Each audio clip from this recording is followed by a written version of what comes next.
Welcome to another exciting edition of the Voice of the Colonization Radio Show. Make sure for public service announcement, do not be drinking anything when listening to the Collar Genesis and the Collar Rumble and that, because I can't be held liable when you spit your drink out or you choke on your drink, whatever like that, because of the humor here, the slapping humor and wit and everything like that is only the Collar Genesis could bring and whatnot. I can't be held liable.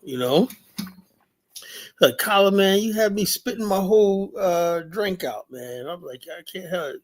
You so damn funny and whatnot. You had me cracking up, Colin. Man, that ain't right, man. I can't even sit there and eat popcorn without choking because you so freaking funny. So I'm just a fair warning to you. Just be careful. Word of caution when listening to the College Genesis show. The humor is off the chain here, so whether when I'm talking about my friends who speak in Shinagalaga and whatever it is. So we're going to have a good show tonight. Now, when you have a topic like, is the African Union hijacking the Pan African and Reparations movement? Now, it's going down in Colin. Tonight is the Collar Rumble and Rumble mode, what's going down. You should tell somebody. You should like, share, subscribe. Come on. It's the right thing to do. Stop what you're doing. Like, share, subscribe. Tell a friend. Share this on Twitter. Share this on TikTok. Share this show. Share alike, Let's get this Colonization party started tonight on a Friday night Rumble session, That's what Cuba is doing now, Friday night Rumble session. Yeah, I'm glad I'm a trendsetter, People copy my show. I get it. Even people with bigger platforms, they look at the show for insight because it's all original around here, nothing old school, it's all brand new, never old school. Whereas a Run DMC and King of Rock. But look, this topic right here is so I would deal with this topic because I don't know. I'll be a person to tell you, I don't know, and I've been hearing many different stories and whatnot. What I would like to do is give the African Union, first, let me start off by giving them the benefit of the doubt. Let me, in a spirit of brotherhood and Pan-Africanism, I'm going to give them the benefit of the doubt that they mean well by us. Okay? Let's start with that thing. I don't think, according to people like Jason Black and Tariq, there's anything malicious about this. They may be misguided, ill-informed. But I do not think they have ill intentions towards Black America, African Americans, or whatever the hell you call yourself, FBA, whatever like that, ADOS, whatever like that. So when people come in here tonight, let me tell you something you're sick and tired of, right? I go out of my way to friggin' distance myself from this ADOS, FBA, hate monger cult. But yet I get called caller. You say, look, when I say people acting like savages because you act like a savage, if you're going to say like Elvis, I'm going to eat you raw, Elvis Morris, say I'm going to eat you raw, I'm going to call you a fucking savage, When Mike Olawale says he's going to cut, if me and Bawani ever come to Nigeria and we're going to have our heads cut off, whatever like that. What am I supposed to do? Call you civilized? Call you humane? Say you're my equal? No. It's like anything else. If I see people screwing up in the hood or whatever like that, I'm saying, look, these people got, there's something wrong, Yeah, so the bottom line is this. I'm like this. Look, there's a clear difference between me, Phil Scott,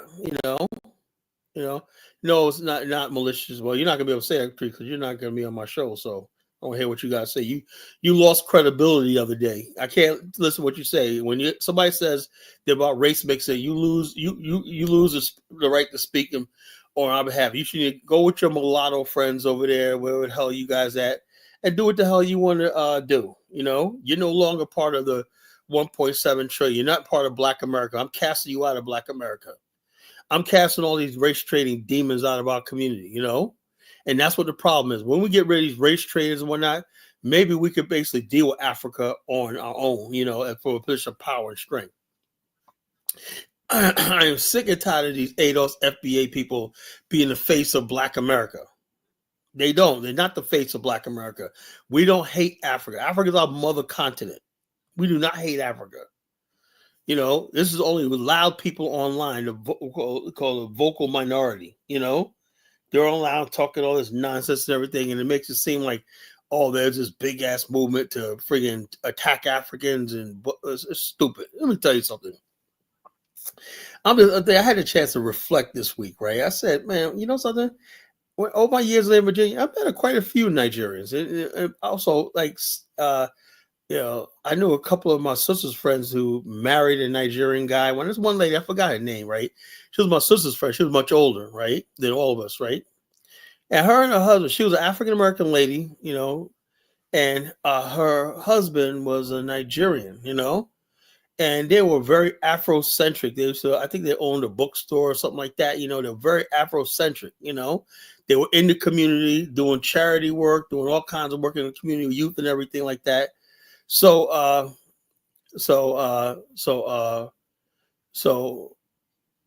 I remember when they said, this is way before I went to Africa. I started thinking about it too.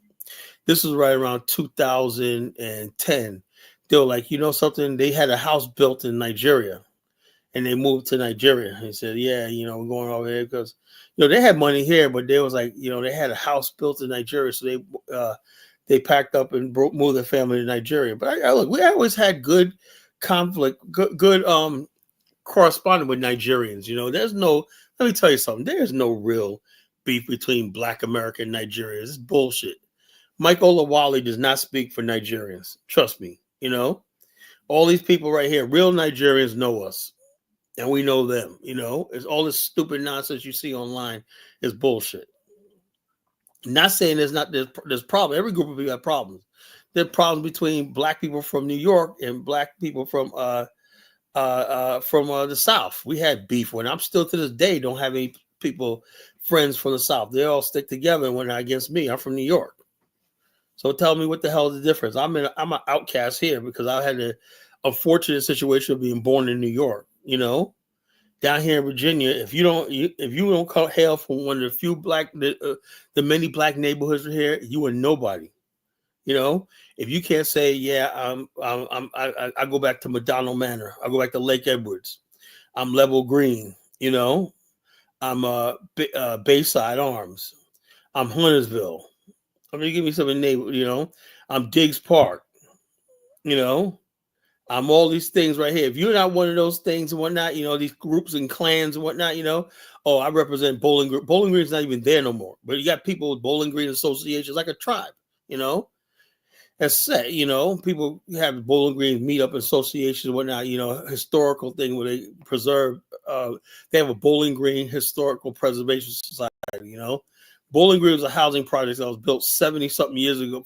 It was stood there for 70 years on some land owned by some white folks in Norfolk. The government leased it. You know, they leased it from these people, this private family, paid them millions of dollars over the years to house Black folks. You know, and so when the people got tired, I guess the great grandkids said we don't want no more. They sold the property. I mean, the lease was up. They sold the property. All those Black people had to move out of Bowling Green. They only had like a few months' notice to find someplace else to live. All that history and everything was gone. Folks, I've been through it, folks. I know what I'm talking about, you know. I've seen the ups and downs of Black America. I know the story of my people, you know. So like this, you know, so it is what it is, you know. It is what it is, you know. So like I said, but tonight we're going to talk about a serious topic here, you know. I don't know, like I said, what I'm gathering, right, I don't think it was malicious. I just think there's a lot of people that we in this movement, right, we have a lot of people that are intersectionality. That means somebody could call themselves a Pan Africanist, but they're also a globalist. They're also a liberal leftist. They're also a Marxist, they're communist and whatnot. They're also an open borders type of person. So all those people tend to get lumped in together. The LGBTQ, the open borders, the feminists and whatnot, you know, the radical Black Lives Matter types and whatnot, you know, the anti-West imperialists. So they all get lumped into one category. And when you don't have a differential, like I will say, look, I get all that, but African Americans are not LGBTQ. We're not globalists. We're not all these things that we're lumped together with. So therefore, we have to be clear. If the African Union wants to speak for us, they got to go to the Black community itself. Find out who represents any following of Black America and say, okay, this is what Black people are thinking. You pretty much listen to all the talk, internet talk. You get a consensus on where Black people are going, you know. But when you just automatically assume, you know, because somebody's Black and they spent time in America, that they could speak on behalf. It's the same thing what happened with Barack Obama, you know. We didn't friggin' know what Barack Obama stood for. We now look at it like this. What the hell are we're doing? We're talking about open borders, LGBTQ, high taxes, all the shit Obama was talking about, you know, redistribution of wealth, all this kind of nonsense and everything. That's not who we are, you know. Some of us agree with it, whatever like that, but we can't, that's not what we put out before the world. So when we actually support Barack Obama at a whole like 99%, people get the impression that and I know most Black people didn't even know what Barack Obama's agenda was. It's the same thing that's going on with the African Union, right? Even though most Black people, oh yeah, the African Union, but they don't know what the African Union stands for. They don't know what the policy was. They don't know how dangerous it is when a group of people usurp sovereignty over a group of people that have no representation. In other words, the African Union cannot come and say, Black America is a sixth region. No, you have not built that in Black America yet. I heard Jason Black; he was breaking it down good. I don't freaking not agree with Jason Black on most things, right? But he said, yeah, but the African continent has never offered us land and resources, you know, as part of the deal, so we could be part of something. We have a stake on the continent. It's all about what we can do for them, and that's the problem. You're just going to insert yourself, even though I don't agree with the reparations debate, right?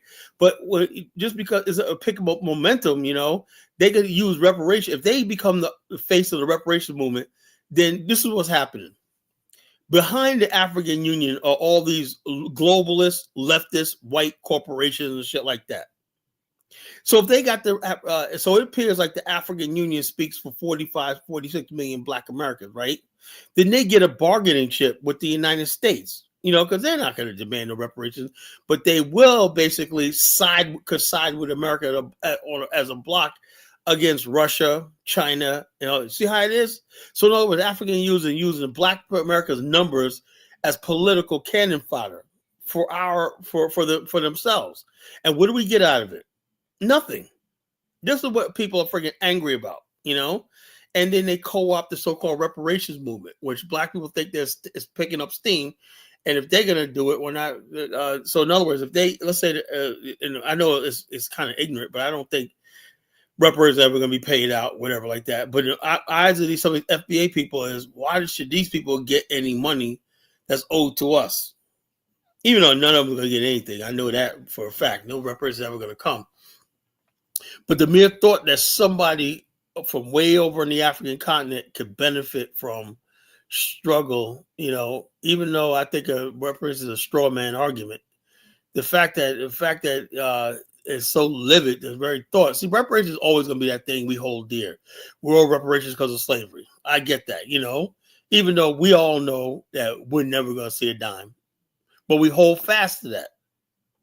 We hold fast to the belief that reparations is going to come one day, you know, just like Jesus coming back. You know, you have more chance of waiting for Jesus coming back than getting reparations.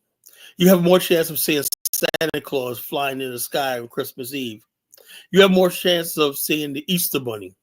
You have more chance of seeing the Tooth Fairy, you know, sneaking away at your pillow at night than you would do reparations, you know? Yeah, you know. We invite our money to yeah, that's the whole thing. We went dangling our money and what we're gonna do for Africa and whatnot, and there's never been a reciprocal. You know, that's a problem. The FBA, ADOS people, unfortunately, do got a legitimate gripe with that. You know, So it is what it is, folks. So we're going to talk about it, but I need to know more about the insights. If somebody, I want somebody call up and they got the skinny about what's going on. And I'll just hear, all I say online is a bunch of babble. Now, Jason Black, Black Authority, I'm going to do a poll. Does anybody want me to play Black Authority? He broke it down really good.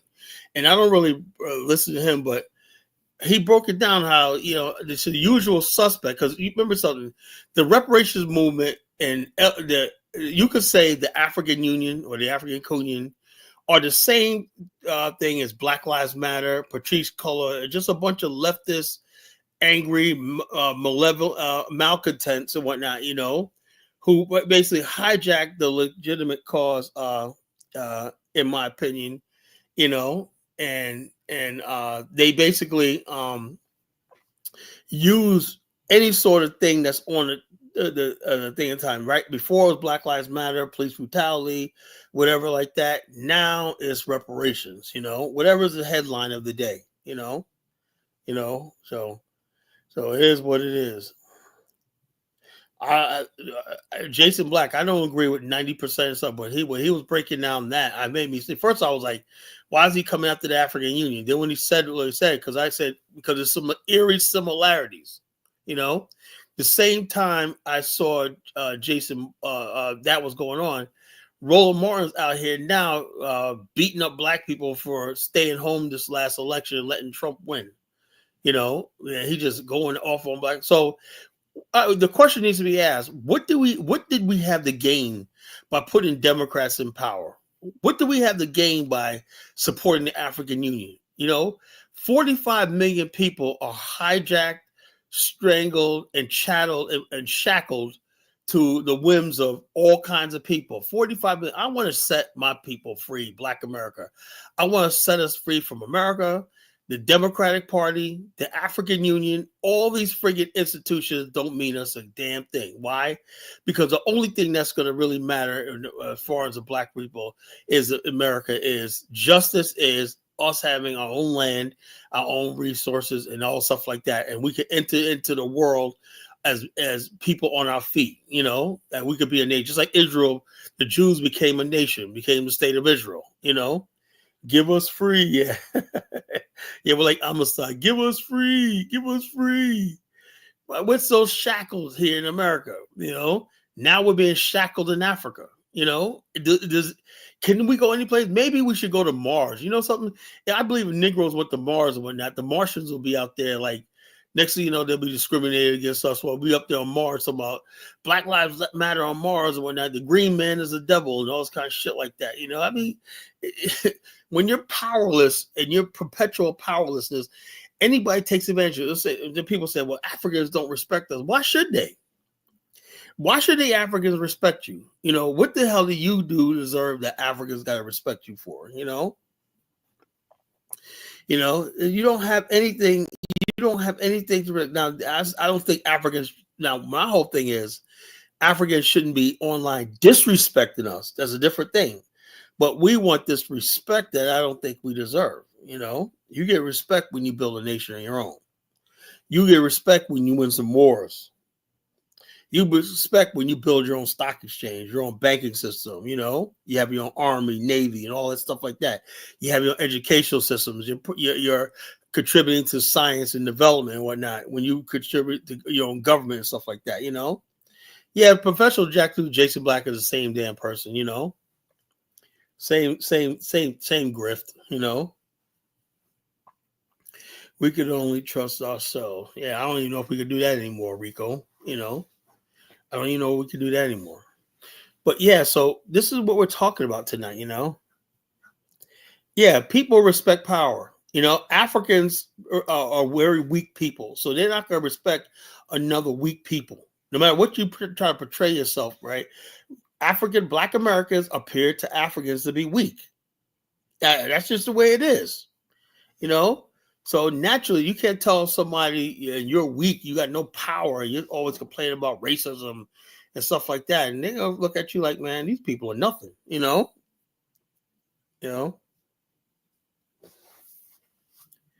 it is what it is. That's why people think they could talk down to us and give us advice and whatnot. People think they could change our culture, change our land, change our name, change everything. Even now, Africans have now stolen the term African Americans. That's funny. Africans are saying us African Americans, and so they got too comfortable over here. They call themselves African Americans and calling us black men. So they're disenfranchising us not only from Africa, but from America too. If they're African American, then what are we? We don't have a country? How could two groups of people be African American? We have a history here. That title belongs to us.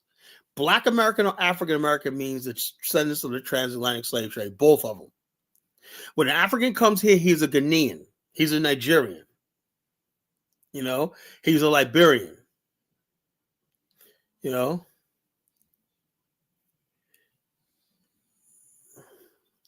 Yeah, I'm rumbling. Yeah, what you call? No more Michael Lawale. I ain't having that fool on my show no more. He's done. Yeah, so these ignorant black people, FBA type, these uneducated people, talking about the death of the Africa, because these people hate themselves so much. They hate Africa and whatnot. They hate being associated with Africa, that they think they're gonna erase history. Everybody knows you're an African American. Everybody knows where you came from. We can't give that up because that has too much history in that title. That title been used for like 200 years, 250 years. So you guys just can't come up here and say you're African Americans. You don't have a history. You never created anything. What significance did you contribute to this country? You can't just say, this is another thing where I agree with Donald Trump and I disagree with Barack Obama, right?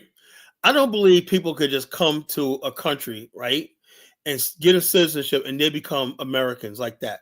You have to contribute to a civilization.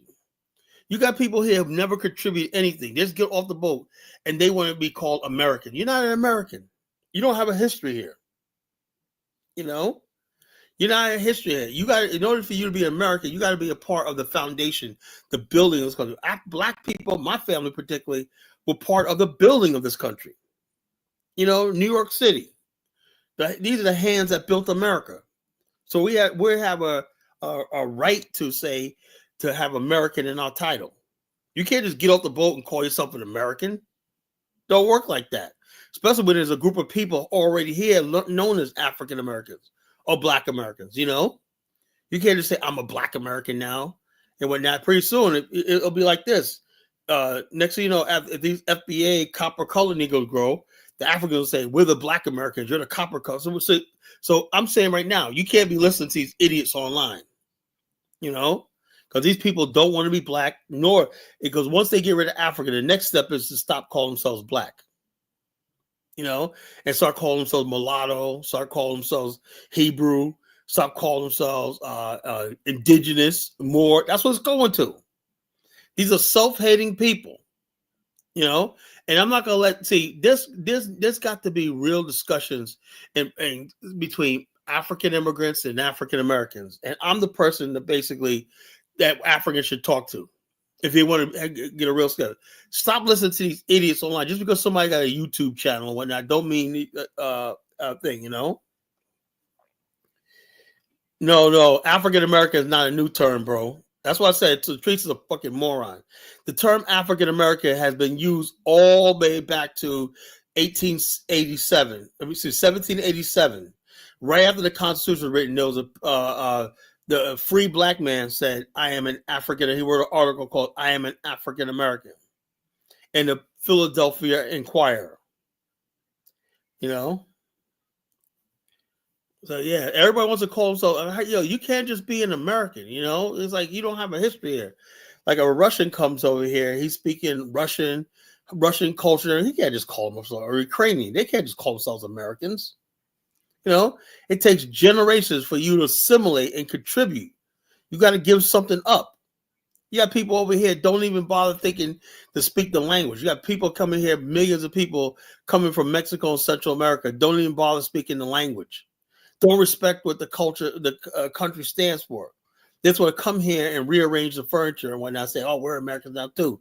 While they have to stay and discuss for the same country that they freaking that they came to, and they're always waving the flags to the country they came from. See, Black America, we don't have a flag of another country. This is it. So I resent people trying to come here and try to put themselves in our situation. That's where the tension's coming in at, because we don't have it. I think the problem is Black people in America do not have anything to themselves. They don't have no space. Everyone's always crowding us. It's like, damn. We said we're for a long time we said we're African Americans. That's we were celebrating our history, our culture, and our lineage, where we came from, the mother continent. Now you got people calling themselves African Americans now because we made the term popular.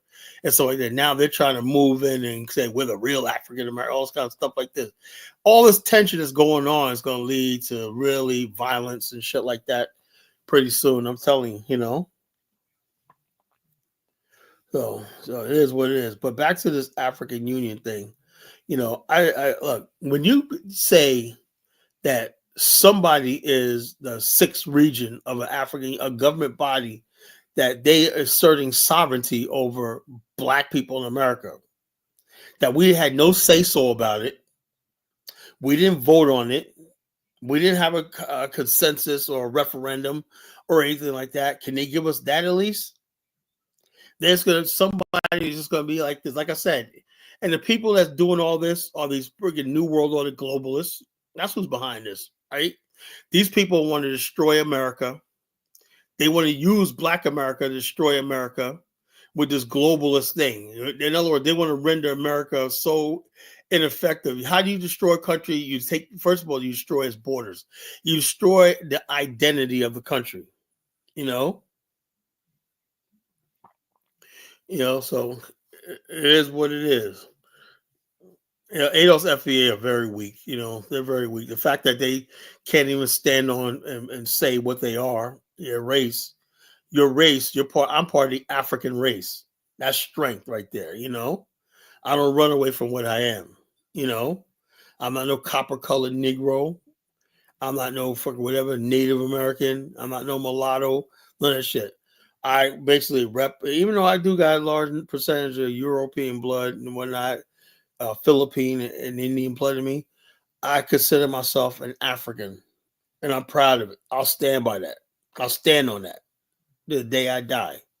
But ADOS FBA, they want to run away from what they are. They're obviously Africans. Tariq's an African.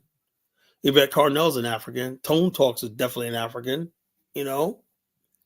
So Ibrahim says Russian, Ukrainian, Polish are all other. Scum will always be American. Yeah. Well, I saw a chick on TikTok, Reckless. She says YN should shoot up the African Essence Festival. Yeah. Yeah, like I said, you got a lot of look, anybody can get on TikTok. A lot of ignorant Black people on both sides are on TikTok just saying a bunch of stupid, reckless stuff and whatnot, Because like I said, social media, it's time for the government to start regulating social media and holding people accountable for the stuff they do. I believe if you got a TikTok account, you're making inflammatory stuff, your public profile, you should not hide behind monikers and stuff like that. You should, you should be a publishing. Did you see such and such what he did? Like that Liberian lady who said she was gonna go to war with Black America. They found this lady's job. Now she's upset, man. Why you calling my job, man? Play the whole thing. Blah blah blah blah blah. Look, before you get online and start talking about a bunch of nonsense and everything like that on TikTok, count to 10 or count to 100, right? Before you post on TikTok. Because once you put it out there in public, you cannot bring that back. And that's lady's like, man, she's about to lose her job, lose everything. And she's a nurse. Because she got on there and started talking about Black America, blah, blah, blah. Y'all want to go to war after. Look, lady, stop with this war talk. You guys ain't built like that. Stop it. Stop it. There's not enough of you over here. Stop it. You don't want to go there. But it is what it is.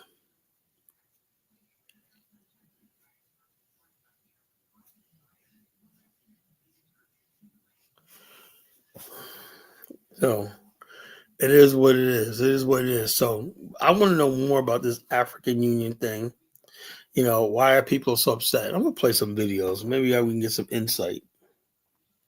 Let me see.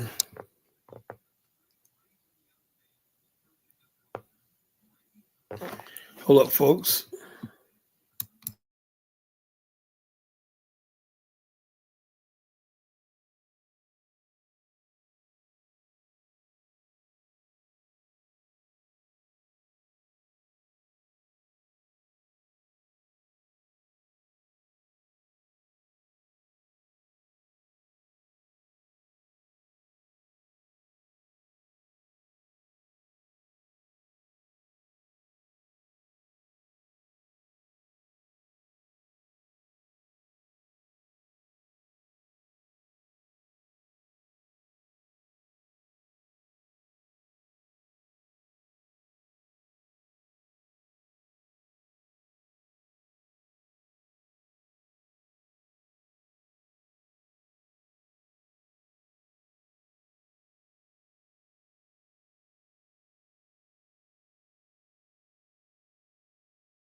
All right, let me find this video. Here we go like this.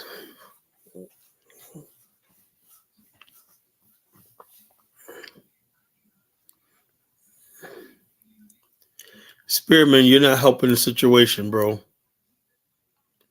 You know, let's say that me, who's a friggin' black nationalist, right? I'm pissed off, you know. So let's only try to use them. They're a bunch of idiots. They, you know, the which we call the ADOS FBA are relevant in this conversation, you know. Now you're dealing with the black nation, you know, you're dealing with me, you know.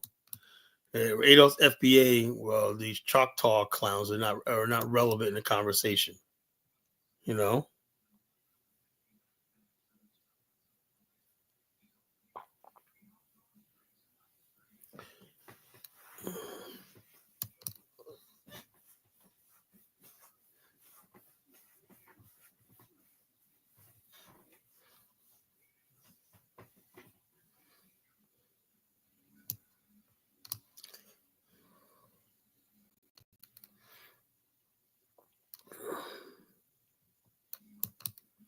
Okay, hold up.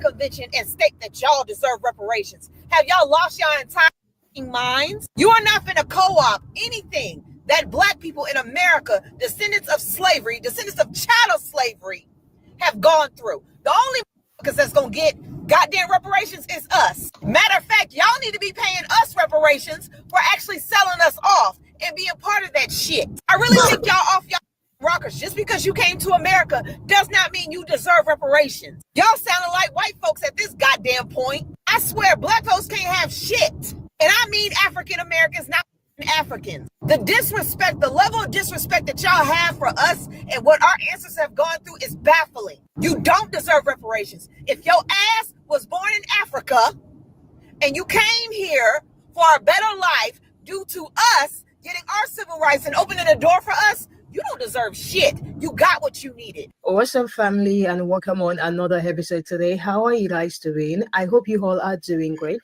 And if you're joining for the very first time, I see you, appreciate you being here. Thank you so much for clicking on this video. And please make sure to click on the like button so others get to join in this conversation. As you guys know, there is still a lot of conversation being had in the Black community. There is a lot of back and forth that is currently going on. Back in February, I think, there was an African Union meeting that happened in Ethiopia.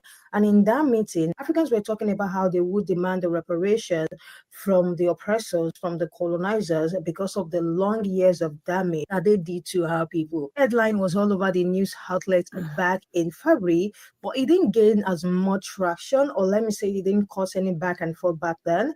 But because of the conversation that has been going on in the Black community, I think so many Black people are now reacting to it as well. Shifting our focus now to Africa, where countries are uniting to demand reparations from their former colonizers. Yes, you heard that right. They are talking about how, yes, Africans want to come and milk from their reparation. They are demanding a portion of the reparation because they want to use it to build Africa. The conversation is getting serious, and here is what Black people feel about African unions, African leaders demanding reparation, the same people that Black Americans are demanding their own reparation. Without wasting much time, let's get into it, and then we come back and talk about it. African Americans, continental Africans, and Afro-Caribbeans are all owed the same reparations. The U.S. government is not the only entity that will be responsible for paying African American reparations. The United States did not exist until 1776, meaning they would only be responsible for the last 90 years of it. Historically, Afro-Latinos, African Americans, and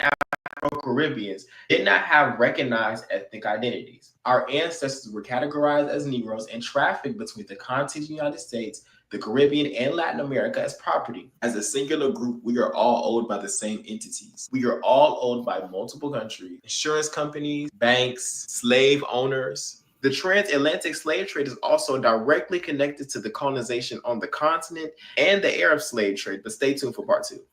Baby, whether you feel like your ancestors came over here through the Atlantic slave trade or they migrated here on their own accord, let me tell you, it is time for us to tap into our business. Africans is working with American leadership to tap into the Black reparations. Yeah, the money that belongs to us, everything that belongs to us, they are saying how they were affected 400 plus years later, and now you're saying that you're the fuck affected by the Atlantic slave trade because you came over here, you got your ass whipped, you got beat, you got mentally destroyed, emotionally destroyed, you got all of that. So now you think that you're owed something, bitch. You're owed nothing. But what you do owe is an apology.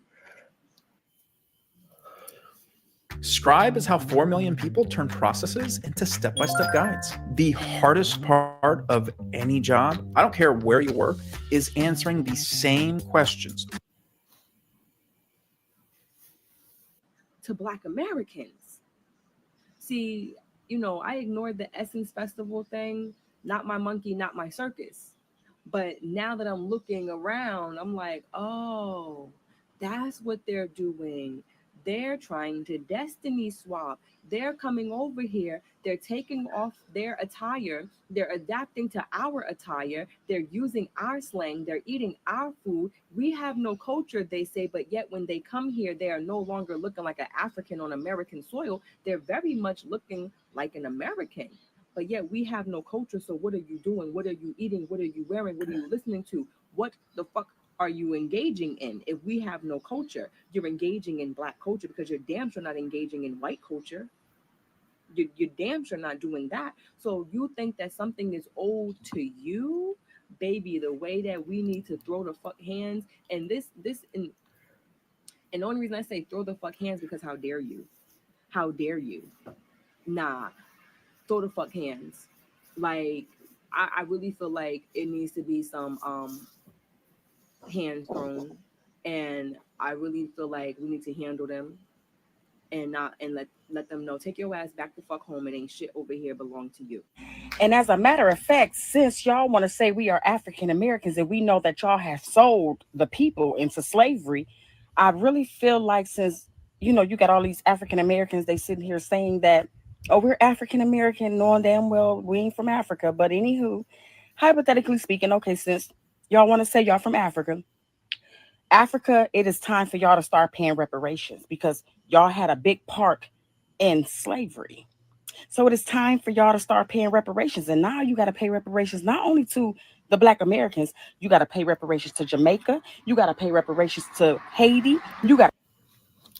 I don't agree with all that, man. Some of these people are just nuts, you know. Can't listen to all this nonsense. We're not back and forth. We're not, you know. I mean, the whole reparation. When you start developing to the reparation, I say I have no problem with somebody basically co-opting the reparations argument for themselves and everything. But the problem is this: I said this a year ago when I first got this thing. I heard Dr. Arikana speak, right? What people say, well, Carl, why you don't like Dr. Arikana? She made this powerful speech, right? And it went over a lot of Black people in America's head. She made a speech like a year or two ago, and she was really laying it down, you know, about colonialism. Now, all that whole speech, and I had some of my friends, like this was before we went to did that tour to Liberia last year, you know, so a while ago, about 2 years ago. I said I felt uneasy because she did a speech in front of a bunch of, she riled up the Pan African one. She didn't mention the transatlantic slave trade one time. All she talked about was colonialism. And I said to myself, wait a minute, colonialism, she's a product of colonialism. You know, colonialism gave her an education. You know, she's always been a bureaucrat. You know, they created the infrastructure by which she was able to have a good life. You know, Africans benefited from colonialism. The infrastructure of Africa, the modernization, the government, all the stuff that Africans covet and enjoy was given to them by the colonial administration.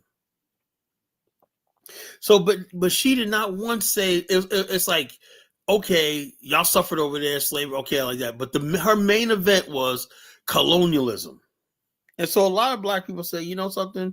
So she didn't mention slavery, the transatlantic slave trade. Look, but people don't understand something. When they talk about the condition Africa's in, it wasn't colonialism. And as a student, you ask yourself, well, what happened, right? And then you got to go further. It was not colonialism. It was not racism. It was a horrible transatlantic slave trade. That was the most horrible event in human history, where millions of people uprooted, right? And not only that were they enslaved, but it built the whole modern world. Everything you see right now, from the banks, the insurance companies, stock exchange, everything like that was built around this transatlantic slave trade. The destruction of Africa, the dumping of guns, the looting of people. It's the whole thing is that's what damaged Africa, not colonialism.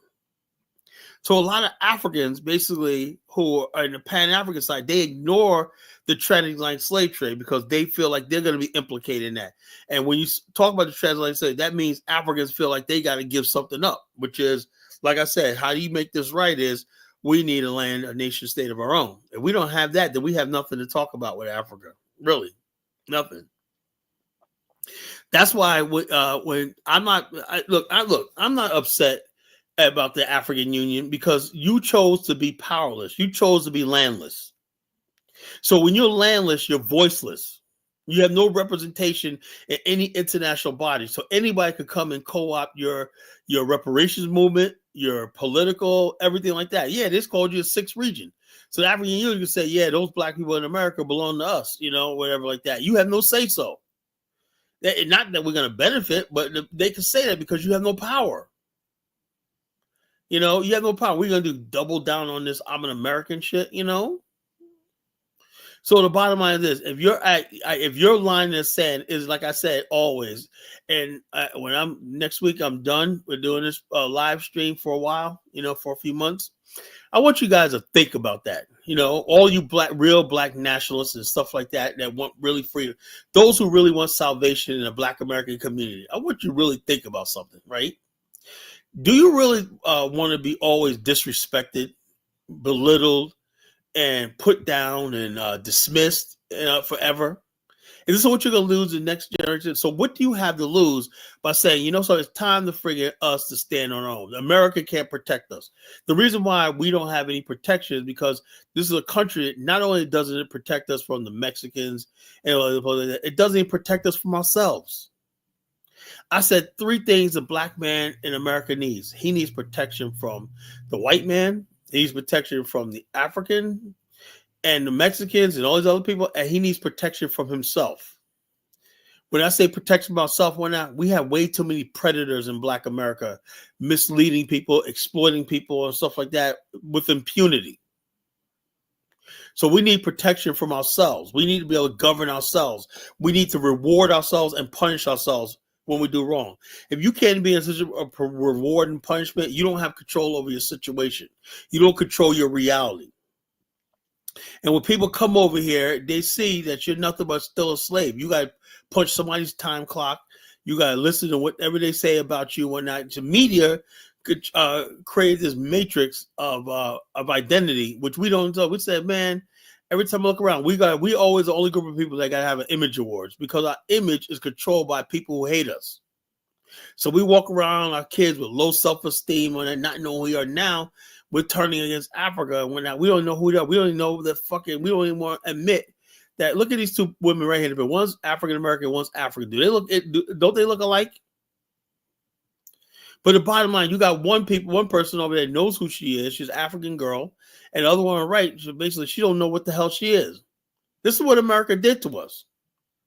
This is what being a defeated landless people is. So you guys say, hate me all you want. I'm going to tell it like it is, No,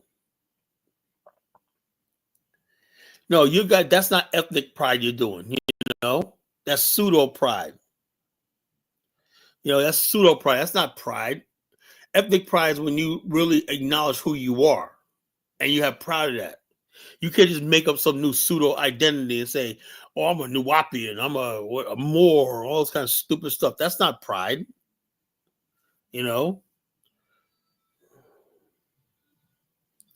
Half a girl knows who she is. She probably knows her tribe, her village, all this stuff. That's the thing about you Negroes in America. You don't know shit about yourself. And I think a lot of Black people in America are jealous of the fact that Africans come over here at least know who they are. And that's where the intentions come in at. And when they tell you you don't know who you are, you really can't deal with that. Oh, foundational Black American. What the fuck is a foundational Black American? There ain't no damn identity. I'm an American descendant of slave. I'm an ADOS. So all this goofy shit y'all be talking about, man, it's ridiculous.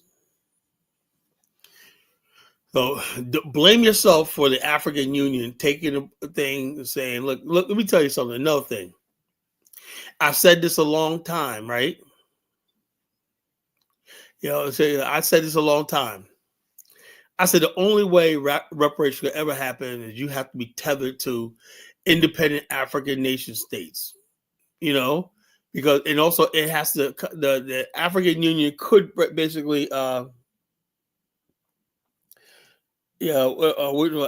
Union could be a starter for Black people to get in front of international bodies, because look, how are you gonna have reparations? And you ask at Carnell, we got to go to no, reparations has to be done on a global international scale, where it's like you got to have the support of the BRIC nations, you got to support of the European Union, you got to be support of the Asian countries, the Arab League, you got to on that level. Only the African Union can bring you to that level, because you don't have a government. So how are you going to argue for reparations if you have no political entity? You don't have a geopolitical entity to engage anybody on a scale. So Black people, do you really want reparations or not? I don't think Black people really want reparations. It's like their pride. I mean, reparations, I have to depend on an African to give me reparations. Yeah, if you want it. Now, if you don't want reparations, you just want something to sit around and cry about. Yeah, of course, African y'all should just back off and let these Negroes sit there for the next 5,000 years complaining about their reparation, which they're never going to get because they got no power. It's like you ate those FBA Negroes, what you go, Latrice goes, I just lost subscribe. So what, I'm just telling you the truth. Look, if telling the truth loses me subscribers, please unsubscribe from me. But I'm gonna keep telling it like it is, you know. I tell the truth.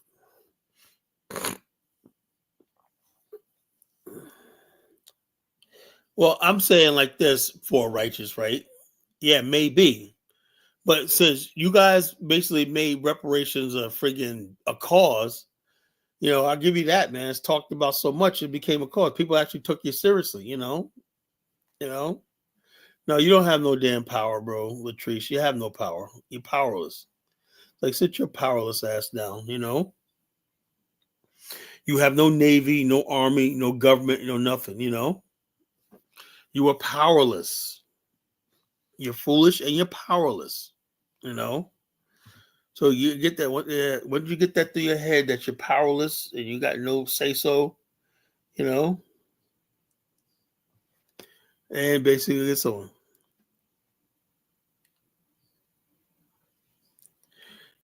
Oh, Mr. Know-It-All.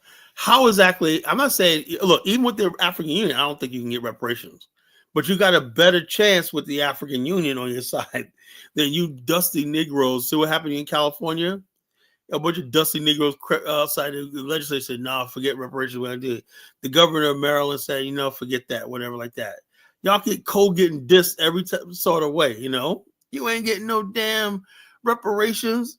Y'all Negro, I suggest you Negroes, Mr. Know-It-All, go out there and go to your employment agency and get a job application. Pay yourself reparations by working 40 hours a week. They're trying to hijack. Well, hijack what?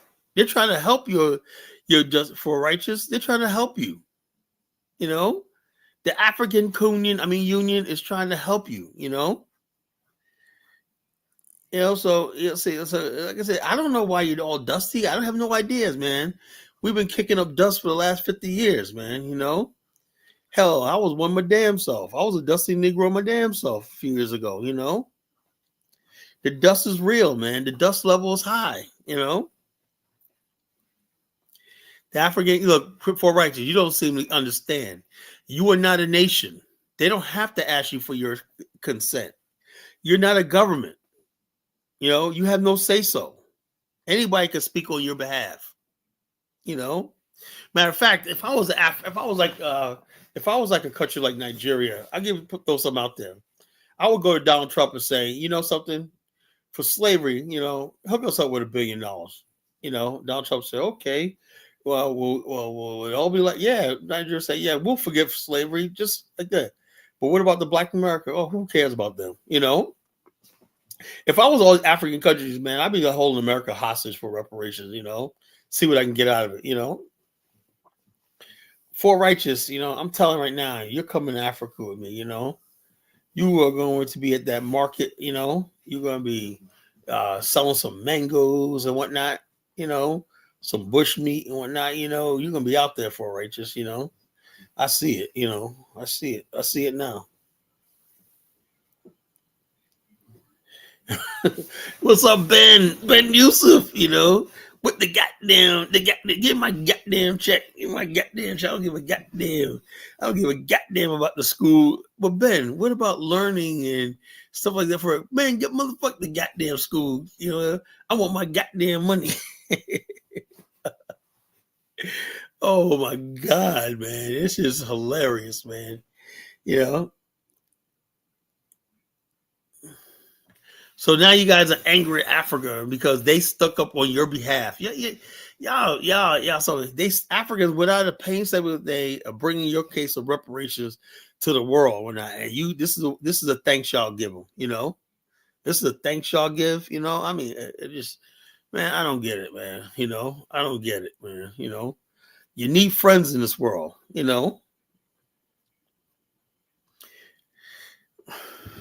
So. With that being said, let's take some calls. Let your voice be heard. Step right up, and get knocked right back the fuck down. Step right up, step right up.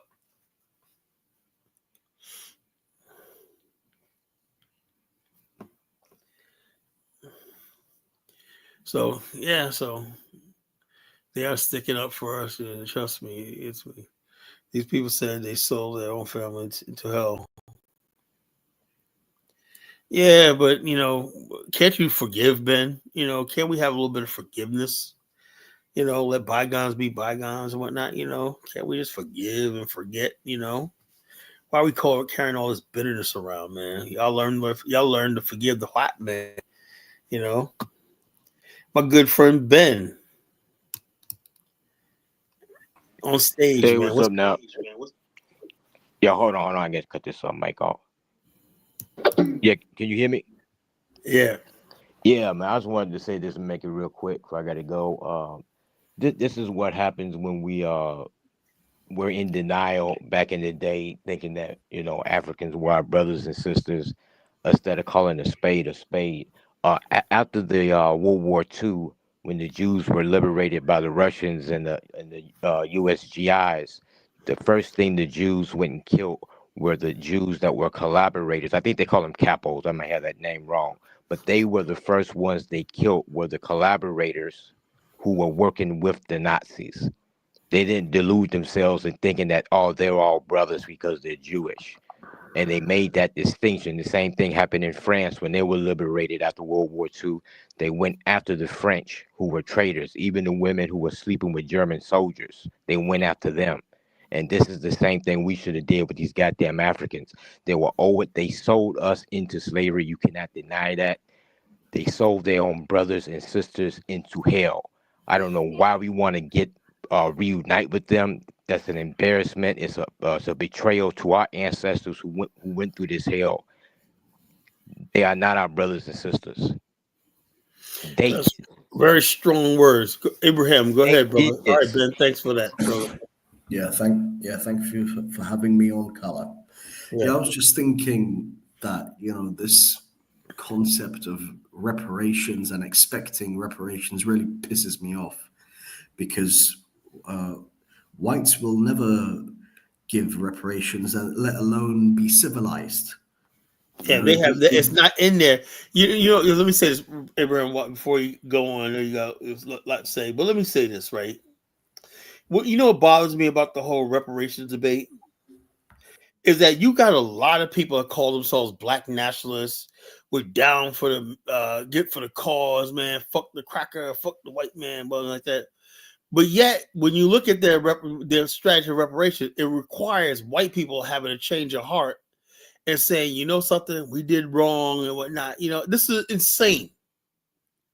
I'd rather have nothing from them, right? So we could basically like this. Okay, we want to build an Afghanistan, Then we got Colin, they're gonna give you. They're already giving you something, and that's the boot on your mouth. You understand? So yeah. So first you have to get the boot off your mouth, before you can even have equal footing with them, and they will never do that. So the only way to progress really is to fight your way into establishing something like an African, so that you can That's the only way. That's the only way. Then you'll draw the globe to be given, because people are not going to basically support anything that's not tangible. And Right. Afghanistan is tangible, just like the state of Israel was tangible, Right. Everything is tangible. We black people in the slave descendants in the diaspora have nothing really tangible that people to rally around, say, look, we're going to help you build this. We don't exist, especially black America. Like I said, anybody could come up and say, something, we consider black America the sixth region. We don't have to give them nothing.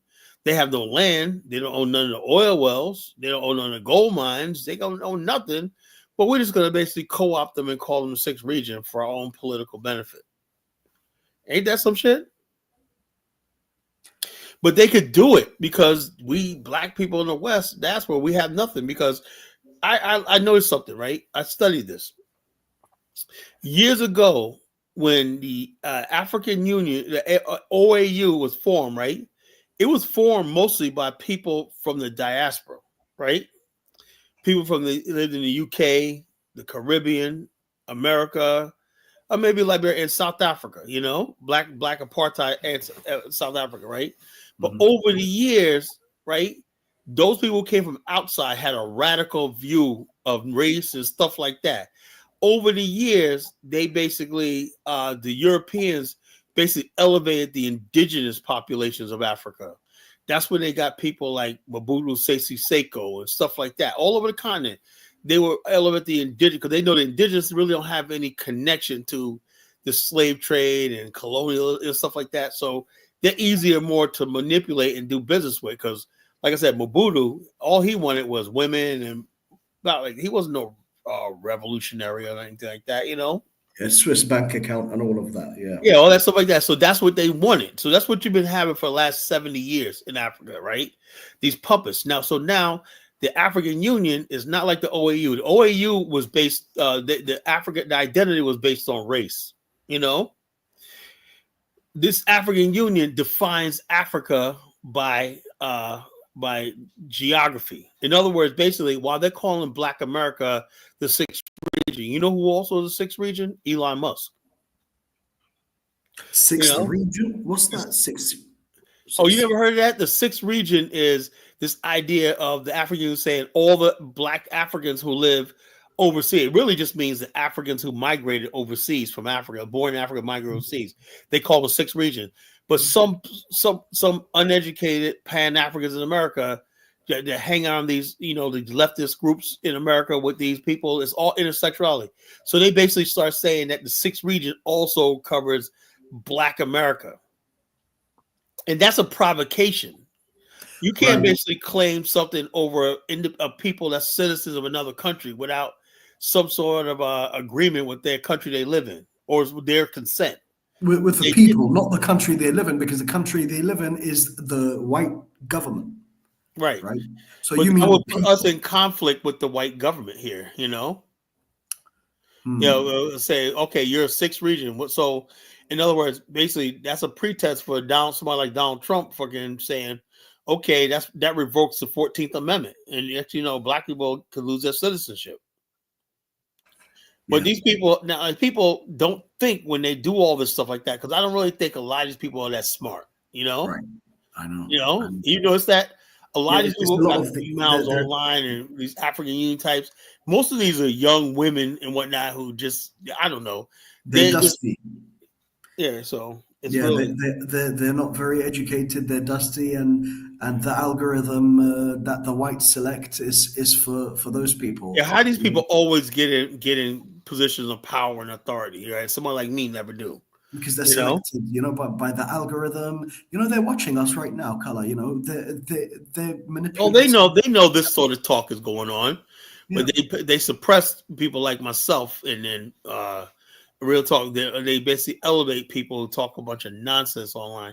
And so the bottom line is this: when you look at the African Union, there's remember the Black Lives Matter thing founded by two lesbians, you know. Right. And they made off with all that money. It's the same thing, same scam. I mean, same kind of people, the leftists, the globalists, and all these other, the LGBTQ, that whole crowd, you know. And you know, even with other races, right? There's half whites or people pretending to be half white, pretending to support the oppressed race, but actually they're also overtly supporting whites who are against non-whites of that supposed half race, right? To the point of genocide.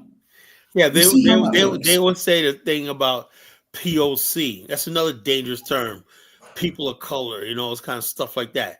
What they did was with the POC, they had this hierarchy. At the top of the hierarchy were the Asians, right? Then you had the Arabs and the Indians, right? And then you had the Hispanics. On the bottom of that POC, barely known was Black folks. So what they want us to do is be the muscle, get out there and riot and shit like that. The POC mobs and whatnot, you know.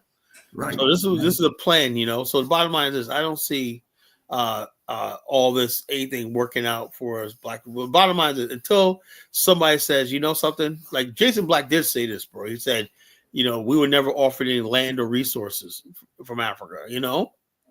That conversation, I wish he would magnify that. Why is it that I ain't talking about your dusty citizenship, you know.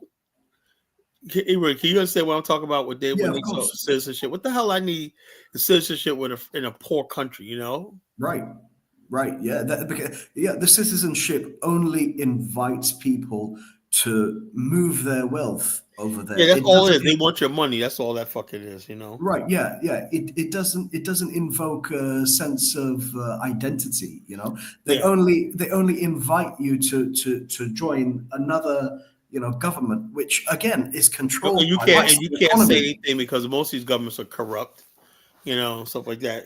Yeah, that as well. Yeah, I mean, it really Afghanistan. It sounds like the solution to a lot of these problems. If there is a few border governments that say, "Hey, we genuinely want Black African Americans to do well in Africa and return and support us and be the bridge in the Atlantic with us, right? And here's a lot of land that you can use to And set up also, your we own would need political guarantees. That means access to the IMF, access to the World Trade Organization, all these international bodies that Africans are connected to. We would need help, you know, like that. That's what how Africa. But you don't see that, you know. You don't see nothing. We have Black America has really no voice. Now you heard about they're trying to put the UN in Africa. I did not know that. Oh yeah, they're trying to move the UN to Nairobi, Kenya. All that simply means is that the global government is going to make Africa ground zero for recolonization. That's all the fuck it is, you know. I know. For the extraction of the minerals and The other the president of Israel, Benjamin Netanyahu, Oh, said hold on, Mr. Know-it-all. When you come he on, you gotta said, say how you doing. okay. How you doing, Carl? How you doing, everybody? Yeah, and then okay, you're Mr. I just Know-it-all. wanted to add a sentence. Go ahead. The president of Benjamin Netanyahu, he said after he free Palestine, he coming to Africa to free Africa too. Who? I heard that before on here. Yes, he did say that. That's true. I seen that on the video. He said Say what, honey flower? yes. The Netanyahu, the guy that's genociding the Palestinians, he said that once he frees Israel, he's gonna free Africa as well. Yeah, of course. The bottom line, but the Africans, who their number one enemy is, Black America. You know, the Africans, like I said, you have Michael Awale, man. He said if me and No, but Bomani ever come Khaled, to that's a genocidal maniac psychopath. yeah, did you hear that show the other day where he said if me and Bomani ever step foot in Nigeria, he's gonna cut our heads off? You know, Wait, he said that? I fell asleep. Hold on. yeah, no, No, he typed it in the back chat. You I know, fell asleep. He actually said that. yeah, man, he's sick. You Are know. you surprised though? I No, mean, like I said, these people are sick, man. You know, these people look. A lot of these people come to America.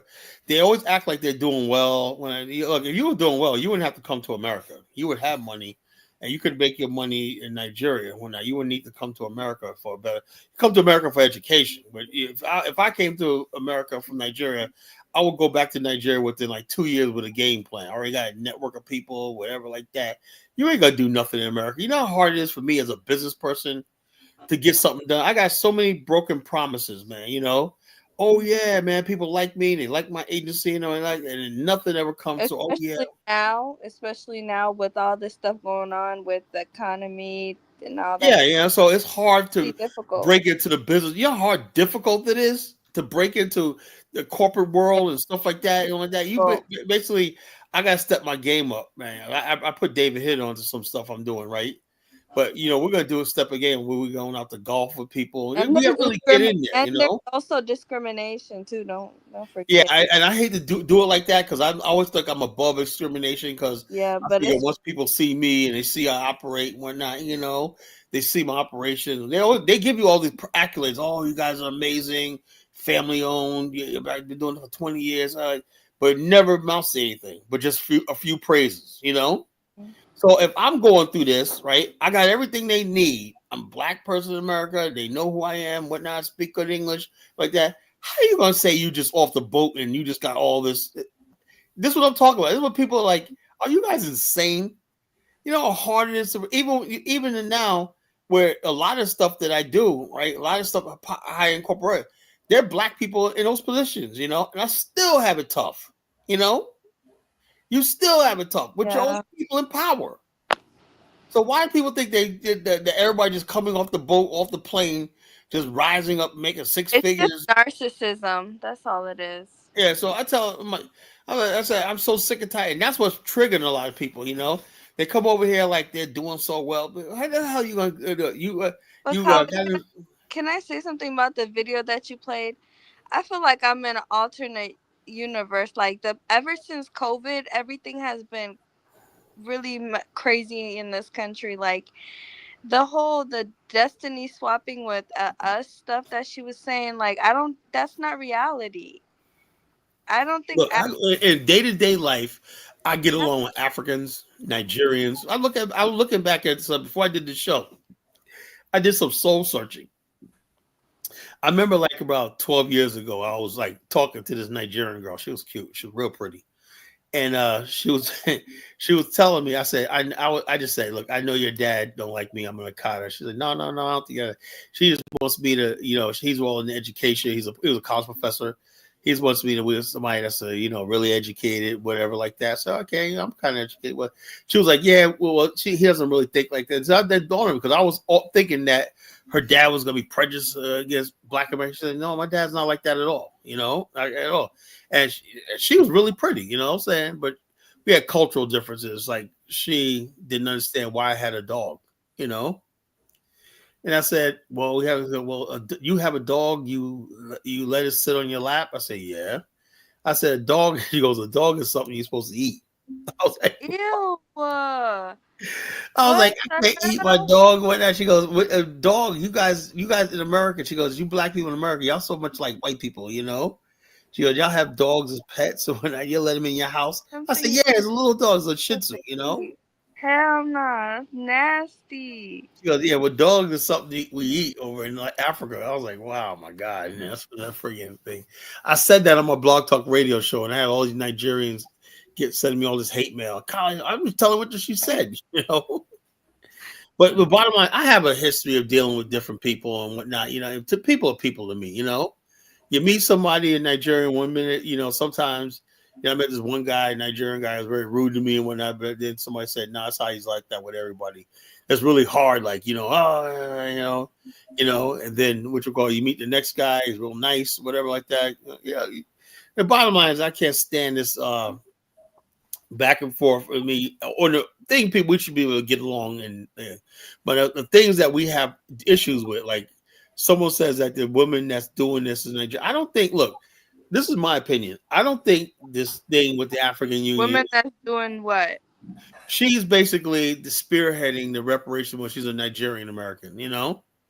And people are all upset because, see, this ignorant FBA people, they're all upset because, now, look, I would say like this. The only thing I'm upset with is the fact that I don't think African Union ever really engaged Black America. I don't think they can, The African Union is spearheading the reparations. What do they have? Like, how is that related to reparations, though?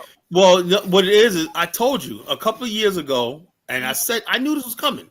You could call me Coladamus. I'm a freaking prophet, right? Mm-hmm. I said that the African Americans, our thing is the transatlantic slave trade. We have to stop lumping the transatlantic slave trade with colonialism. They always say racism, sexism, slavery, and colonialism. They like put it all together. They even talk about what's the word for against gays? Homophobia. They'll say racism, sexism, classism, colorism, homophobia. They put them all in one lump category, right? That we gotta ride along with, Yeah, it's a subversion. It's a subversion of what actually happened. They're bringing in modern leftist politics into something that is completely irrelevant that happened centuries ago.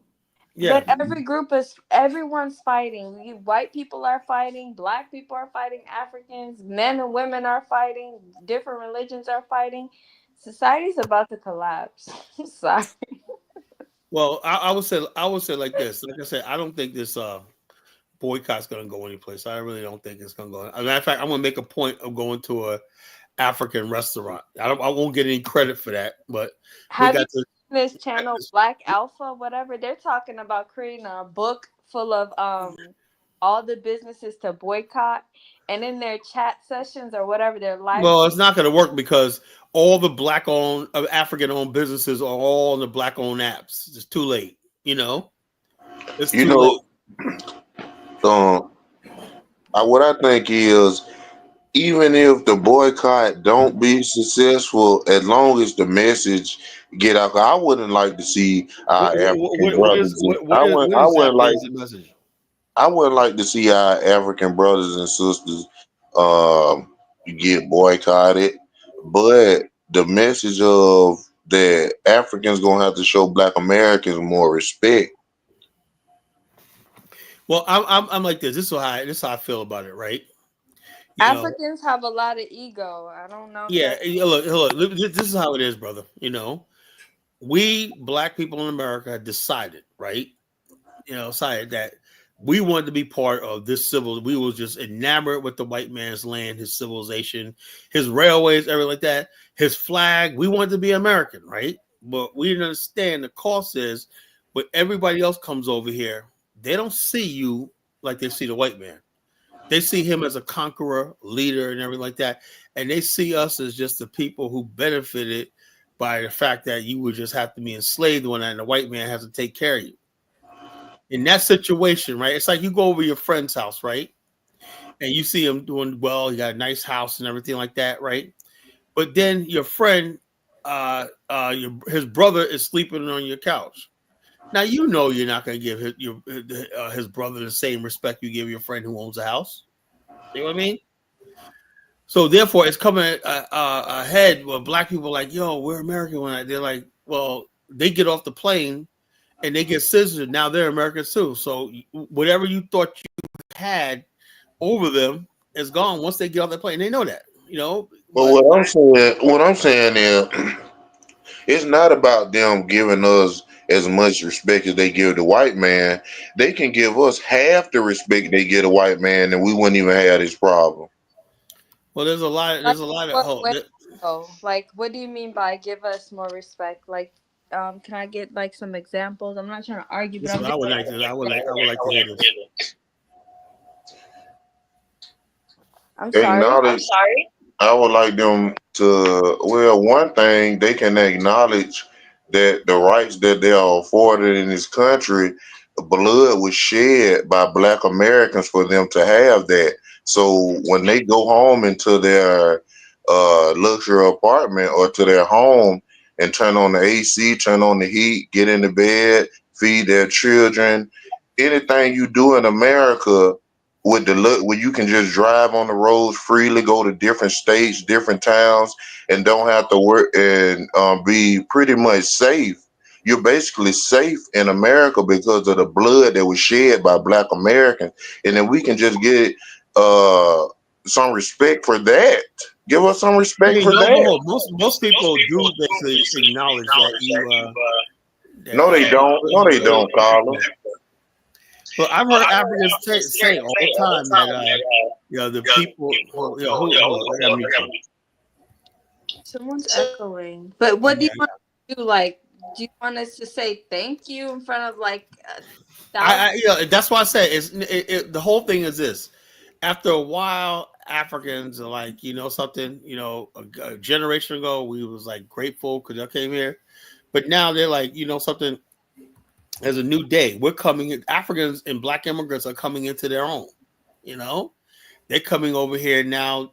In many cases, doing really well. They are assimilated into American society, and Black Americans are still pretty much separatists. And they're coming over here assimilating society. And they if they spend most of their time around white people,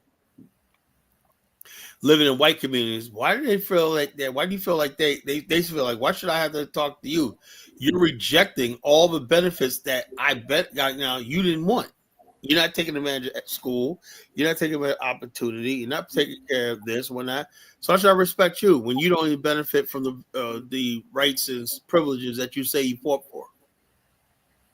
See, that's No, what it is. but how do we show the respect? Like, what are we like supposed to do? I'm confused about that. Like, how do you know that an African is disrespecting you versus an African that's honoring you? Like, what do they like have to do? That's what I'm trying to figure out. It's a tough. It's a conundrum. Anyway, who's up? Who's up? Let's see. I got Abraham. All right. Oh, Dr. Doom. All right, Elvis. Go I'll ahead. let you say one. Yeah. I think the thing is they just want a lot of FBA ADOS. They want us out of here, us Africans. They just don't want us here. I look. The whole thing is the majority of black people in America aren't ADOS FBA. It's these people that's online or trolling and whatnot. You know, they don't really represent black in real life. That you talk to average black person in America, they don't know shit about fucking ADOS FBA. But it's They're growing. always curious. They always curious about Africa and whatnot. And they always say every black person I talk to, when I tell them they heard my family heard that I go to Africa 3 years in a row, 4 years. And they're like, man, I want to go to the continent. I want to go. Africa was so exciting. They don't know nothing about all this stupid nonsense that you see online. Callaway has thousands and thousands of subscribers, video members. Yeah, these are look. Most of the people like that Volvo dude that was on Diane's show. Come to find out, that dude dropped out of school in 8th grade. You know, so it is what it is. Yeah, Black Alpha Network is doing good, but look, let me tell you something. You know. They don't want us here, Kyle. Hold on. Let me tell you something about Black Alpha. So what you gotta do is when you debate somebody, man, you gotta take their premise away from them, right? Like when I come and they say, well, I'm proud to be Black American or African, I don't want to call myself African. I say, that's fine. Do you understand when you say you're Black American has the same thing as calling yourself African American, right? Because Black means African, you know? So the bottom line is, you know what I said? I said, look, you people are going to do it too late. It ain't about African. Once you get rid of African, right? Because that really defines you, right? And use Black, right? It ain't a matter of time before they start calling themselves Indigenous Americans. They're already doing it. Copper color American, Hebrew American, Moorish American. So they're basically trying to get away from identity, you know? You see, there's a lot of comments on the internet like, we don't want them here. They're taking our resources. What resources? Like somebody said, no country wants you, not even your own. We don't want these bush babies and stuff. Like, these are what the ADOS people are saying. Do you think some of these people saying that are white people? I think I'm suspicious of that too. Carla. I was looking at a video yesterday. Hey, Carla, let me speak, man. Damn. I'll let you keep me in the back. No, look, you're on, man. Go ahead. Yeah. I mean, I wanted to ask the brother, you know, should we gratify African Americans as individuals, or should we come together as a group, you know, one whole group and gratify African Americans and their ancestors for what they did for us? You know, I think what he's saying, like Honeyflower was asking him, how should we do it? Because that's not me. Somebody else has something on that's echoing. That's not me. Yeah. Yeah, are you getting me now? See, that's not me. That's somebody else. Yeah, the point is that, you know, I'm worried too because there's some Africans in Africa. You know, some people, they're hearing this rhetoric. If some of them get deported, how are things going to pan out for the Africans living in Africa? You know, because they're going to take that anger back with them. They have probably more power and more agency to do things in their home countries. Their tribal group will probably protect them. They'll probably start targeting African Americans living in their country, places like Ghana and other countries. Yeah, so it could get ugly on both fronts, you know. I fear all this stupid native FBS stuff could really just like at the time where like right now Bomani's he's on his way to Atlanta to participate in the Liberian Independence Day weekend celebration, a big thing going on with our Liberian partners in Atlanta. And we're really building a bridge between Black America and Liberia. This comes at a time where all this nonsense. Like I said, like I said, I tell people all the time, you know, if you want to know what's going on in really Black America, you follow me and Bomani, right? The whole thing, yeah, you got these Black people out there, but they do not represent the heart and soul of Black America. Yeah, now what I'm saying is the ADOS FBA movement, some of the things they say are legitimate concerns. Like, for example, there's a lot of Africans who are now using the term, they call themselves African Americans, and they say, we're the African Americans, those are Black Americans, and that. That's disrespectful, you know? And you got to be like this, because the whole thing is this: Black America has to have some sort of agency. You know, the history of the story. So Africans can't call themselves African Americans. They can't call themselves Black Americans, right? Well, what I'm saying is this, but you got to understand something. You got to say you're a Liberian Black American or a Liberian African American, something like that. Carla, according to the new census, you're Liberian America, and that's it. Yeah. So what I'm saying, Elvis, when you say stuff like that, right? Carla, I don't see that on any application that I do. Well, there's no place that for Liberian American, Nigerian American says African American. 2025, Elvis, look at the census. You either We're not talking about census. Any other paperwork, Jonathan. If you're doing a job application, if you're doing a federal application, it doesn't say anything about Nigerian American. It starts from the census, it says Black, and then it goes to everything goes from there. Yeah, but it hasn't gone to everything else yet. Hey, hold on. It's like this. This is what I say. On my applications, when I enroll people into plans, it says it either says Black/African, or it says Black/African, or Black African, you know, or African American, or it says Black or African American, you know, or Black American. Who had the name African first? Was it you, or was it the Africans on the continent? No, we did, because Africans they call themselves Africans. They call themselves Africans, right? They call themselves Yoruba. The term African is a Western imagination. Okay, Carla. It's the truth. You concocted it here in the West, so it's your term. It belongs to you. Well, hold on, Carla. Why would you want to identify yourself as African American? Why would you want to? European. You know who you actually are. No, I mean, you call me an African, don't you? Yeah, you're not African American though. No. You call me an African, right? You're an African. Okay, there you go. But what's my citizenship? Yeah, but the whole thing is, Elvis. This is don't make it sound like it's so out of left field. The term is valid. The term is valid. Carla, it's not saying that you're ethnically African American. You're just saying that according to the government documents, according to the definition, you wouldn't be an African American, and you know that. So why would you claim it? I'm an African, right? I don't call myself an African American, but I'm just telling you the term. If somebody wants to use it, it's applicable because I'm an African. It's not applicable based on the definition. No, you use that term. It's like calling yourself Black. I'm Black also, right? Am I also American? Yeah. Hey, Jonathan, let me get both terms apply. It's just a difference in history. Elvis, you understand when you call yourself African American, that's a story.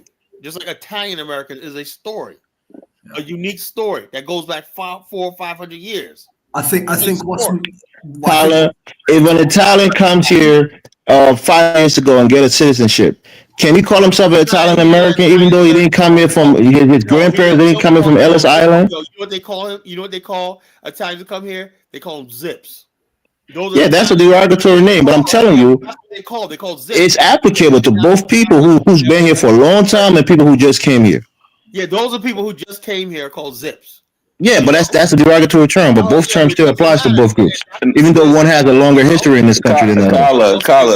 Carla, this is an example that FBA is right, that if you're cosplaying, you're cosplaying.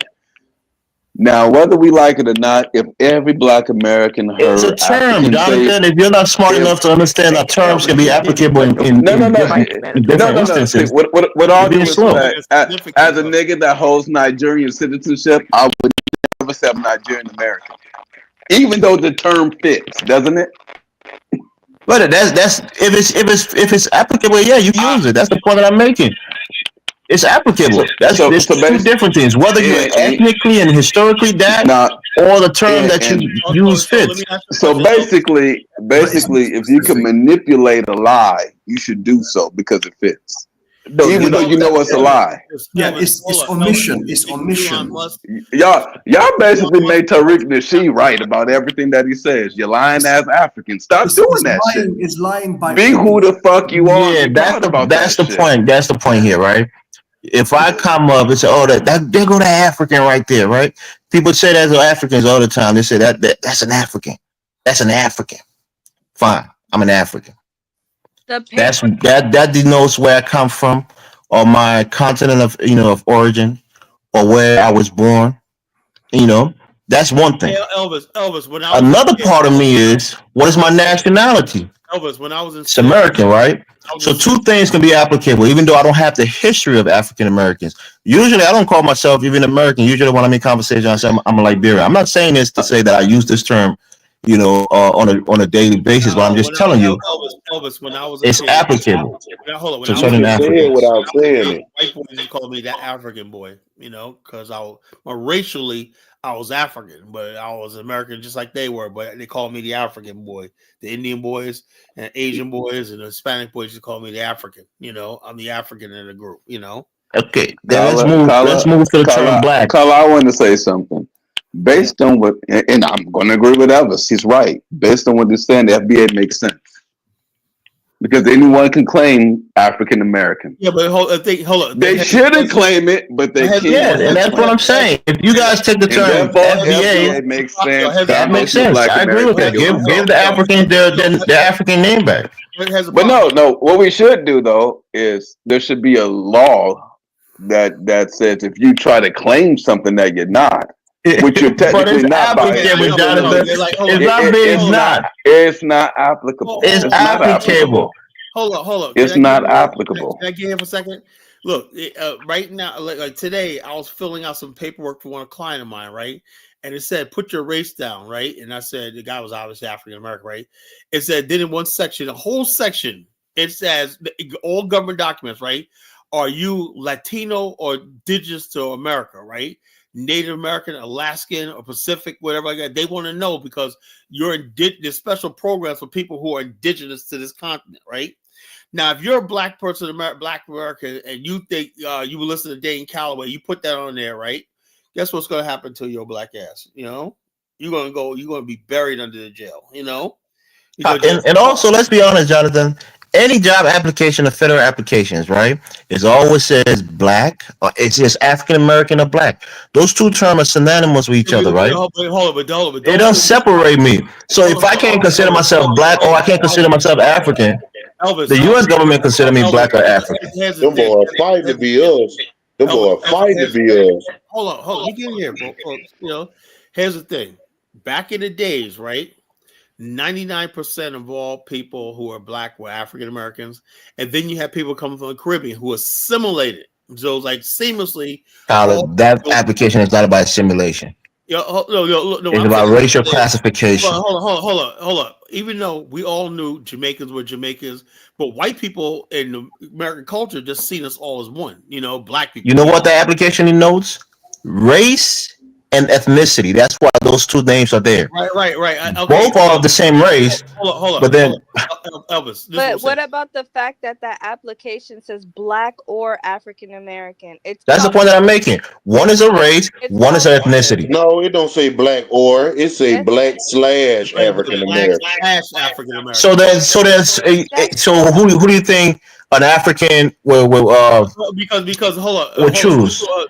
This is what I'm saying, Elvis, right? Since Africans basically want their own category, what I think the new census should be, are you a continental African? I'm saying something and you're skipping it. It's a race and it's an ethnicity. Yeah, hold on. A continental both of it applies to you, but one of it applies to me. Yeah, exactly. You're right. African American is for, I feel like it doesn't make sense to say it's the same thing. One has Both applies to African American because they're both ethnic. They're ethnically African American, and they're racially black. I'm racially black, but I'm not ethnically African American. Ethnically When you say Liberian. African American, you're talking about I would be embarrassed to claim some shit that I'm not. slavery. Did you hear what I said, Jonathan? Like Honeyflower said on the application, it Nigga, says you don't need to African explain it 20 American. times. I get the point. Okay, then. So how, if somebody clicked that option, black, because if we call ourselves black, most people say, well, you're not black either. So that's the point that I'm trying to tell you. Black is a race. African American is an ethnicity. Elvis, here's the thing, right? There's no other option. Here's the thing. This is the problem, right? And like I said, I want to be reconciliation here, right here. Is the fact that Nigerian lady is head of the African Union's reparations task force. She was a Nigerian American. She probably put a black/African American on the thing, right? Been around, but the thing is, though, it does make a difference where you originated from, because black people in America don't know. Gosh, Carla. I mean, Carla, stop being dense, bro. You're smarter than this. I'm dead serious. Black is a global race. All the people on the African continent classified as black people, are they not? Hold on, yeah, but hold on. The thing is, though, those people have representation. We don't have representation. What does that mean, Carla? We're talking about your classification in this country. I fall under the banner of black as a race. You fall under that banner as well. Carla, no matter what definition you look for on African American, a direct descendant of Africans who were enslaved in the United States of America. Every definition that you can look says that shit. Yes, Jonathan. I'm not saying that. That's not ethnicity. We get it. Like I just said. You can put other. You can but Elvis, based on what you're saying, it says ethnicity. It has ethnicity. You know that's not your ethnicity. No, there's two things there, Jonathan. There is African American. That's an ethnicity. Then there is black. That's a race. I'm a black man. I'm part of that race. You can check other. It says ethnicity. I can't say other, nigga. I'm black. I'm a black man. That's my race. Man, no, I'm a part of that race. You can't take that. You can take an African American, yeah, but I'm black. So what are you talking about? Say other. Which one called? Stop that, Mr. Noah. Stop that. The bottom line. Carla's over. The FBA's won this argument based on this whole argument we having right now. You can't argue with them no more. Let me say this. FBA is just loud right now. You know, the whole thing is this. Now, the FBA basically, because the Pan African movement, like I said, it's not even so much as Pan African, right? It's the fact that a lot of people, like I was breaking down with Abraham, right? The Pan African movement has been co-opted by leftists, Marxists, and all these other people, right? These people are bringing critical race theory, anti-American, anti-imperialism. You know, I'm not saying the movements we're fighting against, right? Anti-homophobia, anti-transgender, stuff like that, feminism, sexism, all this stuff like this, as all one giant movement. And also they lumped it up with slavery and colonialism. You know, Carla. When African Americans say they're African, are they claiming the continent? No, Elvis. Oh, they're not claiming the continent by saying they're African. Hold on. Let me give you a thing. Right? So I can't claim the continent that I'm from, but you can. Elvis, okay, Carla. Let me say this, right? When African Americans say that African Americans, and me, I'm not claiming Africa. I'm saying that's where my story began. Then drop the name if you're not claiming it. I'm claiming Africa. I'm an African. It doesn't matter about you claiming. I'm part of Africa. That's my story began. You know. So you're claiming Africa, but I'm not allowed to claim Africa. African American is already spoken for. You can't use that name. That name already got somebody got African. Use it. Words have meaning. Words have meaning that are African. Okay. An African is a person who comes from Africa. This is an example of how past black leaders felt. Because they should have put this shit in the law books. You can say if they had put this in the law books, to claim you're African American and you're not would be fraud, and your ass should be deported. Listen, black African Americans failed us back in the past. You gotta get it to the trigger, man. I love it. You can't steal the name Walmart. Words have meaning, bro. If you could have picked any other name, you picked African, right? Fine. You're attaching yourself to we the didn't. continent No, we didn't. that I No, we also come didn't. from. The Democrats and Jesse Jackson No, picked African American. That's cap. The term African American has been used since the 1700s. The African Methodist Episcopal Church, the African So Missionary what are Baptist, Africans African Masonic. We've been using this term African for hundreds of years, bro. So that's what I'm saying. So supposed to use if they're Africans that are born Huh? in America? They supposed to use the term Ghanaian American, Nigerian American, So we Liberian can't use our own continent name to Sudanese describe American, ourselves. We can't use our South continent African to describe American. ourselves because you got it. At the same time, I gotta mute people. I am not gonna do this. You know, we got like a few hours left. We're not everybody gonna get a chance to talk. But you know, when I'm trying to say something, I let people talk all the time, right? I'll sit back and let you guys talk. But let me talk. Sorry about. Yo, look, the African. Hold up. When you say African American, not just African, right? African American as American. That's also like saying you're Scott Irish. Let me break it down to you. You know what a Scott Irish is? A Scott Irish are Scottish people who migrated to Ireland, lived in Ireland, and have a Scottish culture in the land of Ireland. So naturally, their culture changed a little bit because they were living in Ireland, right? They're Scott Irish, right? What is a French Canadian? They're different than French Parisians. They're different place. The African American simply means the African that has a history in this country, the culture and everything like that. There's a culture and an ethnicity and identity. That's all, you know. So therefore, the problem is a lot of people do not know their culture. They're not a history. When I like me, and I do these shows for a reason, right? I talk about African American folklore, you know. Black America has a lot of folklore, superstitions, and whatnot that's unique to Black America. Came out of the spirits of slavery and stuff in America. So yes, that is a unique ethnicity, you know. So bottom line, so when somebody says, "Oh, you know, anybody could be African just by calling," no, you cannot, you know, because you don't know our folklores, our foods, our customs, all the stuff that held us together. We identify with, you know. So therefore, yes, you can call yourself an African. You can call yourself a Liberian, but when you use the term African American, right? Or you can say I'm an African in America. But when you say African American, you got to give respect to that term. That means the people of the transatlantic slave trade, the original African story of America, the first Africans that came to this country. You know, that's all that means. You know.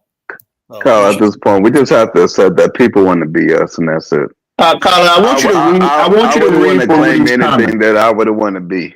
I want you to read Barudi's comment, right? Because he's giving insight into this. He says the African American term boosted in the late 1980s by Reverend Jackson. According to hold on, let me finish the comment, Colin. According to the articles, didn't promote African Americans should be exclusive to blacks, but rather any black immigrant to the U.S. also. No. I'll make this point. Hold on. I'll make this point. Let me finish making my point, Jonathan. So when our brothers from America went back on the continent, right? They've been in the United States for hundreds of years. They call themselves Africans, Kala. If you talk to an American Liberian right now, he'll classify himself as African. Should we script them from being Africans? Because they're different people? Elvis, where were they born at? Oh, so you're saying wherever somebody is born, that makes them that person. So my niece and my kids are African American by your definition. You know what, Kyla? I think Elvis is being disingenuous. No, the point here is you got to understand. I'm not trying to take your race, or I'm not trying to take your ethnicity. No. I'm just telling you, it's African. You got to agree that it is. They call themselves Liberians. American Liberians have a slight. They call themselves Liberians. They call themselves African. They say I'm an African person. I'm an African man. Elvis, hold up. The American Liberians crossed the Atlantic again, the second Middle Passage, right? So once they land on African shores, right, and the next generation was born, like Hillary Johnson was the first African, the Liberian president that was born from America, that was born in Liberia. His Elijah Johnson's grandson, you know? And so the bottom line, they call themselves Africans, the College of West Africa, because that's where they lived at, you know? So that's what I'm saying. So people who are born here or live here can call themselves African Americans? Oh, no, hold on. But Carla, first you have to These, debunk something that yo, Elvis these said, people call that themselves they made the African American meaning to be all black people. That includes black immigrants. That's not true when you That's look at what the Baruch said. I don't know definition. what his research is on that, but that's what he said. Baruch's the idiot, because if you look up African American, it tells you who the hell it talks about. Baruti is a friggin' Ubuntu loving. I'm giving you the ethnicity part of it, right? Ethnically, I'm not African American. I don't have the history. I'm just saying that I'm also an African. By virtue of me being from Africa, I'm an African. Can we establish that? But What do you Elvis, mean I I'm got a a Liberian? question. Frenchie's an Elvis, African. If we come together, we say we're all Africans. In college, I was a part of the African, student union, right? So we're all Africans from all different countries, bro. So you can't take away Africans. You can't take away the word African from Africans from the continent. What are you trying to do, Colin? Elvis, let me When ask you it says race / ethnicity, you know your ethnicity is not African American. Why would Well, you my say? race is black, so I picked that option because I'm also black. you guys, all right, hold up. Elvis, like around 12 years ago, right? When I first started the group, the Association of African American Liberia, right? I remember, never forget this. This was started me thinking years ago, even though I never believed we would get to this point right here. There was this, the DC area had this thing called the African Parade or something like that, right? And I was real excited. I was like, oh man, they're gonna have African Parade and whatnot. We're gonna go up there and whatnot. And then when I started talking to some people, it felt like they were like, why are you coming? You're not African. I said, I'm African. Then it dawned on me, right, that the Africans that are living in America are really separating themselves from African Americans, and now they want, because it seemed like African Americans won the whatever like that, now they're like, well, we're all African. No, it don't work like that. For years, the Caribbeans had their own festivals. The African, I was hurt when that guy told me that, I don't think you'll be comfortable because this is for Africans, I said, wait a minute, I thought we was all Africans. And they started laughing. No, you're not African. You're American. You're African. That war became popularized because black people in this country wanted to tie themselves to the continent. Yeah, I know that. But hold up. And I'm from the continent. Hold up.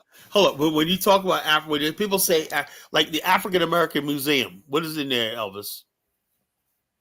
It's it's our history, from America. You're not hearing what I'm saying, Carla. Two things can be right. I'm not saying I'm ethnically African American. I'm not saying that. Historically, listen to what I'm saying. Listen to what I'm saying. Carla, Elvis is right, Carla. As much as we disagree with him, he's right about that part. And at that point, fuck Jesse Jackson and all them niggas that came up with this term. Well, no. A new term is necessary, and it should be put in the law book. I use the term African Americans. I mean, descendants of my people. That's what I am. That's why I was like this. Carla, until they put that shit in law. Jonathan, we're going to agree to disagree. That's what I call myself. That's what I'm going to continue to call myself. Carla, there's an Indian running for mayor of New York who once called himself African American. Hold on. I agree. If that motherfucker, if he can't be arrested for fraud, I don't know what to say. Hold up. This is why I say like this. I do not respect anybody who does, like when people say like what you call it, somebody that's so disrespectful. They call Elon Musk an African American. They call Teresa Heinz Kerry an African American. They call Charlize Theron an African American. They know what they're doing. They're being disrespectful of black people. You would never call that one guy that was brutalizing Italy, the soccer player, and he's Italian citizen. They would never call him an Italian American. We're not. He's from Africa, Carla, they're being disrespectful to themselves when they say Elon Musk is African. Hold up. When you look at the term African American, right? It's talking about the descendants of the transatlantic slave, child slavery in America, right? Any other deviate from that is just some pseudo shit people trying to deviate. You're right, Carla. I don't care what a few people call themselves, so I know for a fact what the term means. The term means it's like a Scott Irish, Yo, look, you're freaking echoing, bro. A Scott Irish, that's a unique history. What? A Scott, you're echoing. I have to meet you. A Scott Irish is a unique history. A French Canadian is a unique history. An Irish American is a unique history. An Irish Catholic is Italian American. German American, Chinese American. You know, when you say African American, African American, you're talking about the first Africans who brought here slaves and whatnot. That's it. Now over the time period, right? If people marry and assimilate into that group of people, and they become one individual, like the Bible, the Quran said, individual, indivisible. That means all your differences become indivisible. We've never had that in America, right? Everybody's all tribalized into their own group, so people can't become African American because everybody's all tribalized in their own groups. White community became indivisible. A white American is a white American. That means whether he's Irish, he was German, he was French, whatever like that. They all became white Americans because that's success. The black people came here for the most part. Now, early black people who came here, do you know, people don't even know this, that the most of the black elite that was in America, Harlem, places like that, came from the Caribbean. Most of our educated elite in black America came from Madam Stephanie St. Clair. She's from the islands, A lot of our top black people in black America back in the days came from the island, assimilated into black culture. That's what Kwame got his ass handed to him on Tariq's show, man. That was embarrassing, So the bottom line is, people came and they knew the assignment. Marcus Garvey came from the islands and he came here and assimilated into the black fold. Now you got people coming over here now, and they're coming over here on the behest of white people on that, and they're not assimilated into black. So they can't call themselves African Americans because they're not assimilated into our struggle and our culture. That's the difference. Before they did. Now they don't. Now these are African immigrants. These are Somalis. You don't control the Carla, even when the Caribbean people did assimilate, they still acknowledge I'm West Indian. But hold on. Let me tell you something, Jonathan. These African niggas is different. Jonathan, hold on. Let me say this. We probably say the same thing. When I was a kid going to church, right? We used to have these people from that spoke in our black church, whatnot, praising the Lord and everything like that. Oh, they're West Indian. I didn't know what the hell West Indian was, but they went into the black church. They were part of the black community. That's the difference. Do you know there are Jamaicans who call themselves Africans? Do you know that, Jonathan? I'm saying they don't call themselves African American. That's the difference. The American part of it you're trying to take because you're saying, it's unique to you, but American is also a nationality. No, right? I want to acknowledge this. The Caribbeans don't usually fake the funk about who they are. They actually claim they shit. That's how we know who a Caribbean is and who isn't. But the Africans, y'all don't claim who the fuck y'all are. We are Africans, right? We don't care if other black people claim the name African. Yeah, but we don't care. Hold on, Elvis. But for you to say that we can also claim the name African is disrespectful to us. African, but I can't say I'm an African Jamaican. I can't say I'm an African Liberian. I can't say that. But Tyler, if you have an Liberian citizenship, right? That's a denotion of your citizenship, not your history, your citizenship. That's a word they created for themselves. It don't make right. Liberian, though. That's a denotion of your citizenship. They created that word but that don't mean hold on. That's a citizenship, but that don't mean ethnically. That's how American is a citizenship, as people use it. I can say I got a Liberian citizenship. That don't mean I'm a Liberian. Just like you can have an American. What do you think a citizenship denotes, Carla? Yeah, that's the problem. See, you're a freaking Elvis. You know what the problem is? You're a product of Barack Obama. And you always want to name calling, Carla. Don't go there. Let me say this. I'm not trying to be offensive, right? Let me say this, and I was thinking about this real hard before I said this on public air. Where look, Barack Obama, he had the idea, and there was this idea running around that you could just get off the plane, right, and swear allegiance to America, and you're somehow just as American as somebody that's redneck out in Tennessee whose grandfather fought in Normandy, his father fought in Vietnam, and all stuff like that. They go all the way back to the revolution and whatnot. But you just off the plane, right, who still got your culture and everything from your old world, everything, you think you're just as American. And I'm sorry, it doesn't work like that. You don't know what a citizenship is, Carla. That's your problem. I know what a citizenship. You're conflicting culture with citizenship. That's your problem. That's a problem. You guys, all Americans don't have the same culture, Carla. You understood that it wasn't until the civil rights movement that non-white people wanted, because they knew that the Japanese, the Chinese, even the Italians didn't want a lot because they could never become true Americans. You know? That's your opinion, Colin. I mean, you sound like no, it's not a law. Asians can be American. Europeans can be American. They banned Chinese. Australians can be Americans. Oh yeah, they're white. No, citizenship has no race to it, Colin. Look, the only way you got citizenship is because of the Civil Rights Act of 1964. That's what changed the naturalization laws. It was Colin. You're talking one thing. At the end of the day, this is Pan-Africanism's fault, because Pan-Africanists, Black American Pan-Africanists, was dumb as fuck, and they said we all African people, even though the U.S. government in all the definitions state what African American means. The Pan-Africans trick these Africans into thinking that shit means them too. Even though the definition is blatant, that is not you. Jonathan, let me say this, right? And this is off, topic a little bit. But let me say this to four black righteous folks, right? Usually I don't say anything to you. I've never disrespected you on the platform. Other people disrespect you, and I don't like that. So I'll ask for the sake of respect, be respectful. I've never disrespected you. I don't intend to disrespect you, so don't disrespect me in the comment. But like you're saying, Jonathan, my point here is not that my history is your history. We're talking about words. Words have meaning. Words can apply to two different things. Do you agree? Two different things can have the same word attached to it. That's the point that I'm making, right? I'm not saying that I'm an African American by history. That's not the point that I'm making. If I have an American citizenship, I can call myself an American. Can we agree on that? You're a U.S. citizen. Politically, yeah. Of course, I'm an African. I'm from Africa. You call me an African. Other people call me an African. That's a name that I don't even call myself, but other people call me. You're a U.S. national. You want to classify it. Most American citizens don't say I'm a U.S. citizen. They say I'm American. But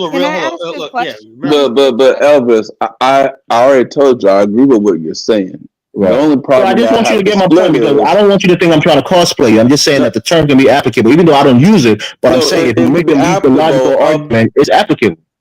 It can be applicable up to the point that when you check on the box, it says ethnicity, and you know that's not your ethnicity. On the box, there's two choices, right, Jonathan? African American and black. Elvis, Broody always directs his comments to you. You guys got some secret thing going on, Don't do that, Colin. Don't disrespect him. Because he knows that I read the comment. He knows I respect him. That's why he gives me the same respect.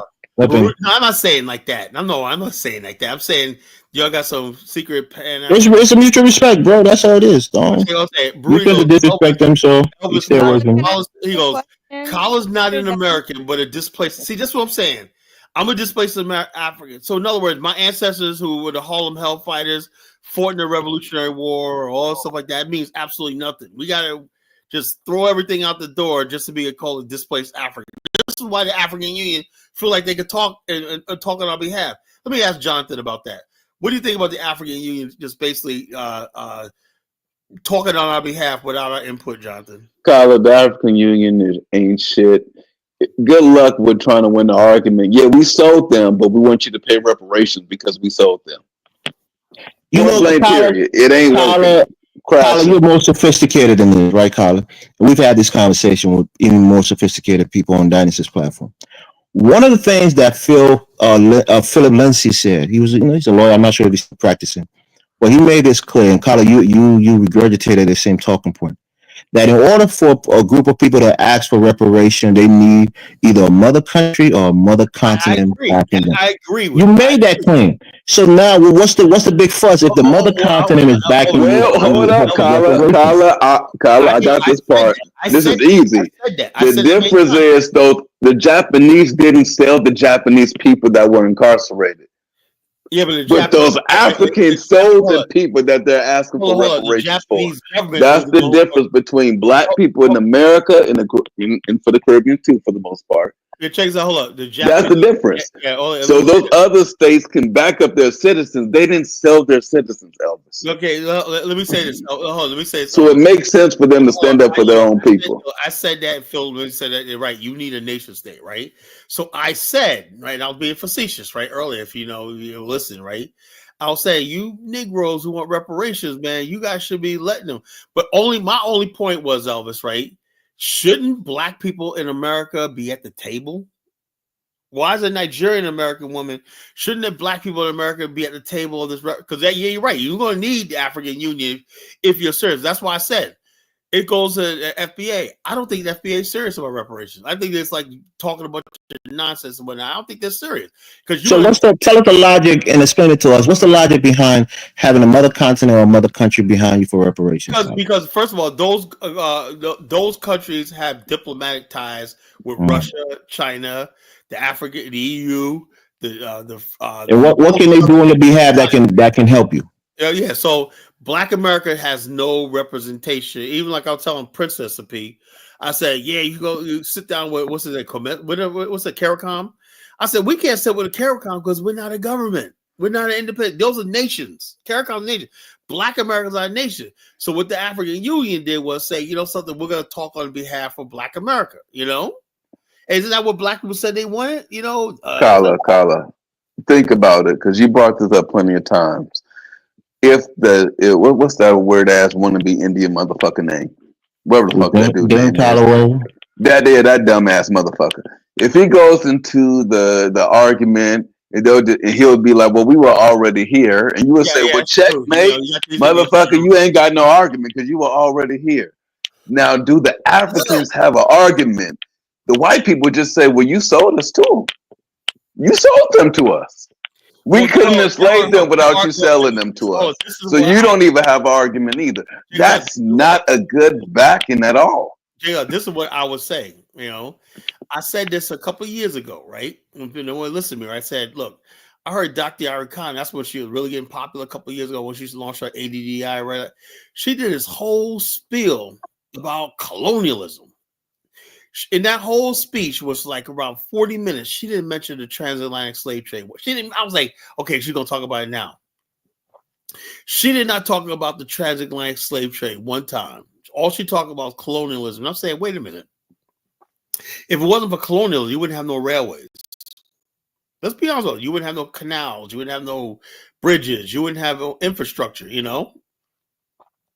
So the bottom line is this: how are you going to compare? So we're supposed to be like, yeah. You go and spill about what you went through in colonialism. I said, no, our issue is different. The transatlantic slave trade destroyed race forever.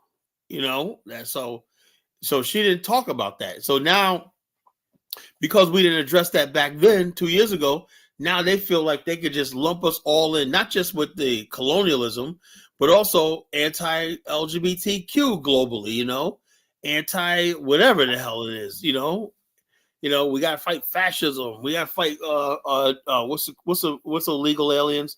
Undocumented rights for undocumented, and also like that. They say the free movement of people. That's what they're calling it. The mass migration, the anti-migration people. We gotta fight anti-migration. All this stuff is tied in with a so-called reparations movement now with the African Union. It's become a leftist think tank. That's why they're moving the United Nations to Kenya, supposedly. Carla, I got a question. I want you to be honest. We know that Pan Africans are the dumbest people that ever existed at this point. The difference between us, Carla, the difference between us and we need a nation state. Japan was in a strategic position to counter China, North Korea, and the Soviet Union. There's not an African country on the planet that can counter anybody that the United States actually wants to go against, because they all folded. They're useless. They can't counter a damn. They give up they don't even own the resources that we talk about. Jonathan, I would say that they still have recognized nation states. That's the only. That's the point. Carla, that's sweet. That's so sweet. Jonathan, I mean, that gives them something. Better than let nothing. me say this, right? It's better than nothing. The point here is, but it ain't nothing. Now that's the problem. Yeah, Jonathan, what do you mean by that's sweet? Tyler, post the link, please. People trying to. What I mean by that's sweet. Name me a country in Africa that ain't getting that literally ain't controlled by the West. Name one of them. You can say, go ahead and say Burkina Faso. Well, they ain't controlled by the West. Okay, they controlled by the East. Jonathan, they're not even in a strategic position to do a goddamn thing. Let me make a point, right? When it comes to international affairs, when it comes to diplomatic, channels and corridors and how these things work, especially at the United Nations, there has been countries, especially on the issue of Israel, for example, in Palestine. A lot of countries have voted against the United States' interests. Many countries where the United States was giving aid and helping them and kind of being overbearing with the military. Well, hold on, let me finish my sentence, bro. They've voted against the United States' interests, especially when it comes to human rights issues. Now, again, I don't know how far this is going to go, even if it's possible or feasible. But when it comes to reparations, a lot of people are sympathetic to African Americans based on the history of slavery. They will vote, and they can, Africans can lobby other countries in favor of a reparation for African Americans, not for the Africans, but for African Americans. So I don't think you can discard the fact that they can be useful in a diplomatic field. The problem is, Carla, they can't be useful when it just takes one motherfucking country to veto the bullshit that you're talking about. You ain't got no power in the United Nations. Zilch. You there just for show. No, you're talking about a Security Council. This is not a security issue, Jonathan. Security Council, the United States has veto power. This is an economic, issue. It's not a security issue. They have veto power over security issues and non-security issues. And also, Elvis. No, the veto power over non-security issue is 1-to-1. Elvis, if you look at the Charter of the United Nations, it says no body, the CIA had to do a lot of this, shall interfere in the internal affairs or it's illegal by international law to try to unseat a sitting government or interfere in the internal affairs of a country. That's why, everybody, the United States disregards that and does it anyway, right? But none of these countries have the power to interfere in America's domestic. See, when you talk about Black America, you're talking about messing with America's internal affairs. You talk about mobilizing Black America. There's people talking about something like mobilizing Black America for. You always say I'm being negative. Now you're being negative about the possibility of reparation. You're finding all the excuses why it can't happen. I'm saying the fact of the matter is, I look. Only reparations to me would be Africans saying, we got 10 to 20,000 square miles, right? We're going to give you all the diplomatic channels that we have, whatnot, to make this happen. We're going to be guarantors of this. You know what, Carla? If Africa wants Black people in the Caribbean to get reparations, start by paying it first. Give us land. There you go. That's how you solve the problems. Maybe you could convince the white people. Do you think somebody went to the African Union first? Do you think somebody went to the African Union and lobbied them for this?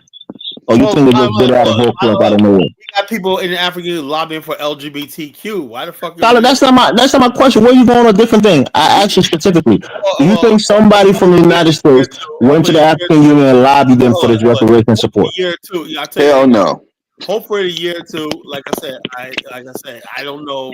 The thing is, I'm the only one basically. Do you know anybody else talking about an Afghanistan besides me? Nobody. So the bottom line, Omar Johnson, where is he all over the place? Afro think tank. Any voice out there? Phil Scott just turned FBA, whatnot. I don't know what the hell he's talking about now. Carla, who's this Latrice person that's trying to come up? Is that the Mr. Know-It-All? Who's Latrice? No. He's the one that Black Skin is an amazing guy. He said he wasn't coming up. He wants to come up. I think he's trying to come up. I think Steve wanted to come up. Steve wanted to come up. I'm up here. Carla, did you block my other account? What other account? The Steve that has the orange S on it. Who the hell blocking Steve? That's crazy. I didn't block Steve. Steve is the most Pan African niggas I ever met in my life. It couldn't bring Dark Migo, man. Dark Migo's a blocker, man. Oh, okay. That's why No, it's important to yeah, get he's you talking. Am He's I sensitive to represent us. Yeah. still echoing? Am I still echoing, Colin? No. Okay, yeah, cause I was playing the video while I was watching it. I think that's why I echoed. Yeah, you can't. You got to turn the video off. Okay, yeah, that's what I noticed. Cause it was my first time ever trying to play the video at the same All right, time. all right, Latrice. I'm not playing a video, but what's on your mind?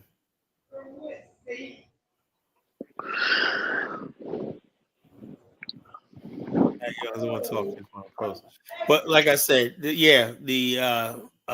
African Union, I guess they hear all this grumbling about reparations. So somebody, a Nigerian American, said, you know something, we're going to co-opt this. I don't think. Look, I don't think it was malevolent or malicious. I don't think so. You know, That's the I don't thing, think bro. so either. There's this hatred, bro. That's what I said. That's why sometimes as Africans we just need to stay the No, fuck it's not out of the way. hatred. The fact of the matter is, you can't help your damn self. So you damn sure can't help us.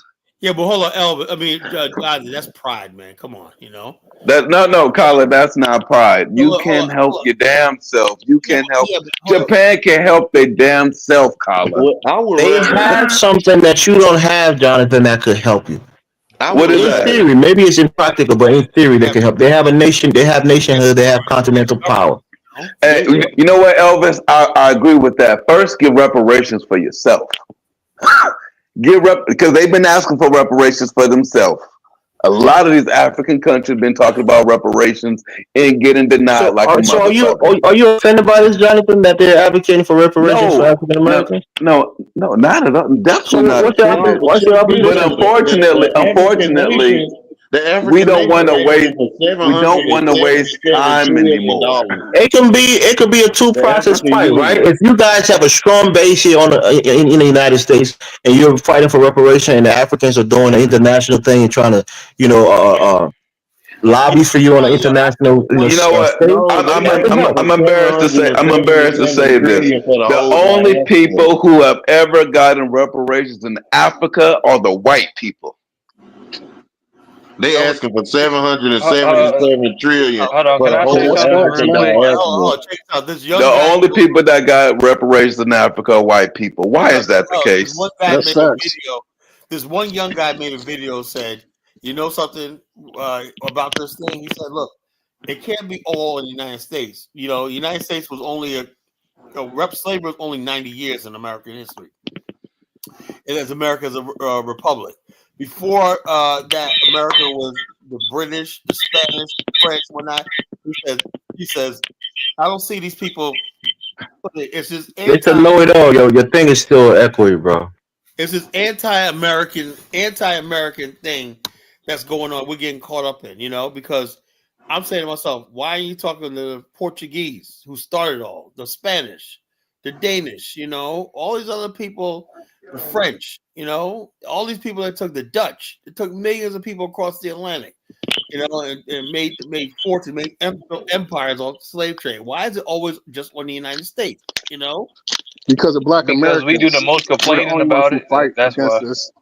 Yeah, we're the only ones who put in work, man. The rest of these guys go along to get along. Is that I don't know Latrice how. Wait, speaking? Latrice, that's Little John. Oh, that's Yeah. Lil John?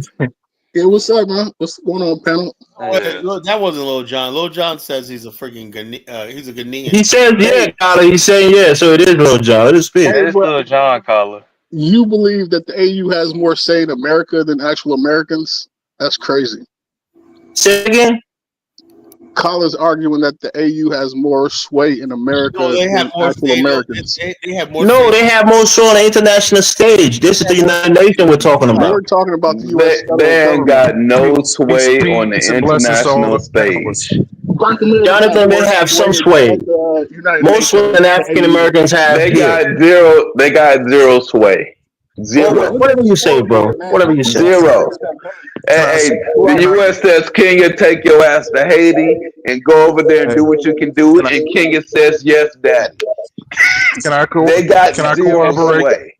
That's Hold on not one what. second. That's not even what it was. Collar, can I say this real quick? Okay, all right, Steve. Let's Steve talk. Steve, go ahead, Steve. Yeah, man, I got my dad shoes on. But anyway, I don't understand why all this talk about reparations. We are never going to get reparations. So it's just a it's Oh, we just know Don't say that. that, Hold on, man. yo, Even if you Steve. don't believe it, Let don't me say hold. that, bro. Let me ask Steve. Why Let would me you ask say Steve that? this. Steve, Doc, I'm can I shocked. say Right? something? Look, Steve. why would I say we got to be Yo, realistic? Steve, I'm No, shocked. man, you're a defeated coward, bro. Don't say Hold that. on, You hold on, just hold don't on, Okay, believe hold it. on, okay. Can I say? hold. Let me speak. Now, Steve, I know that, right? But at the same time, right? We know you're never gonna see the Easter Bunny either, right?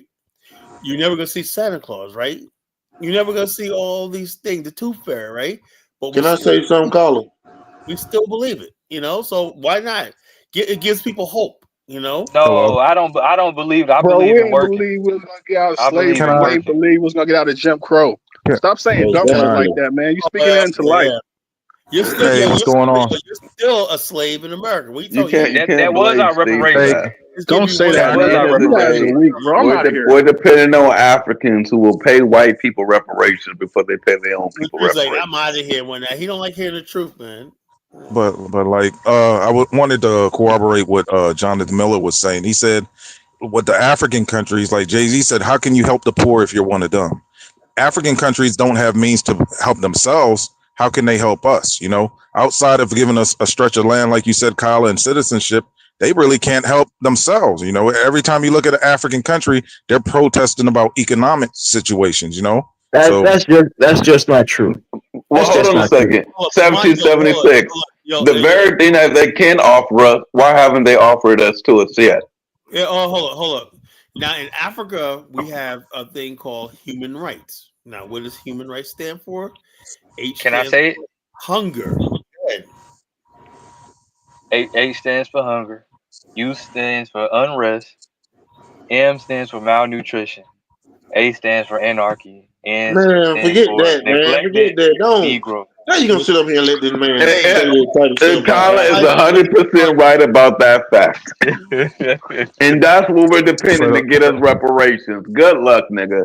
This ain't LARP. for as This long is stupidity. for, Man, this man sit for up as long here as and say Kyler been about on the African Yeah, show, but the whole thing is this: the reparations movement. It makes us feel good, It's feel good, Like You let me exactly tell you something. right, Be Colin. careful, right? Some of these reparation Negroes, man, they'll knock you upside the head, man. You try to think. Exactly right. Listen, when the stimulus check was somebody coming out, it was dudes out here. It was a dude out there that killed his family over a stimulus check. Yo, man, Crazy. that money's real. You got people out there, right? somebody Ever since Yvette Carlin came, they saw Yvette Carlin articulate talking about reparations. He's a lawyer, she's a whatever. People are going to their mailboxes looking and saying, "When's the check gonna come?" They really thought the reparations check wasn't going to be in Colin, the mail. some of our people, they're not exactly, I don't want to say slow, but Ain't the sharpest tools in the shed. I know. yeah, they're not the sharpest tools in the shed. Can y'all imagine? We depending on the continent of people that can't even manage their own goddamn resources That's why I to say do we something for us. need an African, It's not a dependency, Jonathan. That's what you don't understand. It's a Can't make a two-pronged approach. goddamn candy bar with all the cocoa in your Man, possessions. You're gonna help us get reparations. Oh man. I like mean, like that's what I say. I It's the hatred, wait bro. a It's sec. the hatred. See, I came up That's Tyler, with an not acronym. hatred. you've been advocating for this, Tyler. Now is the time to really make your case, and you're being quiet. You've been talking about how if this is going to happen, the African continent has to be involved. Now they're trying to get involved, and you're not backing it, Tyler. So Look. Let me say something. There, Let me for the there's record, an for acronym. the record. Hold up, for the record, I am all for the engagement that I'm saying right now. Right, I just want Black people in America, right, to say, you know, something, Africa, you want us on board. I can't do this. So Black America, if Black America is so comfortable with their, I'm an African American, because stupid shit say, you know something, it's time for us to build a nation of our own and whatnot. Like we have But Jews in Colin, Israel. is that what most Black Americans want? Yeah. Well, hold Hey, on. let me. The whole thing is, look. Let me tell you something, Steve. Can you hear? Hold on. If you get Black, if Good people out evening, there like gentlemen. me, Good evening, and I had gentlemen. millions, Good evening, Dave. yeah, they would. Of course they would. Name is Dave. But hold up. But so the Hey, thing but is, I came up with an acronym. there's nobody, right? Look What at all the up, bro? What people up, 17, that talk. gentlemen? Hey, what's up, Dave? What's Look at the all the people that acronym, talk bro? for Black America. What are they talking about? Reparations. They talk about What's the social acronym, justice. bro? They're talking about police The reform and acronym all is that. SAP.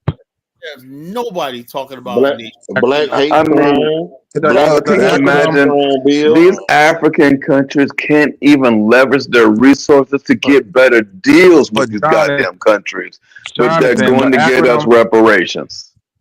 Jonathan, the acronym for Africa is SAP, suffering, agony, pain. Right. So when you have SAP Okay. and you can't help yourself, suffering, agony, and pain. Because Paulo, I don't these understand. guys Like, are starting it. When I get in my bag and start disrespecting them, you're gonna say, "Oh, I'm being disrespected." Elvis, Tell them to stop the bullshit right now, because I'm gonna hit I back love twice you, as hard. Elvis. I respect you, Elvis, but you can't get in no bag at all in this situation. There is All no right, let's bag you do can it. get Let's into. do it. Let's do it. Go ahead. Go ahead. 1776. Let me hear your acronym. I got one too. Say yours and I'll say mine. Elvis, there are two guys, let's things. keep it There are respectful. two things that have been proven. Jonathan, it's all good. I hear you, Jonathan. You're right. Let him say his acronym. I got my acronym Let waiting me for him and Elvis afterwards. talk. Let me and Elvis talk. Let's get this out the way. Me and my brother Elvis, and I love Elvis, okay? Elvis has shown two things tonight. Africans, even though they're not African American, they would rather claim that. And Elvis, even though you're not an American or a Congo Liberian, you would still hold the name of those people rather than hold your own native name. So you cosplay in America, you cosplay in Africa. It don't matter where you are. You don't want to be who you are. Go ahead, Okay, Elvis. thank you, Jonathan. I mean, to say such a silly thing would be large credulity, because anybody on this panel knows I always say I'm Liberian. On Dinah's show, on anybody's show, I rep Liberia. I argue with Kala on this show about my native heritage. Elvis, I'm you proud of. rep No, hold on. You Liberia, spoke. Let me but speak. Elvis and Morris is not a Jonathan, crime let me name. speak.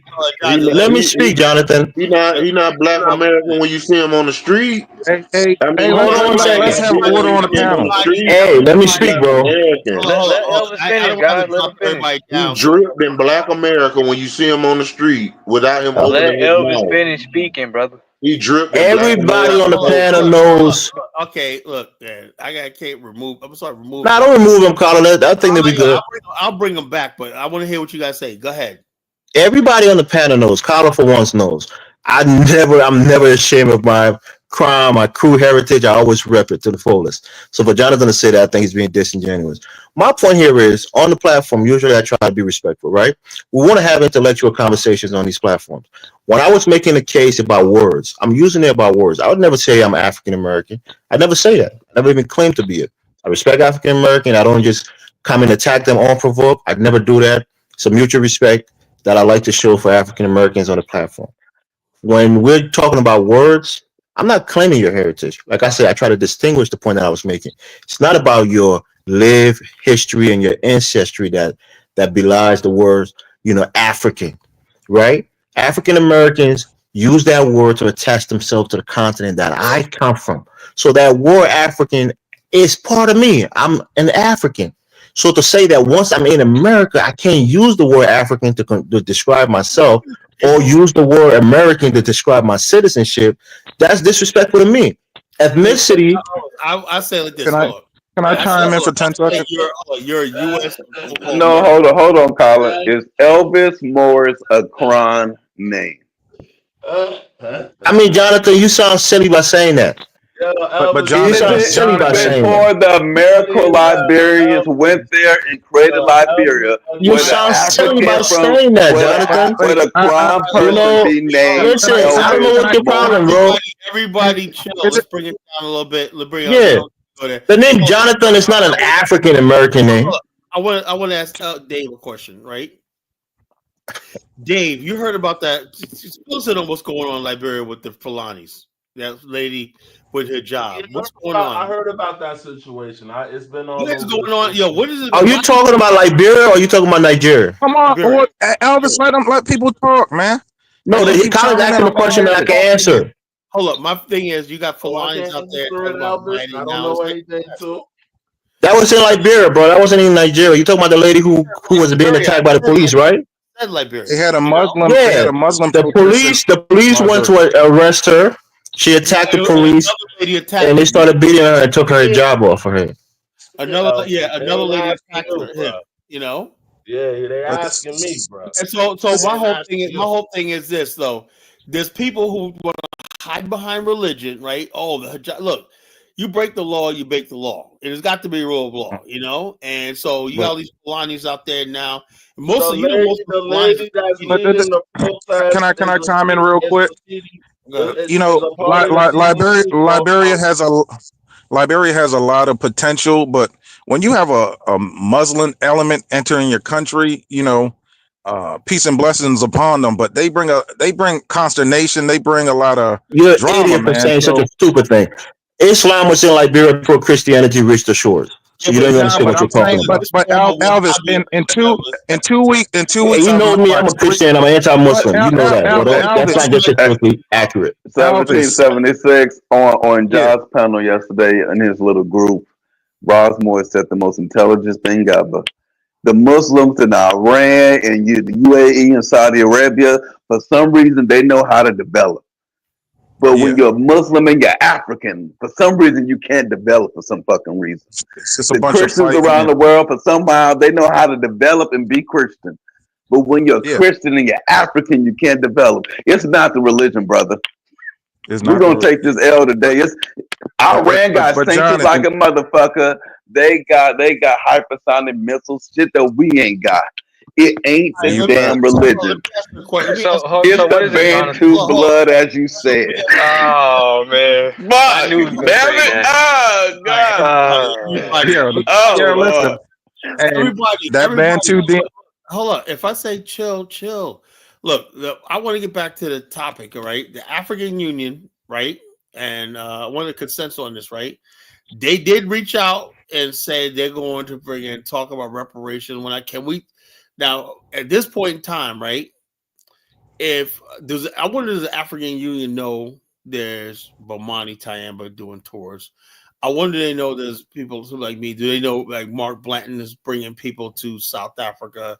Do they know there's a growing movement of Black people from America trying to build in Africa and stuff like that? You know, do they know all this stuff, right? And so why is it that it seems like that part of the Black the Pan African experience is not freaking talked about? The only thing that's talked about is this needy reparation thing, which means, let me tell you something. This is what I'm going to say. This reparations, and I'm going to get people pissed off when I say this. Reparation means that Black people, now Africa, have to somehow engage white society in the white world. The white people, if they ever talk about reparations, you're going to give something up. It's not going to be free. So I'm saying to myself,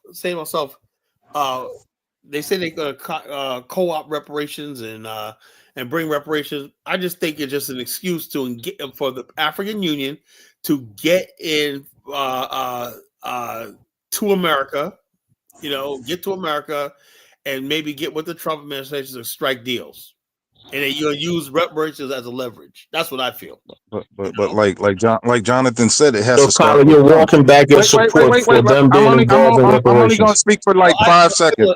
I have no problem with them doing it. I'm just telling you what the end result's going to be. But like I So said, why did you support it in the first place? But like I said, like Jonathan Miller said, it starts with the African Union.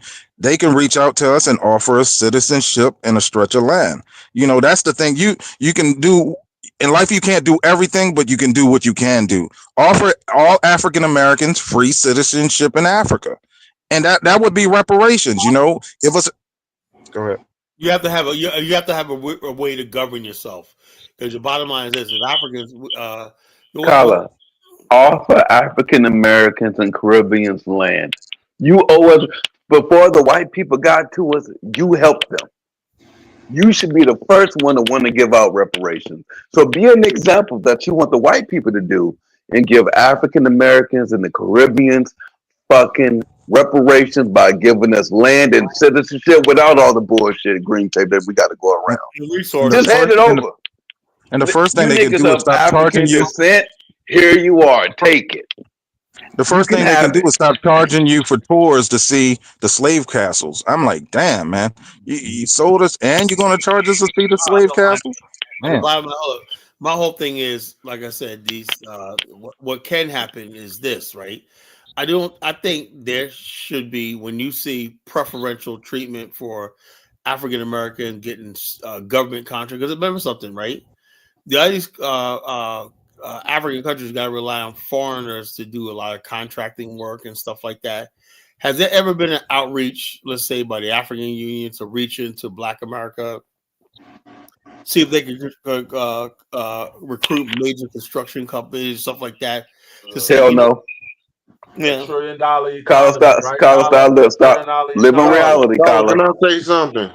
Carla, listen. If we was to do this in Africa, like if Black Americans was to build their own country in Africa, we would be the richest group of Black people, but we would be the most vulnerable people, Black people in Africa, because we wouldn't have, because every other Black nation have the white man in their pocket and in their country. We would be the only Black people in Africa without the white man in our pocket, so we would be vulnerable.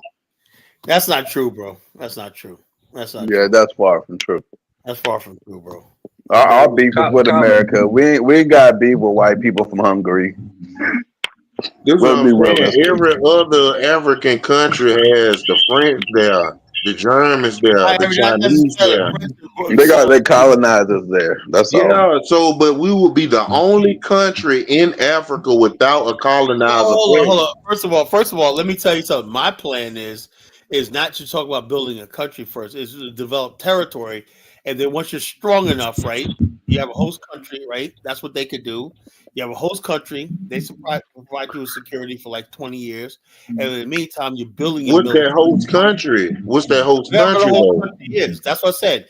Every country in Africa. It would have to be somebody that's technologically advanced. Yeah, but we would still have to invite the white man to our You know what? country. At the end of the day, I think white people will get land in Africa given to them before Black people in America or the Caribbean. That's not what we're talking about, Carla. I'm talking about we would be very vulnerable being some rich nigga. We wouldn't be vulnerable. What's wrong with you? Damn. We would be a rich country in Africa with no security. Bro. Liberia existed. They were only vulnerable to the native population, bro. But they the cheapest. There you go. They like the poorest country in Africa. I'm saying we would be the richest. That's now, bro. They wasn't the poorest country in Africa always. Listen, we would Go look back in history. Them niggas was balling. Listen, if Black Americans had their own country, that would be the hottest country. Everybody would be trying to listen. Man, we would be so vulnerable with no.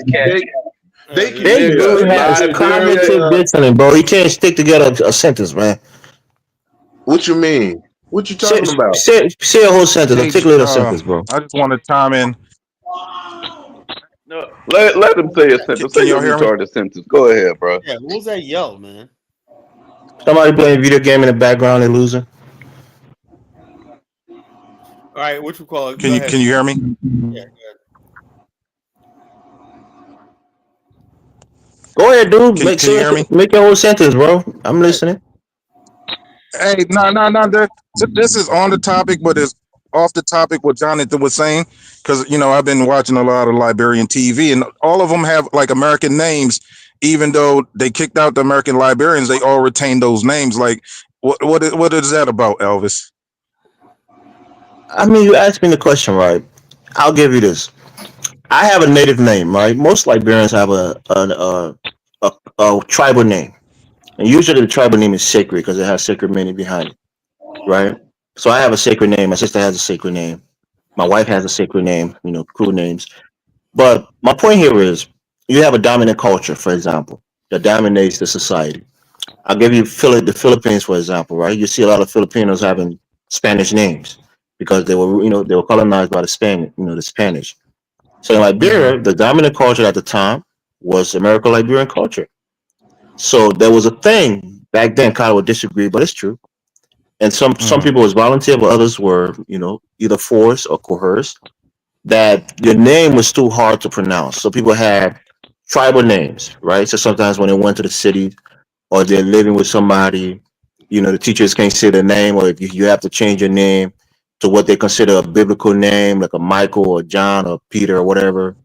So it was all about Christianizing the people, taking away their native names because it has different meaning in the native dialects and languages, and also as a way to civilize them, they changed their native names to quote unquote English names. Like you have the name, John and Paul, whatever the names would be, that would be English Somebody names. asked me, Man, can we get back to the subject? oh, look, I'm African You asked me a American. question, I was just answering, bro. Hold on. Relax. I'm African It American. makes sense. I am not an FBA, like the ideology of FBA. I'm African American, Black American, like hundreds of years generation here in the United States and whatnot. So if you want to call me FBA, fine. But do I believe in the FBA ideology? No, I don't. However, I do. I'm stealing some of their talking points away, and basically, once I steal their talking points away, I believe they'll go away. I'll I gotta tip my hat to Tariq. I will say this: the Pan African world, as far as Black, I don't believe Africa is a malicious one, not, but they must have looked at all these years, thought we were fools, because let me tell you something: Africans guard their culture, whatever they got, with just jealous covetousness. You can't get in that shit. I had a guy of mine, John Casher, man. He was in Nigeria for 34 years. Came back with nothing. That was his fault, Carter. Jonathan will tell you. Oh, yo, he went. Dude, he was with government officials. He was with everything. Did he have money, Carter, or did he just have an idea? He had. I'm sorry, but John Casher was in Nigeria for 30-some years. With coup government to coup government to coup government to democratic government to corrupt them. I don't know why the hell he even thought he had a chance. He wasn't being realistic, Colin. He believed, like I believe, Nigeria was a black country. That's like going to Haiti expecting to get something done. That's crazy work. Yeah, that's crazy work. He was trying to build railroads, something that is almost railroads. Yeah, that's something that is very expensive and not very popular on the continent. Rail would have worked. Like I said, Mavericks was even trying to do that. Yeah, but you need a lot of money for that, Dave, and you need to know how. He doesn't have a company. Nigeria had the money. They had the money. Yeah, Carla, they had the money. As they were stealing the money. They're not about. They're not serious, Yeah, he should have realized that after the third year, but he was so Pan-African, he wasted the rest of his life there and came back to America. Nigeria are building railroad system. They got like 2 or 3 of them up. Brother Elvis, they got a beautiful railroad system, and sometimes the people come together and they push the trains together to make it work. Whether you're railroad systems, bro. Whether you're African American or African, you have to embrace the 1776 dream. That's the only dream that's LARP. Man, the rest of those dreams, man, it just is a pipe dream, man. Thinking that you're gonna go to Africa and bring a first world civilization to people that don't want it, you're just smoking a crack That's pipe, what I was man. just about to tell you. The only way Black Americans can go into Africa and establish something would have to be militarily. It has to be by force. And I'm willing to say it, leave Black Americans out of this. I'll volunteer to know it all to be the chief general on that mission. I think be the first one on the ground. Even if the Caribbeans went to Africa, they could make that shit better. No, they could make it better. The only way Black Americans name one country in Africa that got access to 100% electricity. And I can say Jamaica, Barbados, Bahamas, Belize. Jonathan, everybody is better. The Jamaicans are better than the Africans. The African Americans are better than the Africans. Listen, I'm conceding. Listen, Jonathan, let me concede. Let me concede, Jonathan. You guys are better than the Africans. But all right? So stay in your better country. Honestly, build your better countries up and be free. This is real. No, like, Elvis. I was Jonathan. Yes. No, stay in your better country. Be free. We can't, Elvis. We can't do that. No, you can't, Jonathan. You can't. You got 4-year-olds in the goddamn cobalt mine. You can stay in your country and be better. You're so better than Africa. Forget about Africa. Let them suffer in their poverty. Let them wallow in their pain. Wait a minute. Hold on a second. Hey, Elvis. Elvis. Sisters on the platform. I was listening. I want you to pay attention. Hold on, 1776. Pay attention to what Elvis says. Let them stay in their countries and suffer. Nigga, you are African. Why would you separate You're yourself making a from your point. own That's people? the point you're making. That But the even thing is, Haiti, like even time out. Jamaica, all of the people I'm that's doing better than subscribed. Bro, Africans, fine. We're not Elvis, calling for your help. you Let's Please stay don't you think in your I'm just country. trolling. I'm damned subscribed your to General own Butt Naked people. and what he was saying. No, listen to what I'm saying. He said it's a spell over like Africa's. He was saying Africa has a spell of ignorance over it. So once you come to America, right? The African that can't do anything in Africa, once you come to America, you can go to Yale because that spell is broken. He was saying that the dark continent has a spell over it of ignorance, right? Who But was once saying you that? leave that continent, you become enlightened. So if Who Elvis was saying that? General Butt Naked, he was saying the CDC has a spell of ignorance. Oh, And okay. General Butt Naked, I don't know his real name, but that's what he was saying. He His said there's a name is spell of ignorance over certain parts of Joshua. His name is Joshua Bly. Boye. Joshua, yeah, What do you mean, Joshua boy? His Boye. name is Bly. That's a crime name, a supper name. Bly. Because you got to understand. So Africa, why I embrace the 1776 dream is a spirit of enlightenment. When people come to America, whether you're Indian, African, Caribbean, people Bro, it's not a excel because spirit. It's it's a called blessing. working systems. We as Africans have criticized the systems in our country and in our continent. Yes, look, nobody will criticize Africa more than Africans. We know our issues. Nobody knows us better than we know ourselves, right? I can come here and criticize my country and my continent. That's what Carlos said. Oh, Elvis doesn't praise his country. He doesn't love his. No, I criticize my country more than anybody else because I'm not a fake person. I know the real things that's going on in my country and on the continent in general. We have issues. It's about systems not working or not being effective. When you come to the West, especially in the United States, they Elvis, have working systems. So Africans who seem to be doing bad in their home country or their home continent can thrive here because they have working system that they can work and have upward mobility. Systems is the things that we're lacking in Africa. Working systems. Time out, Elvis. Let me chime in real quick. I'm gonna let you go. But when you have consistently bad systems, that's called a spell. Like if you keep doing wrong for 10, 20, 30, 40 years, it's called a spell or a trance, right? But once you break that spell, enlightenment comes. So like I seen Africans are smart, they're good people, right? But when they come here, they excel. Like a Senegalese dude, he'll come here, open But like a land business, he India sells have a divvy and stuff spell like on that. it? He makes money, but if he goes Do back to India have Senegal, a spell on it? They got a hell of a spell, what'd you say? Elvis. We know that to be I'm true. asking you, does India have a spell on it? India has the Yes. highest concentrated of poverty in the world. I'm asking 1776. What'd you say? India, the nation India. Yeah. Does India have a spell?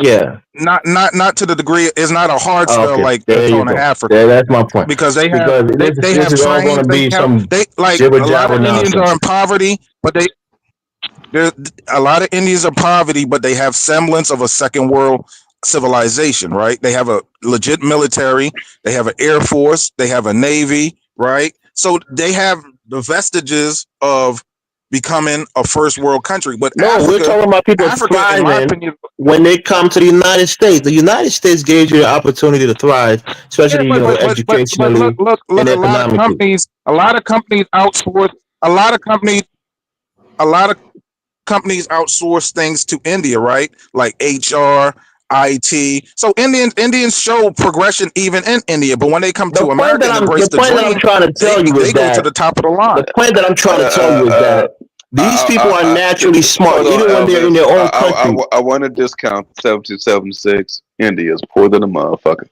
Yeah, India is No, also nigga. poor, but that's the point I'm trying to make, Jonathan. These people are dirt poor. smart. When they come into this country, most white Americans can't really even compete with Indians in terms of intellect, right? But they're living in poverty. Are you telling me that they're stupid in their country, but they're smart in America? Whoa, hold on now. Now, no defense to the white motherfuckers. But the Indians ain't doing better than the white folks now. The white folks hire you. If they hire you, No, go what I'm think about saying it. academically, Jonathan, I'm not talking about economic might. You I'm saying just a cheaper motherfucker than other white people. That's all academically, you is. Indians are high achievers, right? No, they're not. They are. No, they're not. No. I believe they are. No. Like, All right, Jonathan. they take they educate themselves very seriously. In the UK, in the United States, Indians are high, Y'all better look educational that shit achievers. up. No one scams education better than the Indian and Chinese. Don't fall for that shit. Say that again, Carla. But go ahead. You live like 20 to a house. Let me tell you something. We're not talking about the economic power. We're talking about the educational powers. Even that, look, there's a lot of Indians. They own hotels, everything here at the beach, but you'd be surprised. Like, even though you have one guy owns a hotel, you have how much debt the guy has, and he has to take care of his mom. You be see the old Indian lady with a dot on her head. They got to take care of their mom, aunties, and whatnot. You guys are so insensitive and just disrespectful for no reason. It's true. It's just a beat on their head. That's all. Caking and making all the money. And Indians tell you they're tired of that model minority. And yeah, you got people who strike it. That's your pineal gland. You got to open it up, Jonathan, and to be in life. Carla, the realest conversation I ever had was with an Indian person. Like, oh man, we are doing so bad. This is just all bullshit. They just take advantage of us. They know, everyone in Silicon Valley know Indians get paid pennies on the dollar in comparison to what they should be paid. That's why they sponsor their ass to come from India. Yeah, because they apartments. They don't. Facts. A lot of people don't realize this shit. You would think that an Indian lives in his house. He owns that house. They don't own shit. The company rented that house and put their ass up in there. That's what happens when the company sponsors your ass. I don't get it. Everybody wants to belittle other people. You never give props to anybody else. It's not belittling. It's not. Indians, it's not. Hold on. Not belittling. Indians, nobody would tell you that a group 100% is achieving things, right? But Indians are high educational achievers. We know that. We know that, Jonathan. Yeah, so I get it. You can give us some examples. Some of them are not doing so well. Fine, that's true. But they do tend to excel educationally when they come into this country. I guarantee you, many hospitals that you go to, you'll see. Elvis, with all due respect, no matter what group, if you came here on the education visa, you should do well because you came for an education visa. You pay for your education to come here. Why would you fuck up and not do well in education? Now you're making a disassociated claim, Jonathan. It's not a disassociated claim. Anybody that goes to another country for education and pays for the education, because you have to pay for it. You're not getting a loan for that shit. Yeah, I have a cousin right now who's in the United States going to college here. For some reason, immigrant children don't do as good as their parents that came over. Because once that's not the point that I'm making, Jonathan. You that's why I say you're disassociating my points. My point here is it's a fact that Indians tend to be high achievers when it comes to education. Elvis, there was a time period where this statement was true. Nigerians are the most educated immigrant group in America. But what happens when they're not? What happens when Nigerians are not the ones that are actually coming over here, right? And coming over no education visa. What happens when they have children and their children are already here? They don't excel as much. So at one point, Nigeria used to be the top in education, the top in their professions, the top in everything, the top household in income wealth. They done fell so far off a goddamn cliff. I mean, we got Frenchie on the panel, right? She's not on the panel, but she's in the chat. She lives in the UK. She would tell you that Indians and Pakistanis, they do well there too. Educationally, they do really well. Let me chime in real quick. Let me chime in. I agree with Elvis. Indians really apply themselves. They're a little socially awkward, but they apply themselves to education. They spend myriad of hours in education, but the thing is like the system. Like, I just think America is blessed, right? And when everybody comes here, they excel because of the 1776 dream, man. There was, this dream, this exceptionalism, and also, like Jonathan said, we get everybody's first round draft picked. Like, we get the best Indians, right? We get the best Africans, right? We get the best Asians. So they look like they're intellectually prowess, right? But we're just getting the best. If you're coming to Harvard, you're supposed to excel. If you're in an Ivy League school, you're supposed to excel. So it's like Jonathan's right and Elvis is right. When you get everybody's best, they're supposed to do well, right? And Elvis is right. Indians do apply themselves, even Africans apply themselves to education when they come here. So, like, both of y'all are right. I mean, Jonathan, I don't get it. I don't know which groups you ever give, credit to and praise. I mean, every group is not as great. Every group is not doing as well as we think. You just got to give people their props, man. Some people are doing well. Elvis, the first thing that I acknowledge is that if you came from another country for a specific purpose, you should do well in that specific purpose that you came for. Isn't that common sense? You say if. Yeah, You're putting Yeah, you're if. putting a qualifier on it, Jonathan. They're doing well. They're doing well. Just tell them they're doing well. Fine. That's it. but what You bring wait. what You bring the Elvis? What he's best saying that is we're not you getting the bring dumbest. you bring the best that but a country has to offer. Elvis, what? And you Yeah, expect them to do like bad. we're not getting the dumbest and dense from Mumbai. Yeah, we're not getting the dumbest and the dense from Mumbai. We're getting their best. So It's once you get Mumbai, not Mumbai. Elvis, you got to Mumbai. understand what a visa. Yeah, you got to I call understand it when you get Bombay a still. visa right and you go through that vetting prep and you go through that vetting process. Like if you're dense, you're not going to get that visa. But if you're like 1,500, 1,600 on your SATs, they're going to give you a visa, right? And incorporate you into the system. So we're getting the first round draft pick of the world. We're not You getting know, a when seventh you're round talking pick. about We're getting the best. So they look 1776. like they're excelling because They look like they're yeah. 776. Me and my wife, we went to the U.S. Embassy in Abuja to go get my son a passport, right? His U.S. passport. The people that were crying as they walk out of that motherfucker with their denials is so goddamn many. And the rare people that actually get approved, these motherfuckers are balling out of control. They're not normal people. You're talking about where, Nigeria? In Nigeria, we don't get normal people that can immigrate to the United States of America. You got to understand how it works, Jonathan. There are multiple ways that people. Hold on, let me make a point. Hey guys, let me make a point. You have to understand something, Jonathan. Let me speak. There are multiple ways that people can immigrate to the United States. There are multiple programs, for example, right? So take India, for example. One of the ways that a lot of Indians come here is through something called the H-1B1 visa. That visa is reserved for highly skilled professional people. So people who are highly skilled in IT, for example, Microsoft and other technology companies can recruit them from their home countries because they have highly sought after skills, skill set that could be useful in the United States. So the company will apply for that visa for them, and they go through a process and they get approved, and they come here and they work in Silicon Valley or whatever in some high tech IT job. For example, we just had the DV, the diversity visa result that just came out recently. I have a buddy of mine who, wife won the DV with his kid. They're going to be coming to the United States, hopefully. That's another way that a lot of Africans come into the United States. It's through the diversity visa. I want you to explain that diversity visa. What are the qualifications for that? Because not anyone can just qualify for that. But go for it. My mom. Name the qualifications. I came into this country on a diversity visa, right? So my mother, she was the one that played, because what you do, you play. You go in there, you set it, you make an application, and you tell them about yourself, your educational level, your family, your history. And was your mama educated? Moderately educated at the time, right? She had a degree, Elvis, right? I won't even say a degree. She had a teaching certificate. She was a teacher, but not to like a 4-year degree, right? But my point here is educated. Yeah, moderately. Not a 4-year degree. Listen to what I'm saying, Jonathan. I have buddies who've come into this country on a diversity visa who barely graduated high school. So it's not about your educational level. That's the point that I'm trying to make. Usually, one of the things that they look for is a family unit. They usually want a family unit.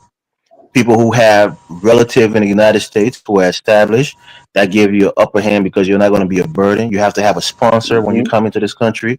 People who can help you, integrate and help you assimilate and adjust. Yeah. There's a lot of things that will help you when you go for that Elvis, interview. What Jonathan is saying. What Jonathan is saying, you have to have an intellectual capacity. They're not giving there are a lot of people who come on DVs who are not the high school graduates. There are illiterate people who win DVs and come into this country, especially from person that thoroughly studies that's an aberration. That's an aberration. It's not the norm. It's true, Jonathan. Elvis, I have a buddy of mine who can barely read, who came here on a DV. His brother came here on a DV. Kyla, I'm about to post the link for we to look at this lottery diversity visa. Dumbass motherfuckers don't get on. Hey, Kyla, can we get exactly the dumbest and the dense stay at home? Not true. Hey, the worst thing, 1776. It costs way more money to leave Africa and come to America than it costs to leave America and go to Africa. By default, How so, Jonathan? Yeah, What do you think the like process is I was to leave Africa? I was working in a fact. I Don't was do working that. in a factory. I'm asking you. All right, Elvis. this Yeah, is know it all. Go ahead. Hold on one second. Go ahead. What do you want to ask me? Can we get back to the label of the room? What you want to talk about? I want to get back to what the room was what the room is about. What, the African Union? Yeah. I want him to make a full sentence, Carla. Give him a chance to make a full sentence. Well, the whole thing I is, want to know. I would say like this, even though we're just Damn. talking. I would say like this. On one hand, I have Give him a word. I'm not being a hypocrite. I'm being mixed emotional about this. On one hand, if you, I'm like this. I like the engagement of the African. It's a thought that counts. At least they know we're here. You know, as I always had the impression they didn't know who the hell we were. You know, but the thing is, though, they took a non-starter movement. You know, reparations. You know, I guess people who really don't know how to work the system work. Let me tell you something about reparations, right? And what these people talk about. If you think out of the goodness of heart, white America is going to add trillions of dollars to the already unsustainable deficit, you know, to give Negroes a payout, you got to be insane. It would be the right thing to do, right? But but it's never going to happen, you know. So I know it. So hold on. What I'm saying is this. Now, Africans, I don't think Africans understand something. All these countries that they have were created by Europeans, and it's usually just Europeans' territory and boundary. And Africans, all they're doing is managing European shit, you know, and that's what they live off of. There's no African controls any mind. They said the same thing about slavery and civil rights, but we got that. Dude, it wasn't safe. Let me tell you something, Mr. Know-It-All. What kind of rights? Civil rights? Okay, Elvis, don't mock him, man. Carla, you brought that to my attention. You started making fun of the civil rights. I think the African Union is being disingenuous and they're being agent provocateurs because they're trying to incite the black people here, right? Because they're really doing a devil's errand because they're not being genuous. They know reparation is pretty much really not in the table. So the African Union is playing. They're doing the devil's deeds, man. It's nothing righteous of what they're doing, man.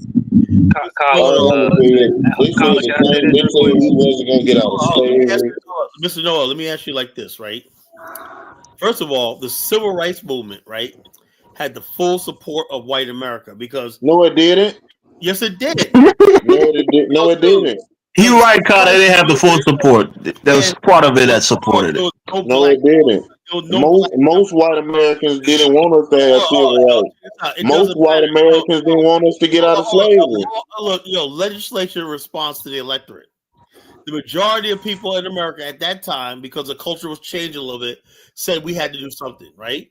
It was the whole thing was black people thought that overnight there was going to be radical change and whatnot. And what happened was, even though they passed the civil rights thing and whatnot, you know. Carla, do you know the numbers on that? How it passed the House? Was the for and the yeas and the nays on that? It was very slim, you know. Okay, there you go. So the brother's right. It's not most Americans that wanted it. Civil rights movement didn't address fundamental structural problems that was in the inner city and stuff like that. The black people in the North said, look, man, that's why 4 years after civil rights, riots broke out all throughout America. Cities burned to the ground. And they had the Kerner Commission. They convened the Kerner Commission to say, hold up. Like, the Kerner Commission, I used to believe that. Hold up, let me finish this. The Kerner Commission was investigating why were riots after we had a civil rights movement. We thought we achieved. Then it dawned like this that white racism in America, right? Even though you had the laws and everything like that, even though white people said that they wanted black people to have something in America, their racism, right? When the reality of black people have to go to their schools, live in their neighborhoods, when that reality hit, a lot of white people they faced a backlash, and that's what stalled the process. But they didn't want us out of slavery. Let me interject for 5 seconds. Didn't want us out of slavery. Hey, can I interject for 5 seconds? Black But you know when Americans I gonna gave get up? You know when I reparations. gave up on Do you know when I gave up on reparations? When them people didn't give somebody 106 years old in Tulsa reparation, right? 106. They didn't give them reparations, right? And then time out. This is the second part. When California, the Black Caucus voted down reparations in California, I said, damn, if those two people went against reparations, this shit ain't never gonna happen, man. And also, Mr. Man, You Know-it-all. want the to give reason why somebody people don't 105 believe years it, old, man. Mr. Know-it-all, Oh, let me say this. you know they. Let's do a role play scenario, right? Mr. Know-it-all. Let's say I'm the plaintiff for I'm the defendant, and you're the plaintiff who's seeking reparations. I'm the defendant representing the government, right? Now, the first thing I'm gonna ask you, Mr. Know, can you answer a couple of questions, Mr. Know-it-all? You want reparations, right? And we're in court. We're in a court of law, right? You're trying to plead your case before the Supreme Court, right? Reparation, right? I'm gonna ask you, Mr. Know-it-all. Do you know your ancestors who were enslaved? You know their names? no, No, you don't. What no, were I their don't. first and last Yeah, names? yeah. Do I know my ancestors that was enslaved? I know one of my ancestors that was a sharecropper. Do you know any of your ancestors that were chattel slavery? And so, now, can you prove that they were slaves? I know one of my ancestors that was a sharecropper. No. That's not the question. Tyler, stop picking on the brother. He's not going to make that case. A sophisticated lawyer is going to Man, let make the me case talk for to him. Tyler. So I know he's a little slow, but I'm saying like this. I'm asking, how are you going to prove? Hey, you know who the chief. You know who the chief. Mr. Know-it-all, boy, before you know it all, right? Before you go to court, you got to be prepared, bro. This is what they're gonna come at you with, No, it didn't take a But you know court who? case. You know who Carl. the U.S. government's gonna call to the floor? The U.S. government is going to call Dane Calloway to the floor. No, listen, Carla, they had to let us out of slavery. That bitch We got ass nigga ourselves says out of Harriet slavery. Tubman didn't We got exist. That nigga need to be popped. anything, Hey, but that's what the prosecution is going to Black call to the floor. Americans, listen, Dane anything Calloway. Black Americans. Let's listen to the brother, man. He's making his case. Please listen. That nigga ain't making no case. He just yapping. What the Hebrew Israelites? Damn, anything Black Americans. Carla, let him speak, please. We want to hear him. God damn. Anything Black Americans ever wanted in this country, we got. And we want reparations, we gonna get it. That's plain and simple. Jobs though. Hey, Mr. Know-it-all, make the argument.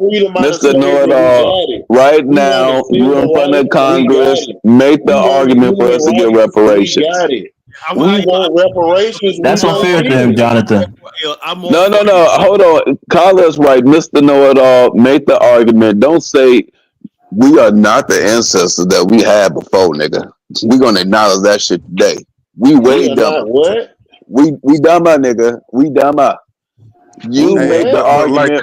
You make the argument for us to get reparations. You in front of Congress, make the argument for us. Go ahead. Okay, the same way that nobody wanted us out of slavery, we got out of slavery. No, nigga. You're in front of Congress. You're in front of Congress. Man, make the argument. Can you please let me talk? Jonathan, let him talk. God damn. The same way most of the country did not want us out of slavery, the same way most of the country did not want us to have civil rights, the same way most of the country didn't want us to have human rights. It's the same way the country don't want us to have reparations. Most of the country didn't want the Native Americans to get reparations. We gonna get reparations. Is this what you're saying in front of Congress? Anything in this country Black Americans want, we get. It don't matter. Elvis, get us reparations, please. This nigga can't do it. Like I said, look, I feel safer already, man. Brother, you got to make a case as to why you deserve reparation based on the history of your family going through slavery and not being paid for it. The fact that it was human indignity. You got to make that case on a moral ground, not about what you want. You got to make a moral case for it. And a civil case for it. Listen, our people know how to fight. Y'all never seen our people fight in this Do you country. know how to fight? That's what we're asking. Our ancestors knew how to fight. I'm not too confident in us niggas today. Just because your people don't know how to fight for what they want in their country don't mean we don't know how to. We know how to get on code and get Mr. Know-it-all. Get it. Mr. Know-it-all. how do you fight for reparations? The same way we fought for everything else we got. No. God damn it. I want you to explain it right now. How do we fight for reparations? You leading us right now, nigga. How do we do it? How do we pull it off? Where your people from? This dude is disassociating everything. He asked you one question. He asked me where the people from. Man, I just already answered the question. My nigga, we're from the Bay. We're from the Bay. Grandparents migrated from Texas. Nigga, how do we get reparations? Go ahead, tell us now. We fought for everything else that we got in this country. Lord, that means you gotta start marching, Jonathan. The dogs gotta be sick on you. The water hose got to come out. Oh my Lord! Let me say something for 5 seconds. Like Carla was saying, like those movements of abolition of slavery and the civil rights, you had a substantial, you had a loud element of white people that supported it, right? That made it happen, and also, if that case goes, yeah, you had white Jewish people that supported the civil rights movement, right? And then you had abolitionists. They passed because they had 1776. There was a large group of white people who helped you organize for civil rights, brother. This is my final point. 1776. If Mr. Know-It-All was leading us, just say, damn. If Mr. Know-It-All leaves us, we're going to pay white people reparations. If it really went to court, the U.S. government will come with a black lawyer, right? They're going to call Dane Calloway. They're going to call the Hebrew Israelites. They're going to call the Moors. Yeah, he's going to say, man, slavery never happened. He gonna kill the case right there. We was already here, right? 1776, right? You know what they say about the smartest people when it comes to the court of law? They never represent themselves. So I'm sure this brother is a smart brother. He's not going to represent himself. He's going to hire a sophisticated, brilliant lawyer to represent this case. This nigga ain't hiring a lawyer. He ain't representing himself. This nigga is hoping and praying on God that white people wake up one day and say, you know what, we were wrong for what we did. Mr. Know-It-All better go to trade school and learn how to stop civil rights to stop the country from burning down. They had to pass civil rights to stop the country from burning down. Yeah, nigga. In 2025, lead us. How do we get reparations? The same way we got everything else, man. God damn it. God damn it. How did you? Okay, that's a question. That's a follow-up. How did you get everything else? By fighting and be willing to burn the country down. Oh man. Nigga, you ain't African American, nigga. You're not representing my group. Y'all don't understand how America works. Reparations is a civil case, right? You have to go through civil law court to get it. This nigga pretending. This nigga was born in Egypt in It America. has to be adjudicated. It's not something that can be passed just by. We had to be willing to die for civil rights. We had to be willing to die to get out of slavery. Nigga, are you ready to die for reparations? We're gonna have to be willing to die to get reparations. You don't understand it in your country because y'all never died for nothing. We're gonna die for our reparations. Oh, we died for plenty of things, brother. That's why. Yeah, you want to attack me. Everybody tell me to lay off the sauce on you, but you want to attack me. Don't do that, brother. Oh, good. That's what you get, Elvin, for trying to tell retarded babies. We'll lay it down in this country. And black Americans always laid it down in this country for what we want. We gonna lay it down. Where you from, bro? You talk like a real country bumpkin. We gonna lay it down. No, you don't represent my country, people. Leave my country. My bad, Steve. You're an exception, Steve. Leave Steve alone. We lay it down. We lay it down in your country. They don't do nothing in your country. That nigga from the U.S. Virgin Islands. I'm sorry. We lay it down for what we want. You ain't lay shit down. What you lay down for what you want, bro? Yo, Mr. Know-It-All. Can I answer the question? You, man, I just get a job, bro. Really. But the thing is, what was disheartening to the reparations is when the California Black Caucus voted that down, and then the people in Tulsa, somebody live 106 years, you can't cut them a fucking check. They only got about 10 more years to live, if that. They could have gave them people in Tulsa 176. The irony, you got 100-year-old going back and forth to court for that, bro. Yeah, and man, it almost made me cry, man. You 100 a black man lives to 106 and they said no, nigga. That's crazy, man. But that was in Oklahoma, right? You know the state. You talking about 1776. You talking about how white people are It's a taking care. racist ass state. We It's a acknowledge racist that. state, man. They ain't gonna give it nothing. And But last damn, but not Alvis, you least, can't give him 100K. I mean, 100K. He only got about 2 more years. I'll give a 500 kid. It's not up to me. That's up to the racist Oklahomans, man. Because you Yeah, ain't let's gonna go. give Let nothing. me get you going I got 2 more calls on. Let me get Princess on, and let me get Kwame. Carl, stop calling that nigga princess. I mean, You know, it's just he's an average. I call Afro dumbass. You know, I got a name for Nah, everything. he deserves that title. Fuck that nigga. But don't call princess. but let me shout out to Alphadomus, Professor, and salute to I call this Jonathan and nigga Tyler. princess again. Hey, what's going on? Haiti All right, organizer, Princess. Haitian organizer. What's going on? What's good, bro? What's good? But I'm gonna defend Unc real quick because the reality is that some of these tribes had treaties, like the notion of what you talk about slavery and how it happened. Some of Yo, these did the black race in tribes had America ever treaties sign with. any treaties? Principally, there's no treaty No, between but black there was America and laws. the United But States. Kyle, there was laws passed like separate but unequal. All these type of laws were laws that basically showed that they wanted to quote unquote make quote unquote promises of change, but they never actually held up those changes. So Yeah, they're gonna make you promise a those are reparation is terms. never gonna hold up either. You know. Well, what promise did they made up or made with immigration? They always say it's like Barack Obama said, "Hope and change." 8 years. Was there any hope and change? Oh, we had no hope and it's some change, like a little change in our pockets. You know, that's all we got. No, but there's legal like if it's a law, it's legal terms to argue in court. Like if it was separate but Oh unequal, yeah, then there's okay. a I want legal to ask you a term question, to Principe. All display and right, show. Principe. Hold on. How about why don't you be an FBA slave descendant in America? And I'm gonna ask you, Mr. Principe. You claim that you owe reparations. Can you name uh, the abuses and the amount owed, and what exactly did your family member? Who was it, and what they pick? Why did they owe reparations? Why, for unpaid labor? Okay, can you tell me what they picked? Where exactly this happened at? What year? Well, can you do that? No, but separate but unequal was post Well, slavery, right? you know, it doesn't matter. All that's rigmarole. You know what the judge will say? Dismiss. Well, get the fuck out of my court. How are they going to dismiss that if it's proof? There's Because evidence. you There's got to video prove proof. your There's case. physical You proof. know, There's economic proof you got to look. of separate. You're the plaintiff. You're the prosecutor. You're the plaintiff.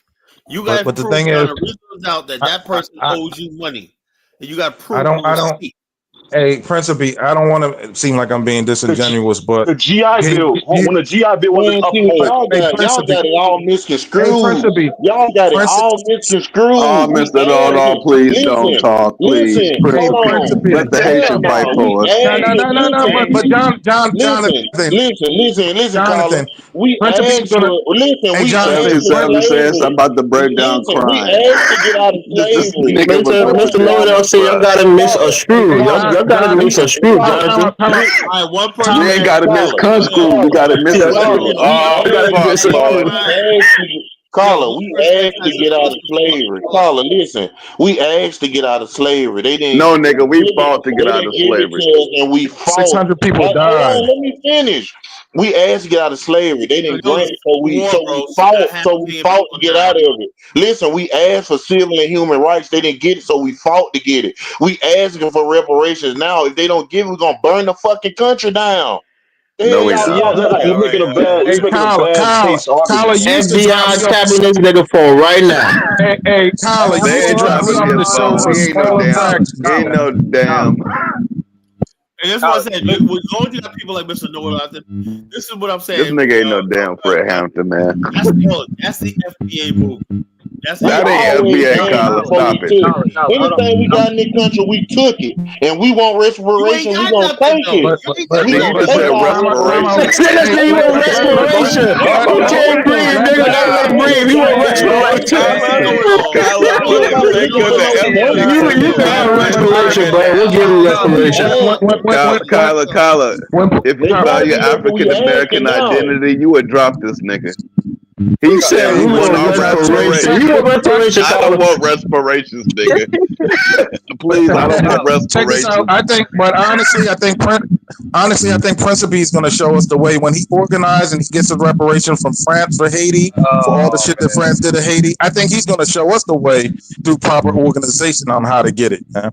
You know what? 727 says I got a problem with the black race now officially, because I know that the Haitians paid the white folks reparations, and I know the Africans paid white folks reparations.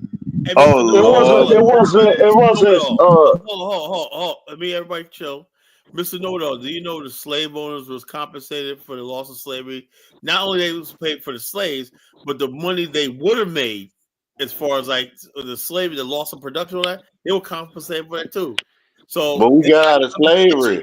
We had to die. We had to die in large numbers to get out of slavery. Listen, everything we got in this country. Know-it-all, you ain't getting shit. You know. You know what? We gonna take it. Mr. Know-it-all, I got something to say. Elvis, I'm sorry. No, Mr. Know-it-all, stop talking. Elvis, I'm so sorry, brother. You're not dumb. This nigga's dumb. Thank you, Elvis. You are not that bad, brother. We just have our disagreements, but thank you for not being this nigga, okay? Thank you, Elvis. Go back to your shanty town. Nigga, you spell Shantytown. Go back to Shantytown, Donald. No, spell Shantytown, nigga. We fought for what we got over here. No, nigga, and we fought for what you got. Steve, this your country from way down South Carolina. This nigga ain't from the South. Hold on, Colin. We fought for what you got, and we fought for what we got. You ain't from the South. Don't disrespect the Southern people like that. We took ourselves out of slavery. We're gonna take our reparations. All right, everybody, one at a time. Steve, all right, I was trying to talk to Mr. Know-it-all. Mr. Know-it-all, where you from, brother? Montgomery, Alabama. He Alabama ass. Okay, we see. That explains everything. He's not from North Carolina. He's from Alabama. The birthright. That explains everything. No. Tariq Nasheed from Alabama. So you can't mix these two together now. No. You from another part of Alabama. Tariq from California. Can I tell you one thing? Listen. My birth certificate is one street over from where Rosa Parks didn't give her seat up. I can actually walk out my grandma. Your birth certificate is from one street over. What does that mean? I can walk out my grandma's house and see the street where Rosa Parks didn't give her seat up. Hold on. You mean you was born? Hold on, Carla. Can I please finish? Hell no. You said my house. You know what, Colin? This is why we deserve reparations. White people just come to this nigga brain. Carla, can I finish my other grandma's house? I can walk out. I can walk outside my other grandma's house. I can stand in the street and see the Bloody Sunday, the Selma to Montgomery March, and both of my grandma's houses is historic. I'm from Montgomery, Alabama, the birthplace of the Civil Rights Movement that went all over the world. It wasn't the birthplace of the Civil Rights Movement. Go ahead. This movement went all over the world. And I'm from there. So I can. You said, where's your birth certificate located? Down the street from Rosa Parks. Anything Black Americans got in this country, we had to die for and fight for. And we gonna do the same thing for reparations. Y'all gonna witness it. Y'all gonna see. Y'all ain't never seen Black. Hold on, they ain't never seen. Listen, hold on, listen, college. Hold up, man. I gotta tell you something, right? I'll meet you for a second. I'll bring you up back in a second, brother. The whole thing is this: the civil rights movement. We claim we marched for and whatnot, but that was a white Jewish communist Uncle J thought that we sort of benefited from it because America was changing a little bit, whatever like that. 4 years after the civil rights movement, right? The worst riot in U.S. history was in Baltimore, Detroit, Newark, New Jersey, and everything like that. America burned to the ground out of Black anger, right? So the bottom line is this: the 70s and everything like that, there were Black people who were protesting against forced busing. We didn't like the direction of us having to mix with white people and stuff like that. You know, we saw more interracial marriage. We saw stuff like that.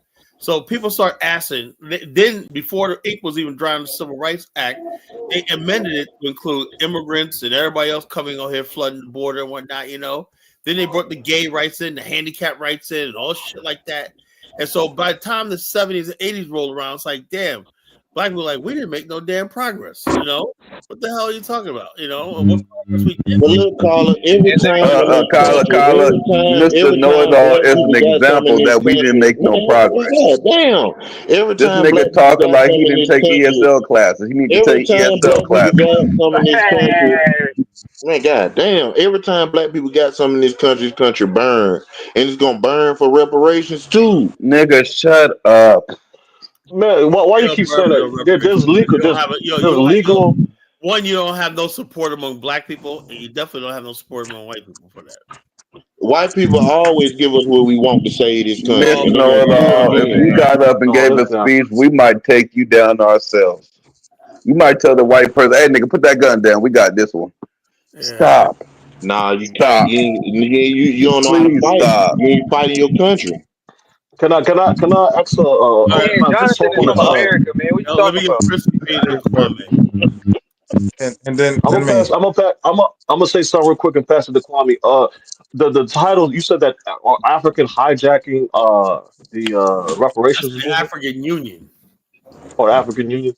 And why do you ask that? Well, I'm just asking the question because the whole thing is that they're taking on reparations movement. They co-opted the American reparations movement and the Pan African movement, right? Without Black Americans being involved, you know. So there's No, but they also had their separate claims long the same way incorporated existed for a long hold period up. of But time. Black people in America, African. like, hey, look, our claims is with the United States government, whatever like that, United States or not. We don't want anybody basically who have a claim from the Caribbean and all those other people like that to overshadow what even though I don't believe in reparations, you know, it seems like they're tethering their reparation struggle on with the ones in the United States. Why do you got to use that word tethering? Tethering just Because they are. It's attaching. I ain't call them tethers. I'm saying. But why the African Union doesn't protest them IMF loans that's at 80% interest? That's what they need to deal with. I mean, they got some significant shit to deal with before they can do anything. The No, first but part is some of that is tied. it's not signing 15-85% deals. Let's But start again, with that. that's no. But those treatments are tied to the mistreatment of African nations, and also it's also tied to the some of the former things that they did to those nations in terms of when they was fighting for their independence or the desire to self-lead. Like Kwame could tell you, I'm gonna pass the mic to Kwame. You know what, Prince? It's not about just independence. The It's about Congo, the turns and what happened and how they got it. they were trying to get reparations from Belgium. In Belgium, and that shit got shut. They got an apology, and they took a statue down of King Leopold. That was their reparations to the Belgians. I mean, to the Congolese people. Other than that, it was a big ass fuck you. They still the contracts. Citizens of America.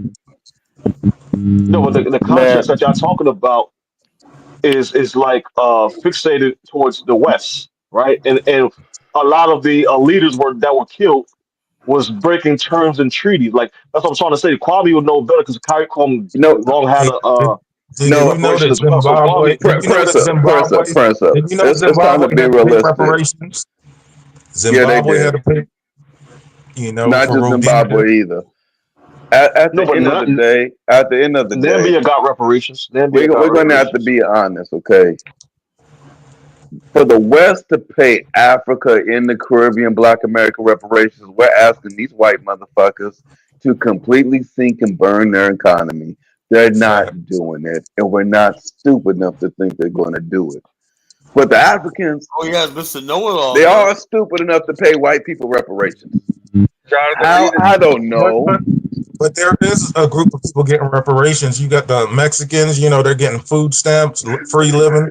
Like the Somalis are getting reparations in Minnesota. What you talking about? That ain't reparations for us, nigga. We pay taxes into that shit. Kill that. 95% of the Somalis are on reparations in Minnesota for $1,400 in food stamps. So hey, 1776. You always giving out numbers, but never no sources. What are the sources that 95? I got an Android, Steve. I got a fucking Android. Like what that got to do with it? Yeah. They got Somali projects in Minnesota dedicated to the Somalis. Trust me, At they the don't end feel of the like a day, motherfucker. these Man, the people Somalis are haven't getting a lot. seen The spots are these getting a people lot of haven't fringe seen Black benefits, man. Americans Hey, fight. Steve, you ever They seen never First seen a Black 48 in American Minneapolis? fight in America. Ain't They nothing can't but witness Somalis it. on them episodes, nigga. In the projects on the east side of Minneapolis.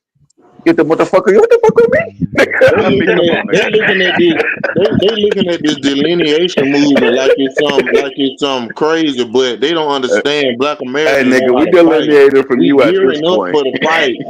We gearing up for a fight. Delineating. You're not Some people claiming like our Mr. shit no more. Know-it-all. I'm delineating. Mr. Know-it-all, you are. I'm not even going to disrespect FBA. You pretendian. You take that term. You dating Callaway's people. And leave my fellow Southerner alone, man.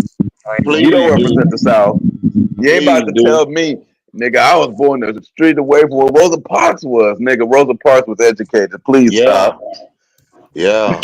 Following her footsteps, nigga. Jonathan, he said that's where his birth certificate is at. So he must have left it on the screen. Oh God, the birth certificate. Oh Lord. Yo, Kwame, man, I heard you going Kwame, back. stop taking L's to Tariq platform. Please stop. Yeah, you gotta No more L's, nigga. Kwame just like to get his ass. Kwame, you did a good job, brother. Keep on, man. Hold on, let Carla speak, man. Let Carla speak. Kwame, you on Tariq platform sounding like Mr. Know-it-all on this platform. Stop doing it.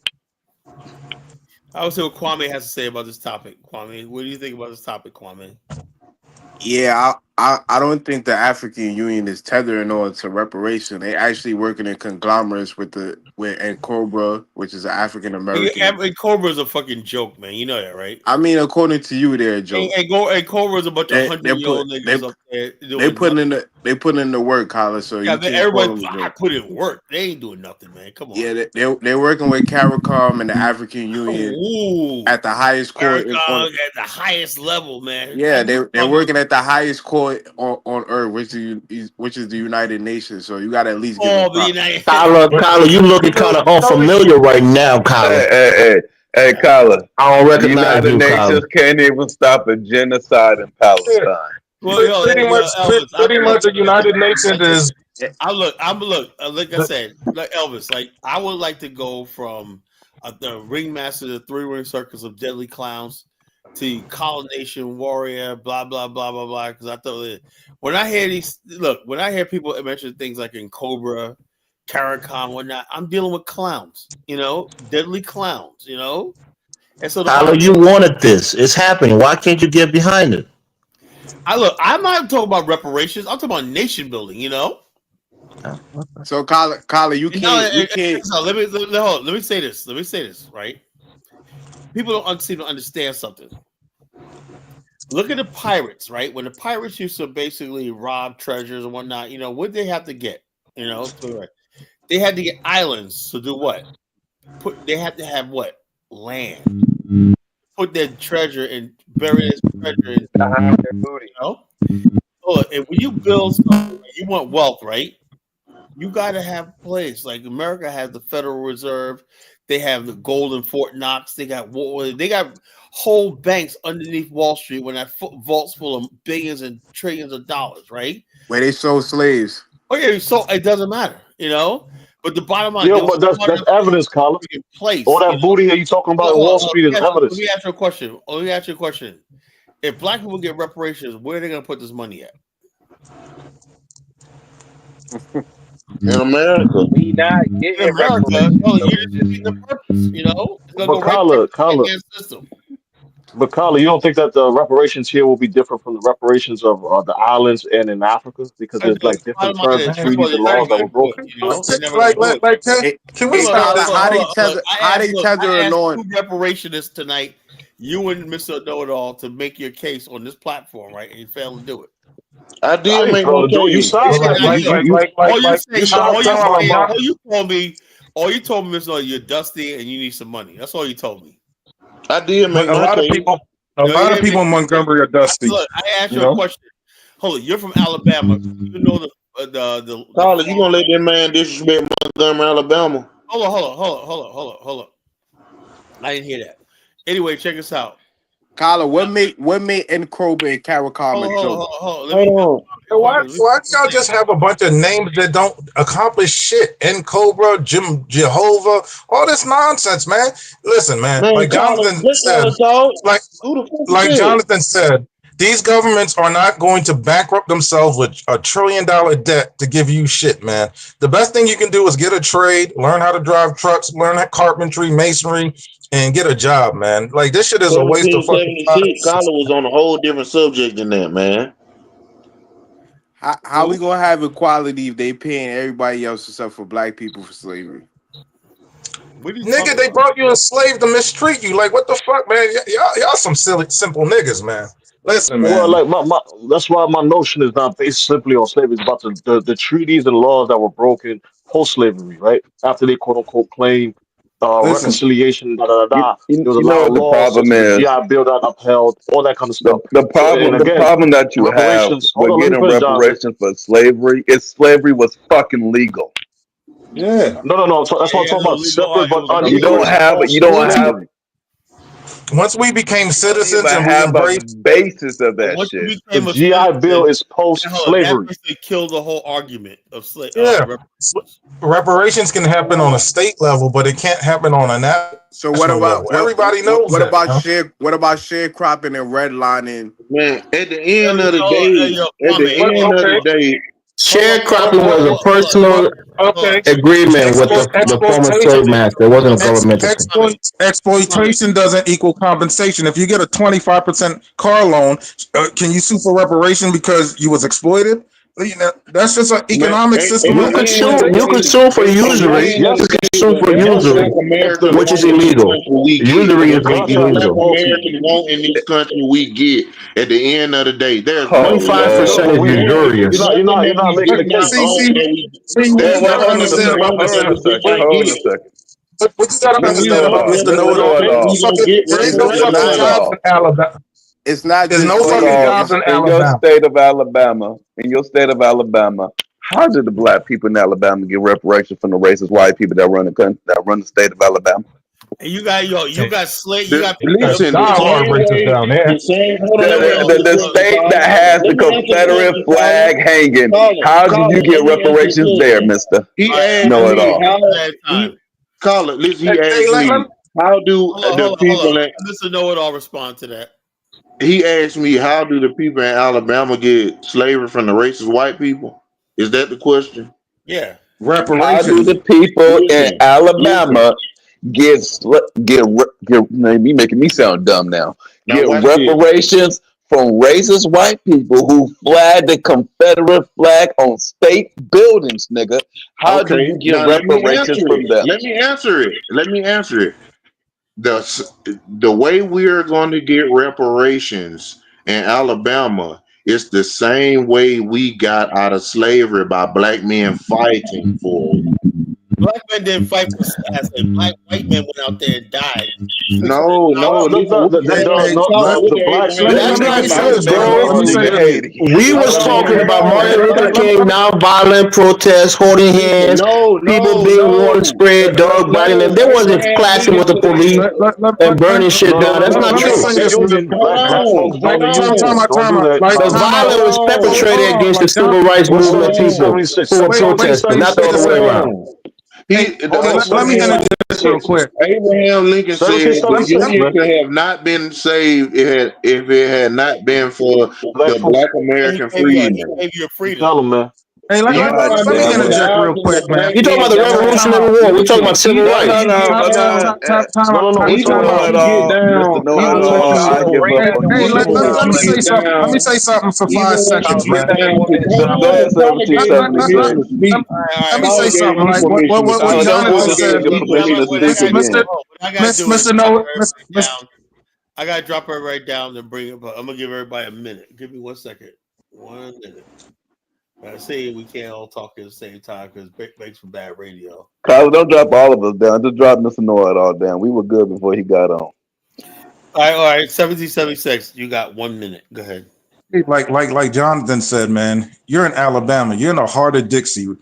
The Confederate flag is still flying over Alabama. You got hardcore racist down there. If Maryland is a mixed state where you probably can get reparation. If Maryland turned it down, right, and California turned it down, two liberal states, man, you don't got a shot in hell of getting reparations in fucking Alabama, man. What Mr. Know-It-All need to do is get a job at a temp agency and give out tickets to the Alabama Crimson Tide football game. That's what he needs to do. I'm done. Damn. My name is Jonathan Miller, and I approve 1776's message. Nigga, get a job, okay? All right, John. Damn. I have nothing to say. I support what 1776 just said. Mr. Know-It-All, get a fucking job. There's no path to reparations. There's no path to reparations. There's no path. You know, I tried it. I tried to look at the map. Basically, like this, just asking Democrats to commit political suicide. You know, Republicans ain't gonna vote for that, right? So the bottom line is, so in other words, okay, take it to the courts, right? But Colin, that's just a political chaos you bring in. Just the conversation of reparations is a political chaos. And it's not, you know, look, I blame people like Phil Scott because I guess to people like Mr. Nola, he seems educated, you know, so he seems educated. No. Mr. Phil Scott, you know, so reparations, what we gonna get? Stuff like that. Phil Scott's a fucking fat idiot, you know. No, but Colin, the problem is the fake over-the-top radical talk, right? If they was to act for non-cash reparations, debt forgiveness, you know, free schools, grants for homes, that would be passed quicker than you know, we need cash reparations. The problem is Black Americans love to have fake over-the-top militant. Check us out. In the words of Ben Yusuf, man, I said, Ben, shouldn't we basically have a fund for education? Shut the goddamn education will not give much. Boy, he's a goofy. But you don't listen. He's giving my money. Give my money, nigga. You know? Man, what people fail to recognize here, Carla, is that anything we got in this country was not built off of vote. Like, we fought for it. We bled and died. Why did this dude talk like he's struggling to talk, man? What's wrong with Reparations is not I'm talking in slow motion, man. Hold up, the 13, 14, 15 had to be voted on, you know, to give Black people citizenship, you know. The Civil Rights Act. Listen, the only reason they gave it because we was burning down their fucking cities. That's not true. What's wrong with you, man? You didn't see the dogs biting black folks and the hoes coming out and spraying those peaceful marchers? What's wrong with this dude? Listen, that's what you see. No, hold on a second. We're not going to pretend that there wasn't black people fighting. That's just the people that you seen on camera. Can I say something? What you don't know, you Carla has shown the deacons of the band that was knocking shit down. You don't know the history. Hold on, there was a lot of black people being violent. We're not going to just point at a whole bunch of people that was being non-violent. Wait, let me say something real quick. What people have to understand is reparations is not a national fight, it's a state fight. The 14th Amendment prohibited compensation for slavery. Like Carla said, they played out the slave masters because it was legal, right? But so everybody has to get reparations at the state level. Mr. Know-It-All, shit, you don't got a shot. Hell, Mr. Know-It-All, you don't have a fucking shot in hell. You got a better shot of being a 50-year-old running back in the NFL than you have a chance of getting reparations in Alabama. You might as well just give that shit up. Hey, Carla. Hey, every time he got a chance to get a reparations from Haiti, then he does got a chance to get a reparations in Alabama. This nigga's crazy. Say something. Hope he says something smart this time. Go ahead. Listen. They sitting up here acting like we looking for legislation to get reparations. How you gonna get it then, nigga? Come on. We gonna by force. How you gonna beat that ass into submission and get it? He's slowing down the convo, man. He keeps saying the same thing over and over. Reparation is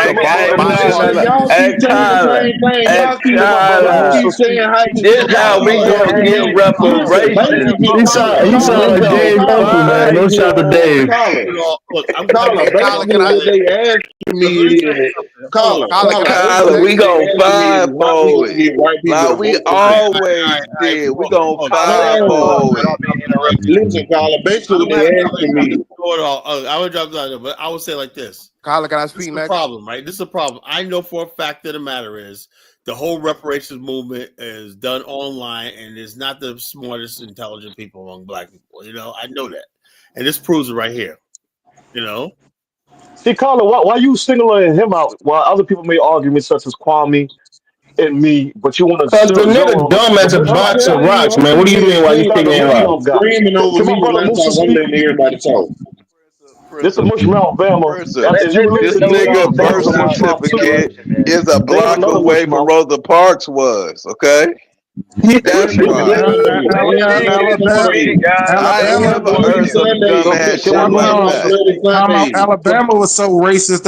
Eisenhower had to send in troops to integrate. Like he had to Carla, send can in I the say one airborne thing? to integrate. Come on, man, Carla, stop let it. me say one thing. Alabama's Carla, the can I say only one state that thing? compete with Mississippi for the racist Carla, can I state. say one thing? go ahead, Mr. Dodo. Go Carla, ahead. okay, Mississippi gets the when I gold say medal. got people Alabama talking gets the over me. silver. All right. So okay, chill. Let Mr. Dodo talk. Listen, I swear to God, I put this on Jesus Christ. Don't touch my Jesus. Yeah, you Listen, have see, I can't even talk, Carla. They gonna cut me out as soon as I start talking. Don't mention Jesus. Go ahead. Say you're talking nonsense. But go ahead. Okay, I put this on everything. I put this on my mama. Oh, don't do that to your mama. Man, see, Guys, now, let the nigga speak, man. Let him talk. Just put everything on yourself. That's all. Just put it on yourself. okay. I put this on. I put this on my life. If I'm lying, God can kill me in my sleep tonight. I lived in Alabama my whole life. I've been staying in New York for the last 7 years. It's 10 times more racist in New York than it is in Alabama. We all know that. There's a lot of passive or aggressive racism here. I believe, The only brother. reason I why believe that. That's kind of true. is because we got friggin' competition between blacks and whites in New York. In the South, So for them to say for them to say reparations not gonna get like Alabama just some big racist place. No, these white folks not. supposed to be like, yo, look at you, like, yeah, you know something, man. Your name, Mr. Know-It-All Rufus. We're gonna give you a reparation because it's the right thing to do. You really think that? It's not about that, Carla. What I'm saying Well, is, how you gonna get reparations? You gonna rob the bank? no, Carla. Listen, what I'm telling Hold you. on. Mr. Every single. Know-It-All. Look, I don't look. Kyler, let him finish. He never get his point. Let him finish. Hold on. Like this, I don't know a whole lot. Just say I'm stupid, right? How do you physically get reparations? How does that look like? Somebody mail you a check, or you go down there at gunpoint and say, "Open the bank up, the vault up, and get it"? How does that work? Listen, Carla. Let me say this: when the black people in the South got free, listen, I'm finna answer it. Can I please answer it? When black people in the South got free, who were the first person they seen? They seen black soldiers freeing them. The same thing with reparations. It's gonna be black people bleeding and dying for reparations. They ain't never seen black people act up in America, so they don't. Hold on, Carla. Let me finish my thought. They never seen black people cut up in America, so they don't believe it's so. They don't believe it can happen. And what I'm telling them is, LA riots. Carla, hold on a second. This nigga contradicting himself. What I'm telling you is, we are not gonna get reparations by legislation. We're gonna get reparations by act of war. Kyler, can I speak? This ignorant. He's a functional retard, man. He's a functional Reparation retard. is a bipartisan decision. I got something to say, Carla. If you don't mind, let Steve represent the South, please. Go ahead, Steve. Bring us back. Okay, Steve, you shoot squirrels. This nigga just eats the squirrel. He don't even kill it. Just go ahead, Steve. Steve is from the South. He represents North Carolina, folks. Go ahead, Steve. Oh my Like I goodness. said this before, all the time. It's a waste of time. Yo, Steve, you muffled, man. Oh, I'm muffled. You muffled, Steve. He sounds very intelligent. Go ahead, Steve. He got half of his ancestry from Alabama. Go ahead, Steve. Can y'all hear me now? Yeah, you good. You good now, bro. Okay. Like I said before, man, this whole reparations talk is a waste of time because it's never gonna happen. And number two, most black people are not gonna fight for reparations either. It's a dream. That's never gonna happen. These people are not about to get out here and bleed to death. All this stuff you hear them talking online, or we gonna get out there, we gonna fight, whatnot. It's fake. It's not real. They gonna get up, go to work tomorrow or on Monday like everybody else. Mr. Know-it-all, he gonna go up there like he gonna rise up when that, and he goes, "Let me just sit my narrow ass back the fuck down," you know. Exactly. They just talk all this tough talk stuff on the internet, but in reality, it's not gonna happen. The next thing you know, Mr. Know-it-all have the governor mention hijacked one night. I said, "I know that dude. That's Mr. Know-it-all." See, Kyler, why you land bashing Cobra? Because it's a joke. What's your problem with Cobra? All right, let me. All right, Cobra been around for 30 years and accomplished nothing. No, it's been around for 65 years. You know, damn, it's been around since 1964. So if they now working with CARICOM and the African Union and the United Nations. Look, the bottom line is you can do whatever you want to do, but I mean I gotta respect. You know, let me tell you something, Kwame. The only thing I'm putting my name behind is a serious movement talking about nation state of Afghanistan. You know, that's the only thing. Anything else in that, I look at them, I yawn, whatever. You know, like this. Don't expect me to get involved with nothing or support nothing, whatever like that, because I think it's all bullshit. I've been in this. But Carla, you've been alive, you know. I've but seen Carla, why not support non-cash based reparations? Yeah, I'm not supporting shit, you know. Why don't you be the leader of that? I'm not That's gonna more practical possible. Because supporting them is legitimizing them. I'm not gonna legitimize. No. I'm saying your own movement was non-cash based reparations. You know what? It's based on debt forgiveness or something like that. Honestly, let me interject. Go ahead. Hey, check this out. There is a group of Africans that are going to get reparation in the next 10 years. It's going to be the white South Africans. They're going to get, they're going to probably get 20 billion in reparations for them South African government. They getting their reparations for sure. They already get reparations. They own most of the economy. Hold up, they might even have their own state, you know? So everything that regarding their own state reparations, they're going to get. Negroes, please. Now, when I got people like Cuddy in Burkina Faso, that doesn't give me good comfort. When I got people like Mr. Know-it-all in Alabama, so it don't give. We just don't got it together. I talk about in Cobra, we don't got it together, man. Look who's representing us, man. No, Carla, it's worse than that. I think we might have to go to our ancestors' graves and just break down and cry and say we sorry. Yeah, because when you listen to Mr. Know-it-all and Cuddy, we really fell off.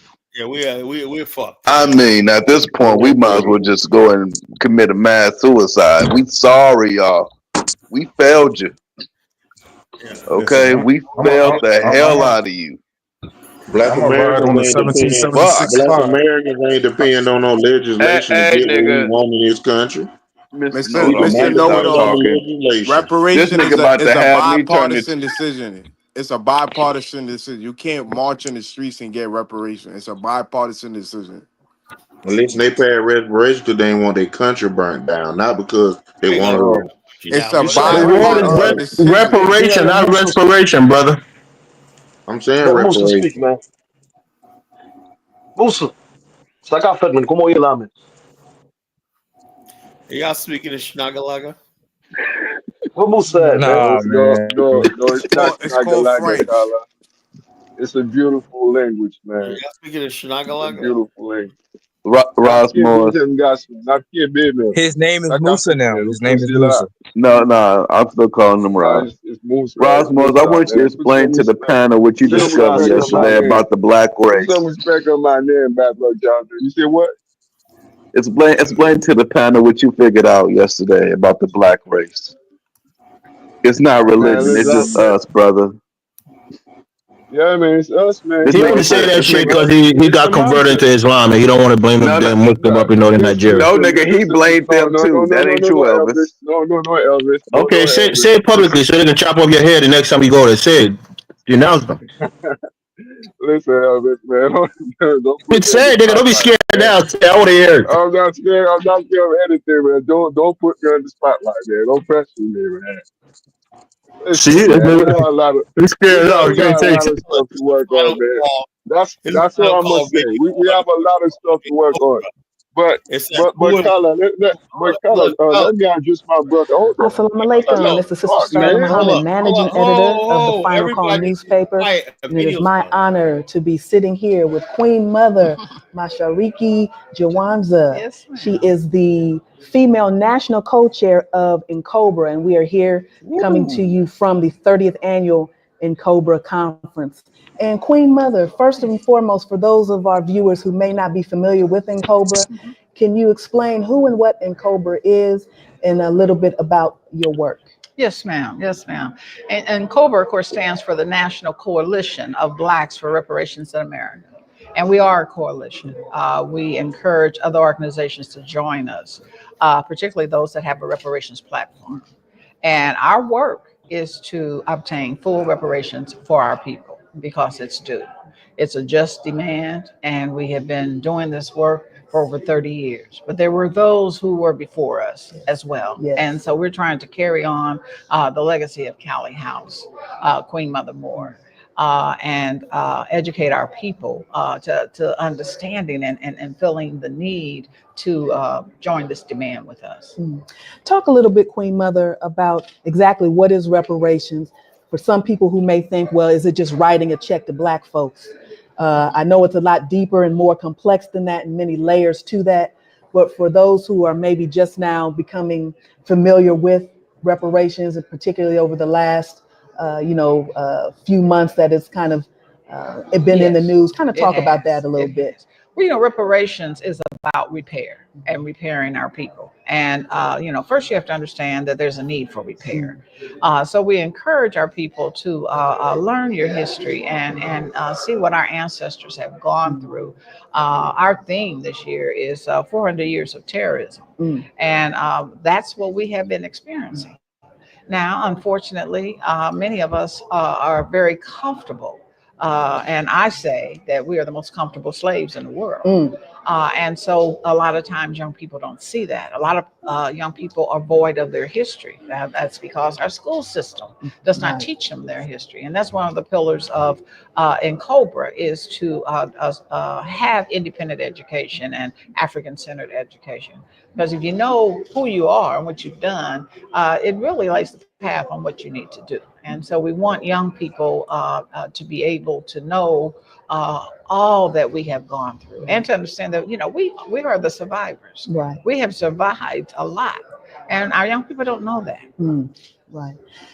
Exactly. And talk a little bit legislatively what's going on. Of course, we've got the two bills. If you can explain to people the two bills, the House, the Senate bill, kind of where things are standing. Yes. Well, right here at this convention today, retired Congressman Conyers was here, and he had introduced many years ago HR 40. And upon his retirement, the bill was still there with very little action. And all of a sudden, and I have to tell you, sister, I have no idea what was the catalyst that brought all of this to the forefront, but it's here. And so now I believe our legislative commission was telling us in the board meeting, we have well over 67 co-sponsors. There were, and for those who don't know, when a bill is presented, you have to get those signatures every year. So, you might get 5 this year, 10 this year. So this is the most we have ever gotten. And then there's a Senate companion bill. And Cory Booker has been so kind to introduce that. And so now we're working on the senators. And so we have been doing that for a while. We're right here in Detroit, and John Conyers came into this from one of his friends who we call Reparations Ray. And he was a realtor here in Detroit. He took hold of the reparations movement. And, him and Conyers, I don't know if it was over drinks or what, man, you need to do this. And he did. And we appreciate that. And of course, Reparations Ray is not with us anymore, but we still have that foundation that we're building on. And your guess is as good as mine how far we'll go with this. hopefully it'll go all the way. But then you bring up another issue. What then, Right. or how then do we use our reparations to repair our people? Well, there you go. That was made 6 years ago. Carla, she sounds smart and thoughtful. This I don't see nothing wrong with that. Carla, the moment they addressed her as Queen Mother bullshit, I knew we wasn't getting reparations. Oh, wow. Oh man, 6 years ago. You see that? 6 years ago, not a damn thing. it's just be being respectful to your elders, Jonathan. That's all. There's a lack of respect for his own FB. They always talk about all this FB. No, it ain't a lack of respect, but nigga, Queen Mother right there. Queen Mother just means that she's a pioneer for that, for that organization, and she's been leading it for a long time. It's just a term of at the end of the day, she's a pioneer. we want to deal with reality, okay? And the reality is, Queen Mother, get reparations from Africa first. Start there. Deal with the people that's supposed to want to pay it. Jonathan, they already offer you land, right? They offer you certain nations to offer you citizens. Is that not a form of reparations? Shut up, man. Nigga, you smoking dope. Let's be real. Wait. Let's be real. Certain nations talking of dual citizenship, right? What do you expect as reparations? The same way I feel like if reparations was even offered as a form of debt relief, that will alleviate a lot of the economic damage in the African American community in Haiti, in Angola, in Jamaica. Economic damage. What are you talking about? There's people in debt, Colin. If they give debt forgiveness tomorrow, if they forgive loans for homes. We don't owe the IMF or the World Bank anything. What are you talking about? We're talking about in America. There's people who have loans that can't fully pay it off. If they was to give debt relief, that would create decisions. Yeah. No, but that will create 1,000 years overnight, right? You know what I realized? Prince of Pitt, do you know that every 7 years that shit disappears? One more time, I didn't hear the end of what you said. Every 7 years, that shit disappears. Every 7 years.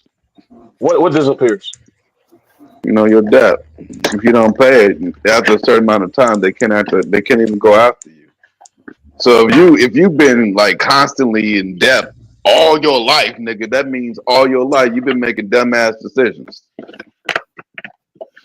Yeah. And that means even if they paid you reparations, your dumbass is just gonna do it again. Yeah.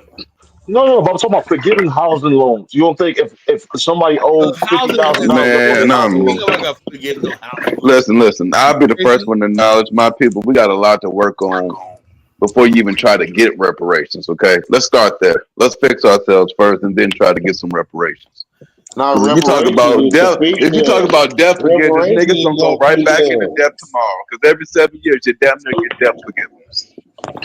So what's the problem with Queen Mother? With what she said? Queen Mother ain't realistic, bro. God damn. What the fuck? You mean to tell me you can't? Hold on. Over the last 65 years, we got 60-some people to sign on. Hold on. Are you with the thing of the Mr. Know-It-All ilk that says we don't need no legislation? Nah. Kyle, if I'm talking about going against Mr. Know-It-All, he says we don't need no legislation. I mean that's that man. That's that man theory. He said you gotta get that shit back in blood, Kwame. So how come Queen Mother's not talking about rising up and because she's talking about bills that they supported like the HR 40 bill's been there since 1964, bro. It's never gonna get to voted on. It's never gonna get to the House. Where did the Queen Mother talk about they violence? couldn't get the George Floyd bill passed while niggas was turning up. This nigga thinks this shit's about to pop off. My nigga, we can't beat this jam stupid. What they gonna do? Be out there working and God, they want to nigga already. Oh God. God damn it. Yo, Mr. Know-It-All, man. You can't be this stupid, man. Mr.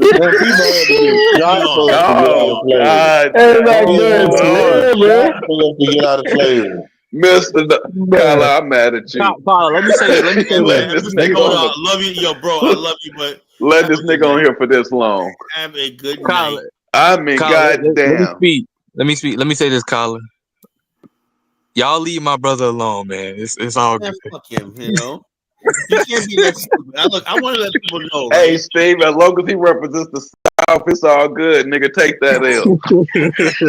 It's like this. I'm gonna say this right. See, I don't know a lot on certain things, so sometimes it's best just to be quiet.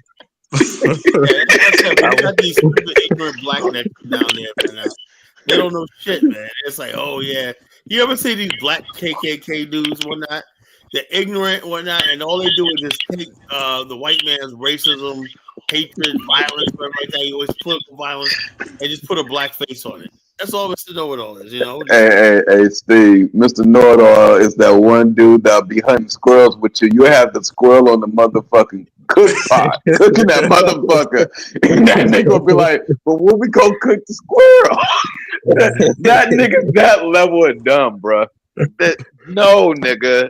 No, nigga. Is that Alabama education, This man? nigga about to make me cry. This is how bad I'm I not feel. gonna lie, that's kind There's of no way dangerous. this nigga's not one of us, nigga. Hell no. Don't say I'm that, not gonna lie, Jonathan. it's It's kind part of of you. dangerous to think Yeah, about. no, he ain't. Anybody This can nigga, be sharp from Southern California or Northern this nigga California. from the U.S. Virgin There you go. Islands. He No, from the U.S. That nigga from Jonathan, St. you can't be John. doing that, Jonathan.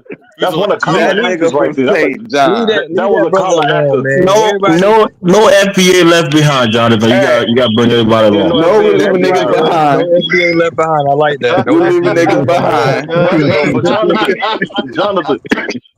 Jonathan, that's Once, one of Kamala hey, actors from the South, man. That's not a real person. That was a Kamala once a actor. nigga says that his birth certificate is from a block And now away he said from down the Rosa street Parks, from Rosa Parks. Nigga, what? once a nigga says that shit like that, nigga, I think you I meant where I gotta was question born. everything about you. My birth That nigga certificate from was St. right down the John, street from nigga. Rosa Parks. That nigga from Guam. That nigga from American That Samoa. dude. Put it this way. No, Put it but this You that was way. a bullying the thing brother, that man. I'm just Kamala, sorry for man. the dude, man. Put it That this ain't way. even no Mr. Southern Put it accent. this way. If they get Mr. reparations Noah, to how old are you, Alabama, man? if they get Hold on. Let me ask reparations you a in question real quick, Alabama, 1776.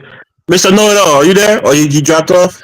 I do Holla drop kicked off. them off. Thank you, Colin. Oh, Collie kicked him off, damn. Hell I just yeah, want to Elvis. know Don't you try don't to keep got. that nigga on here. I want to make sure you don't have a learning impediment. I cannot sit there. I'm not Dinus. Dinus will let people sit there all day saying that nonsense. Like, Colin, you let that nigga sit on here for 2 hours. yeah, I know, but I was like, Exactly. hey, I know That was control. 2 hours of torture. Man, if the dude is stupid, you can't help it, Collie. That's a deficiency. You can't That's one help. of hey, what did he Don't say? discriminate. Hey. Colin, At this point, this Colin, nigga make Ed Cobra look like an elite organization. At this point, But Colin trying to tie in and Cobra and Mr. Know-It-All into one. That's nope, exactly. nope. Colin, see, exactly the part I'm of this sorry. propaganda. Colin, how much you I'm paying them for sorry, the Queen Mother. old head, man? Yo, How much you paying no, the I old ain't head, man, paying him Colin? nothing, man. That's y'all He sound like people, a paid man. actor, bro. Yo, Mr. No. Know-It-All is the de facto leader of reparations right now. You know? No, that's he's like a smear campaign. You paid That's that your man, leader. he spoke for over 2 hours, That's man. the guy, man. He's gonna go there and make the case. He's gonna bring fire and brimstone down and get your reparations. You better get behind him. You know what, Principal? You need Mr. Know-It-All to go to Haiti and free Haiti from barbecue. You just need like 1 million of them niggas. Haiti will be a new place. And I'll be the first one to sign Mr. Know-It-All as the sacrifice of Black America to say thank you, Haiti. I really Yeah, wanted to ask sparing Mr. them, man. Know-It-All a question. Like, is he gonna get out there and fight and tear up the America for reparations? Colin, bring the man back, man. We got some pertinent questions to ask him, man. Hey, Steve. Yeah, Steve. Colin, bring him back The for a moment second. that you said, is he gonna That's the tonight. moment Steve asked, is he gonna get a fight? Yo, he's going for me to call back tomorrow night. I thought about that Colin, nigga throwing look how rocks through much. his own window. Colin, look how much 1776 grown. You gotta get. Chill, Jonathan. That nigga go throw a rock through his own window. That white people. Hold on, Jonathan. 1776 seems like a practice. This guy is ignorant and narrow-minded and shit like that. You ain't no helping him, man. You know. Nah, you I ain't gonna lie. 1776 has came around now. When he first came on, we were like, man, this dude's an ultra cool. That nigga still be calling in 1975. I'm sorry, but after listening to that dude, 1776 is a genius. Hold on, he asked me the other day, does Liberia have roads? You know, they got buildings and roads. Nigga, you can't pull up. He said, who said that? Mr. Know-It-All? He asked me that shit. I mean, we got the internet, man. Ain't no reason that you should not know that. But no, wait a minute. But do Liberia have roads though? Yeah, it does. A lot of paved roads. I can show you a video. Man, we seen videos. Show me a video. I want to see the video. You ever We see a seen video? All right. I know they had roads back in the days when the people were running the Collar. Jonathan trying to be Collar, drop the link. Collar, I got a proposal for you, right? So Baruti said, if you believe that so-called African Americans are basically from the Angolan area, I'm sick of what he says. So then why don't you posit African Americans to be Angolan? Connect to a country, establish a dual citizenship, and expand Angola about 50 million in the U.S. We already thought about that, but the bottom hold on, Carla. Why is it not feasible? You thought about it. Why is it not possible? First of all, in order for you to do that, you need a landing place, right? Like I said, how are you gonna go from here to fucking Angola? How far that is? No, he's saying use Angola as a base for the African Americans here in the United States. Let me tell you something, Baruti and all these other non-people like that. I've already tried to do that. Angola's too fucking far away. I had a group that was going to Angola. They're too far away. We're gonna revisit it one day, but that's why I said, and I'm not just using Liberia. I really care about Carla, the country. you don't basically build a base in Liberia. Hold on, Carla, you don't have to play no videos. AU. Shout out to John. Oh, that's beautiful. That's beautiful. The president of the AU is from Angola. That's beautiful, Jonathan. Angola at the moment. That one road, that's in Liberia. That one road. That's the president of the AU is from Angola at the moment. Or wouldn't that be that's Tubman Boulevard?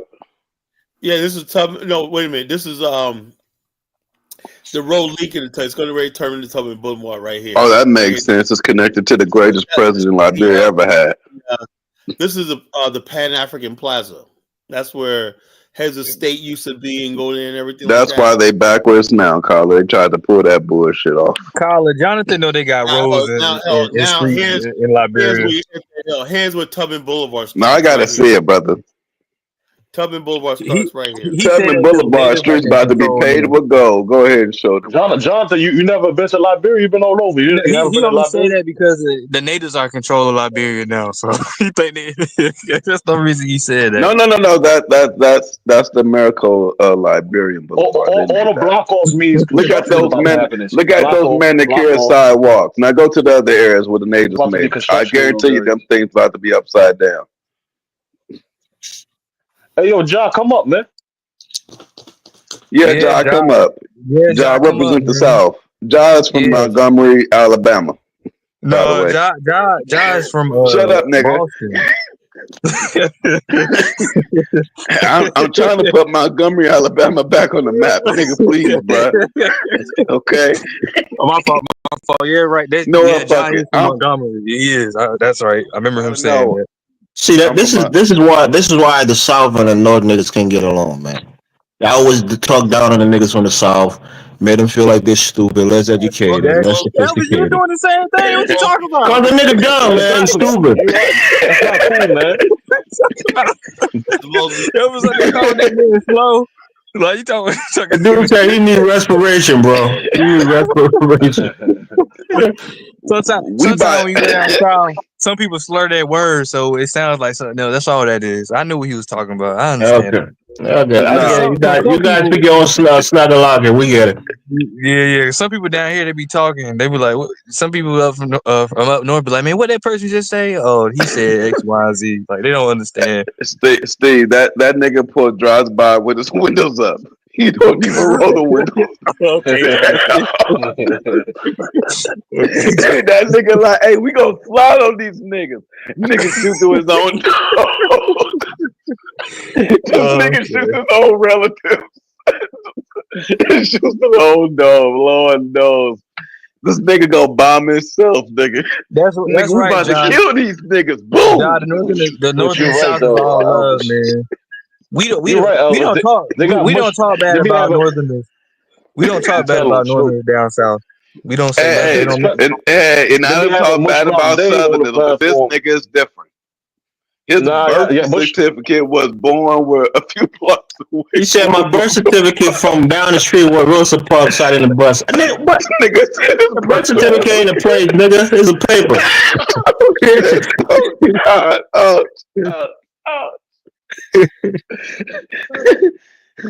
I think we made him nervous progressively, man. I think he got more nervous and his ignorance level was still more. If there was ever any evidence that Black Americans are Africans, none of us are superior. That nigga just proved it for us. Okay, we can't brag anymore.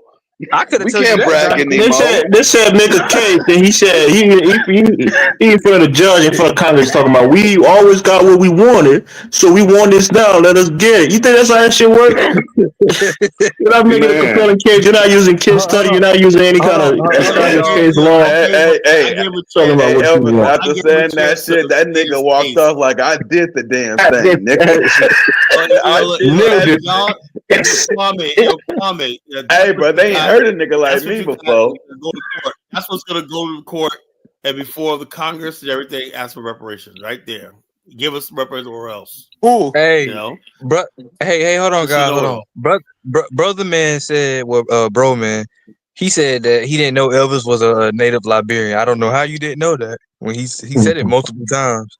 Yo, shout out to Job, man. He knows that. He just talking to Jonathan because Jonathan likes to throw shots and wants me to respond to it, but I didn't know that nigga. No, I don't want you to respond to it.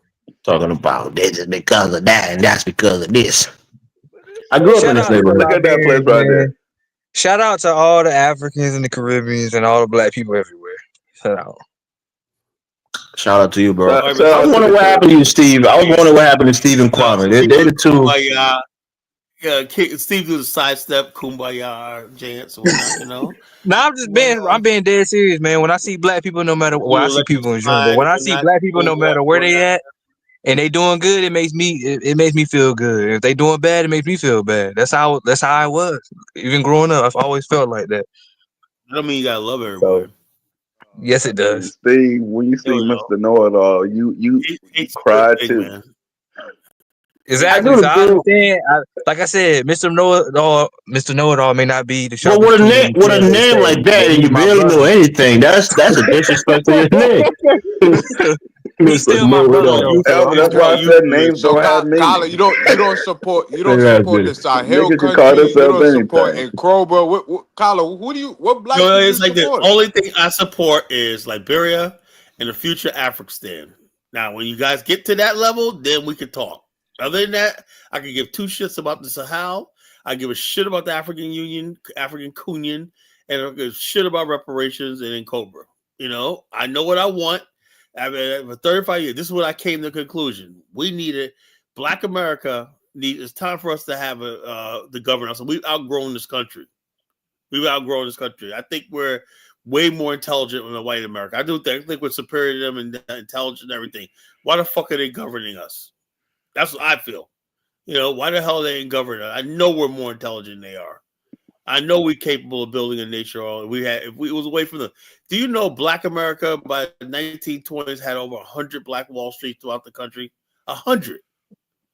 Even in places like Los Angeles, New York, and whatnot. You know, that wasn't just Tulsa. All of we had these Black districts that we financed each other, made money and whatnot, invested in business. Black America used to be a booming place. You know what, Carla? I'm gonna shit us. I'm gonna shit us in the face. Fuck all of that old shit from 100 years ago. Let's do it now. Well, I don't want to hear this 100 years ago bullshit. Hold up. The reason why we had Mr. Know-It-All up here. Man, I think this is Mr. Know-It-All. That nigga Jonathan, you gotta see this. This is Mr. Know-It-All right in the comment. He said, "Who gives a fuck about Africa? We just want to take their gold." The nigga spelled gold with GOAL. In their minerals. This nigga said, "We want to take their gold in their minerals." Man, I don't think that's Mr. Know-It-All. That's Mr. Know-It-All, man. He said he want to take their gold. I think GOAL. Hold on, I'm gonna tell you why. Because this person says that they're not Black Americans; they're copper-turned Indian. That's what. So I don't think Mr. Know-It-All. That's exactly why that's Mr. Know-It-All. That's Mr. Know-It-All, man. The nigga can't write. He can't put a sentence together. He can't speak. I don't think he a pretending. Hey, Flack. Right there, the one that says flock. FLOCCK. Fleet. Oh yeah, so that's what I said. He's a self-hating Negro and whatnot. Take their gold he goes, in their. This nigga spelled everything wrong. So in other words, how you gonna be asking for reparations and you're a copper-colored Indian? How the fuck is that? He said he wasn't insult me, but he said neither get your mother. What? Who is this dude, man? Speaking brother English. Neither get your mother. Nah, man. Hey, nah, man. They're not Black Americans. They're copper-turned Indians. That's not Mr. Know-It-All.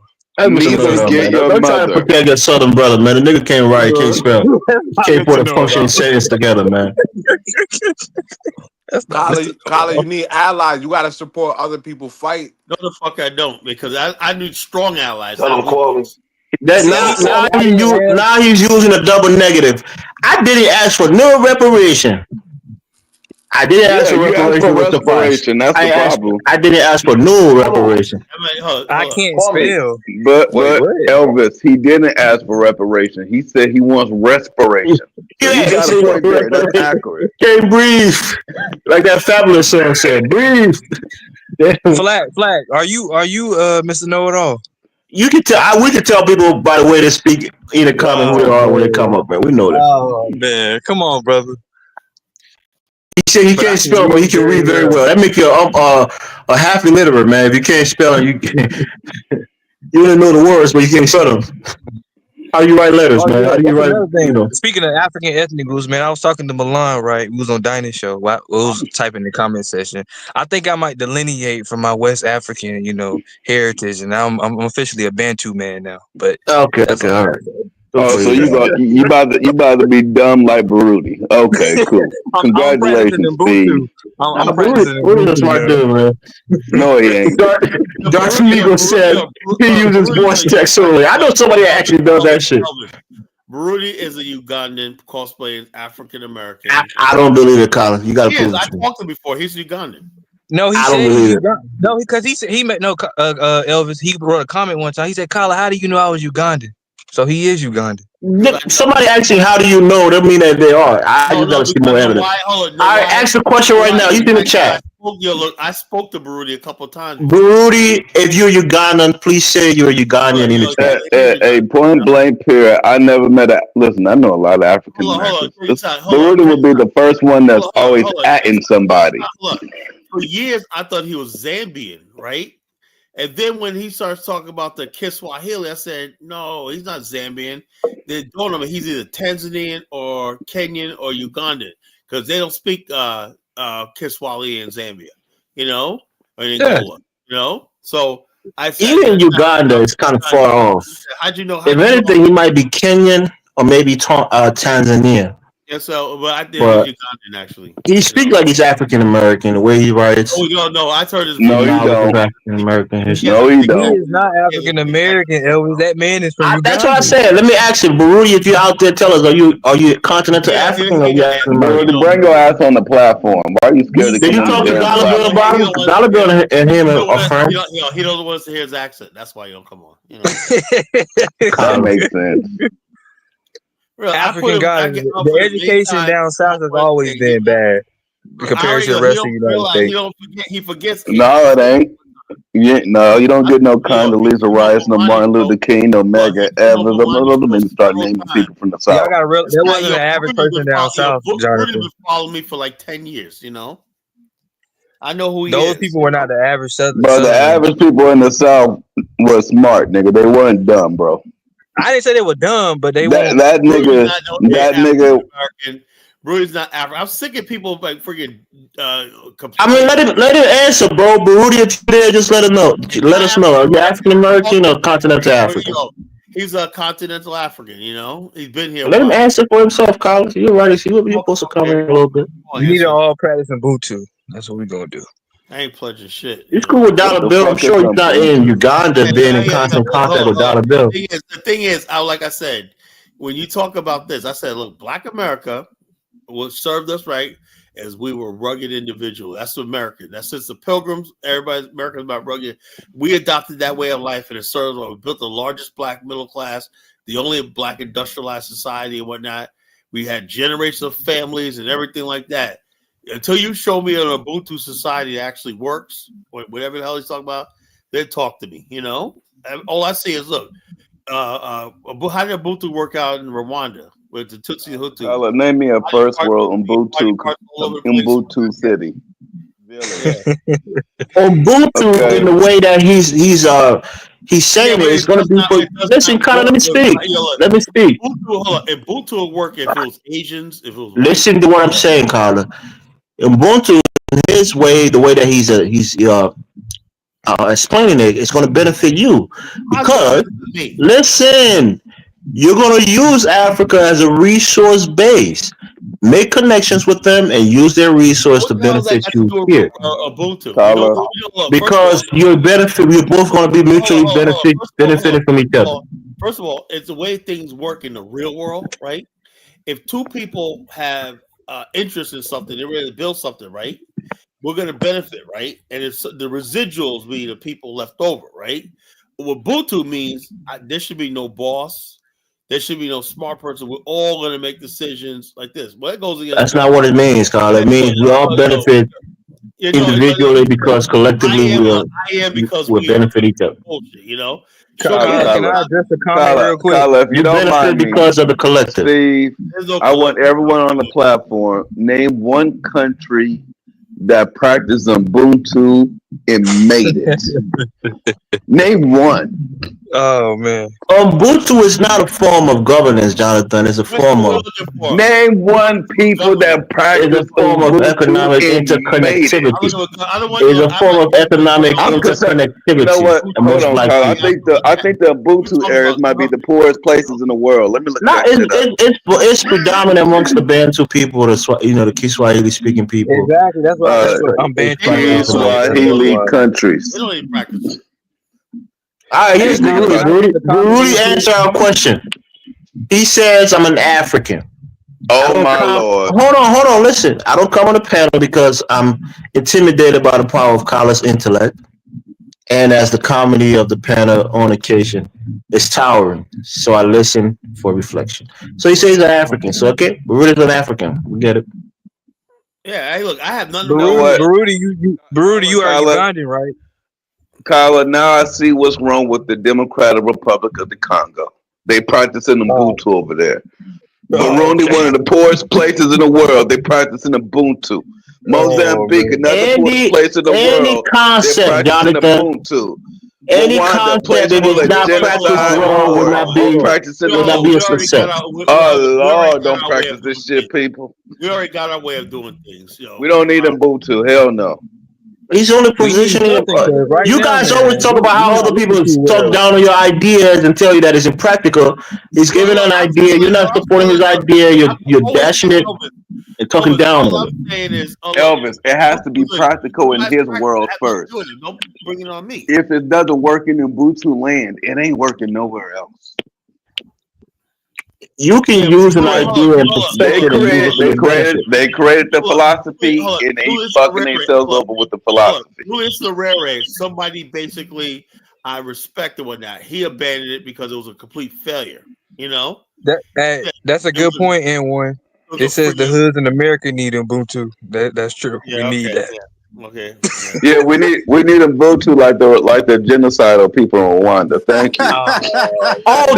Okay, Carla. That's a very way for us to get Ubuntu. All right. Lisa's asking you a question, right? Which was out of pocket when you said it, right? She's asking you, why did you ask Volvo if he wanted to F you on Donis' platform? That was out of pocket. You asked me, hold up. I'll say it like this. Okay, all right.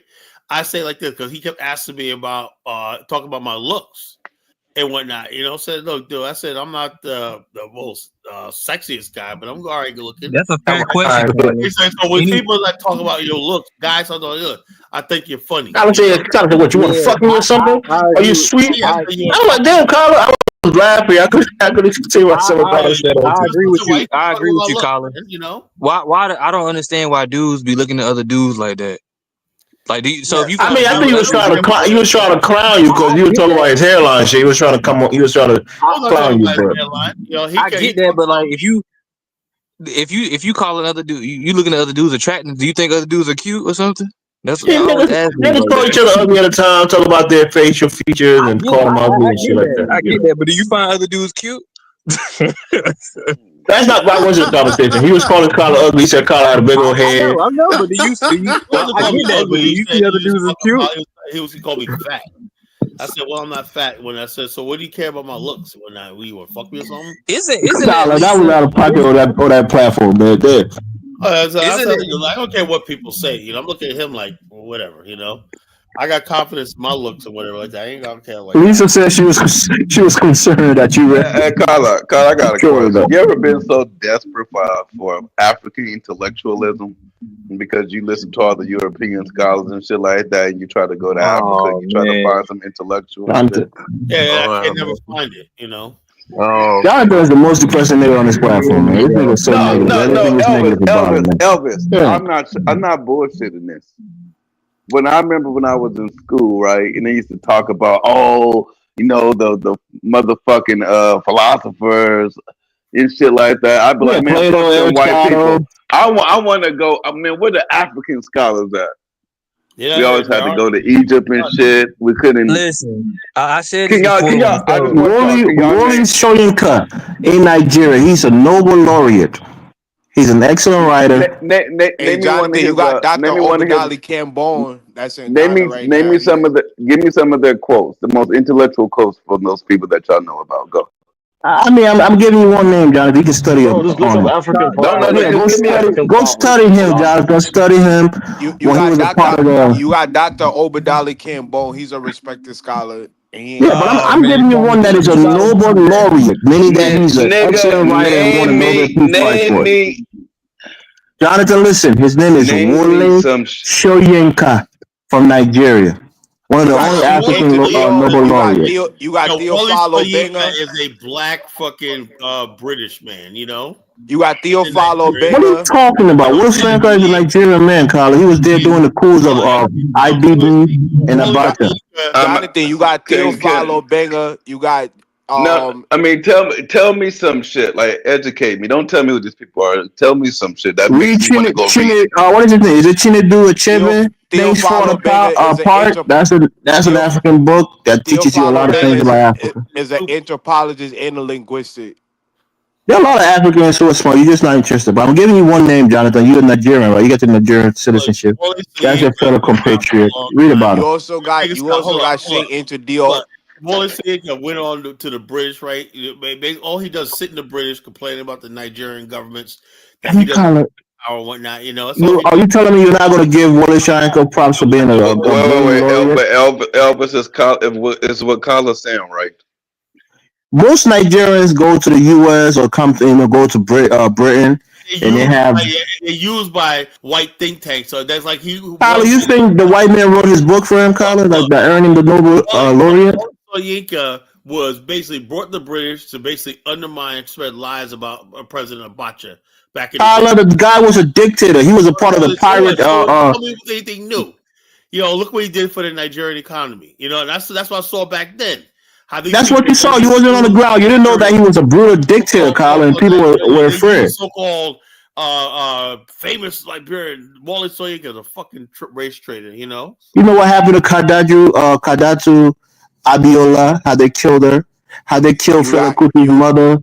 You got Theophilo Benga out of San Francisco State, who's a historian and a linguistic. He's one of the most well-renowned African scholars in the world. What did you say? Hold on. Let me read this real quick, right?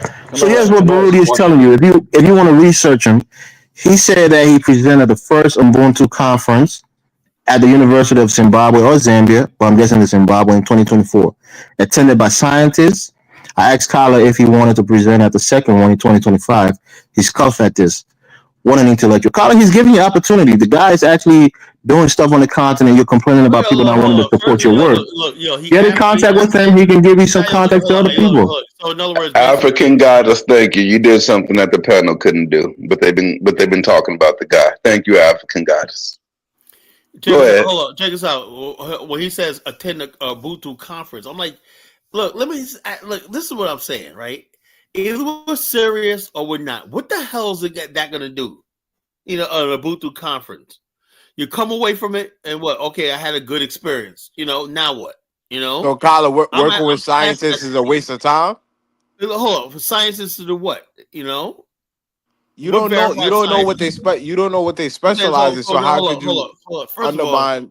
First of all, right now, what you need is one country that says, you know something, we're gonna build this, whatever it is. You call it boots and call it. We're gonna build this, this new reality. We're gonna connect the black world in this one place right here. Look, how you know right they're now, not working on that though, Kyle? Let me say this, right? The first thing you need to do is build this one city where you could pull the brain power in one place in Africa. Right now, everybody's all over. That's why nothing ever gets done.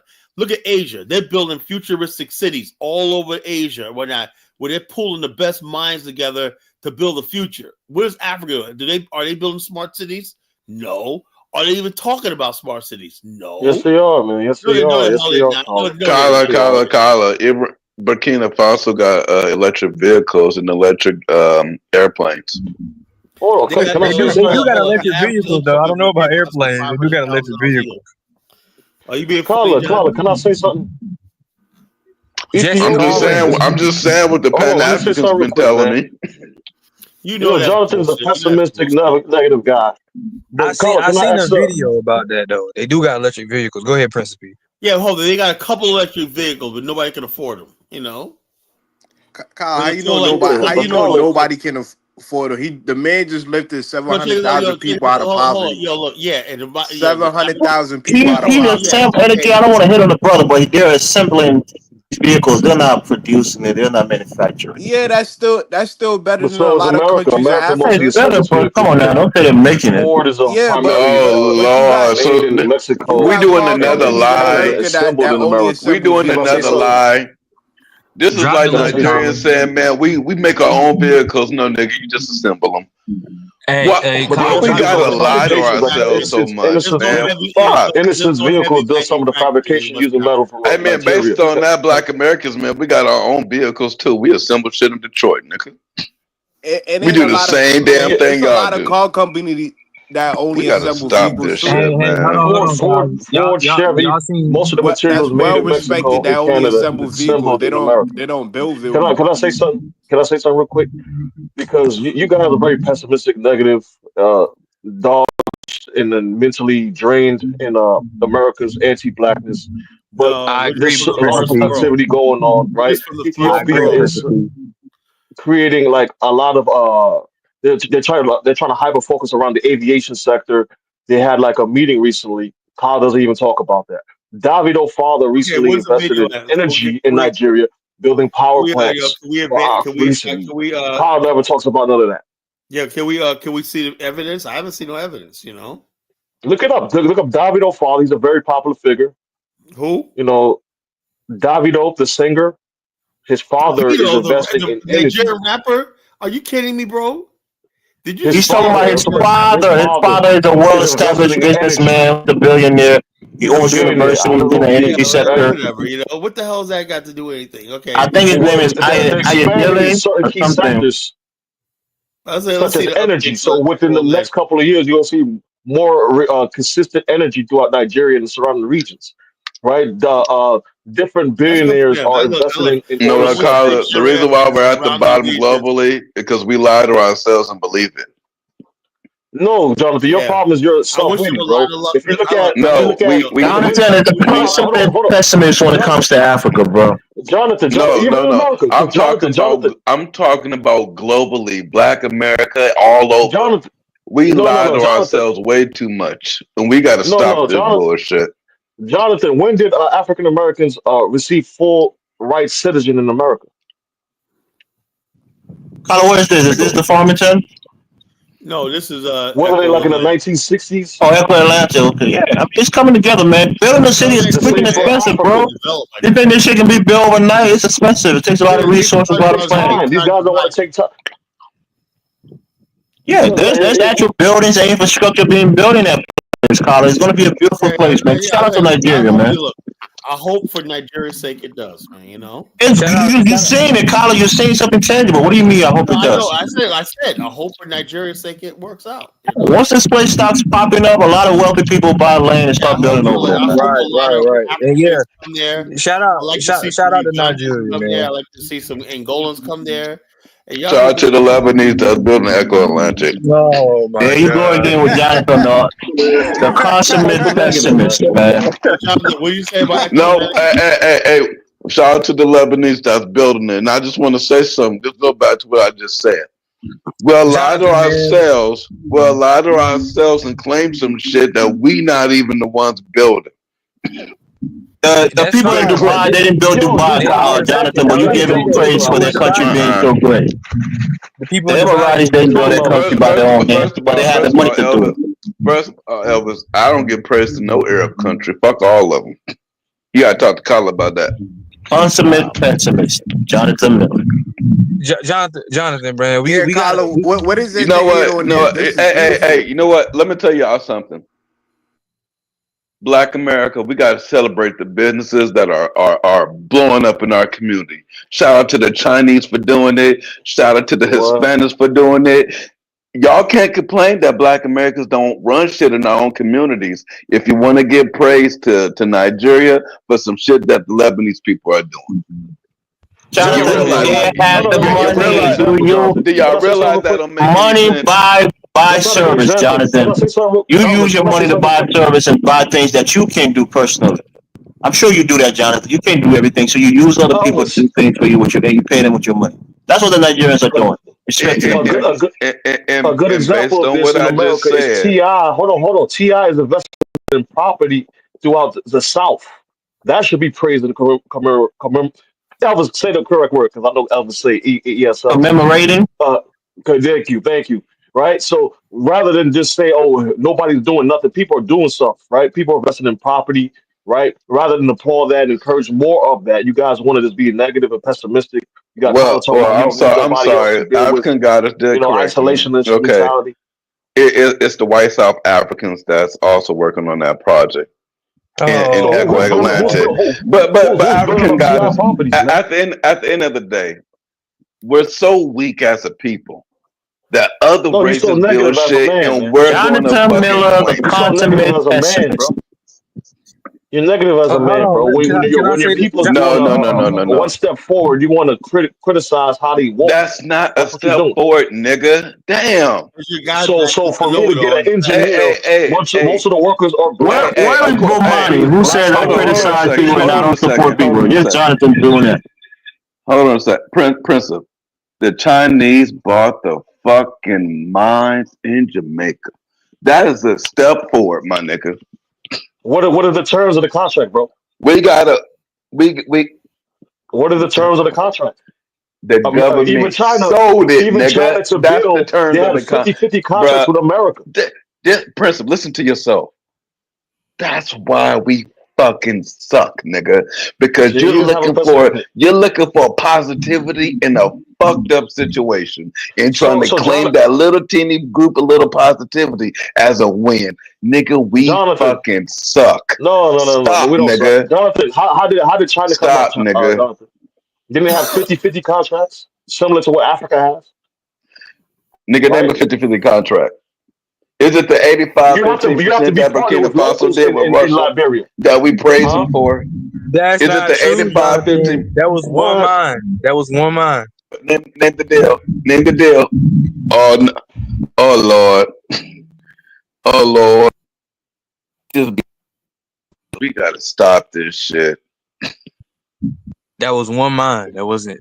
You're not being realistic, man. China, most of the initial contracts of Chinese, they kind of push for a 50-50 deal. That same concept exists in Africa. You have to partner with a local. Wait, I got a question if you don't mind me. With time, what Chinese minerals or resources did the United States buy in China?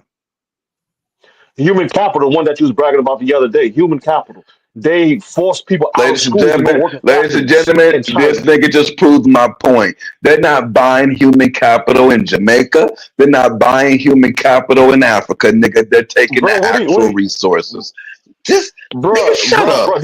Jonathan, you're looking at something tangible. The Nigerians are spending their money to build a city on the Atlantic Ocean, on the coast of the Atlantic Ocean, Jonathan. That's a not only that, he sidestepped progress.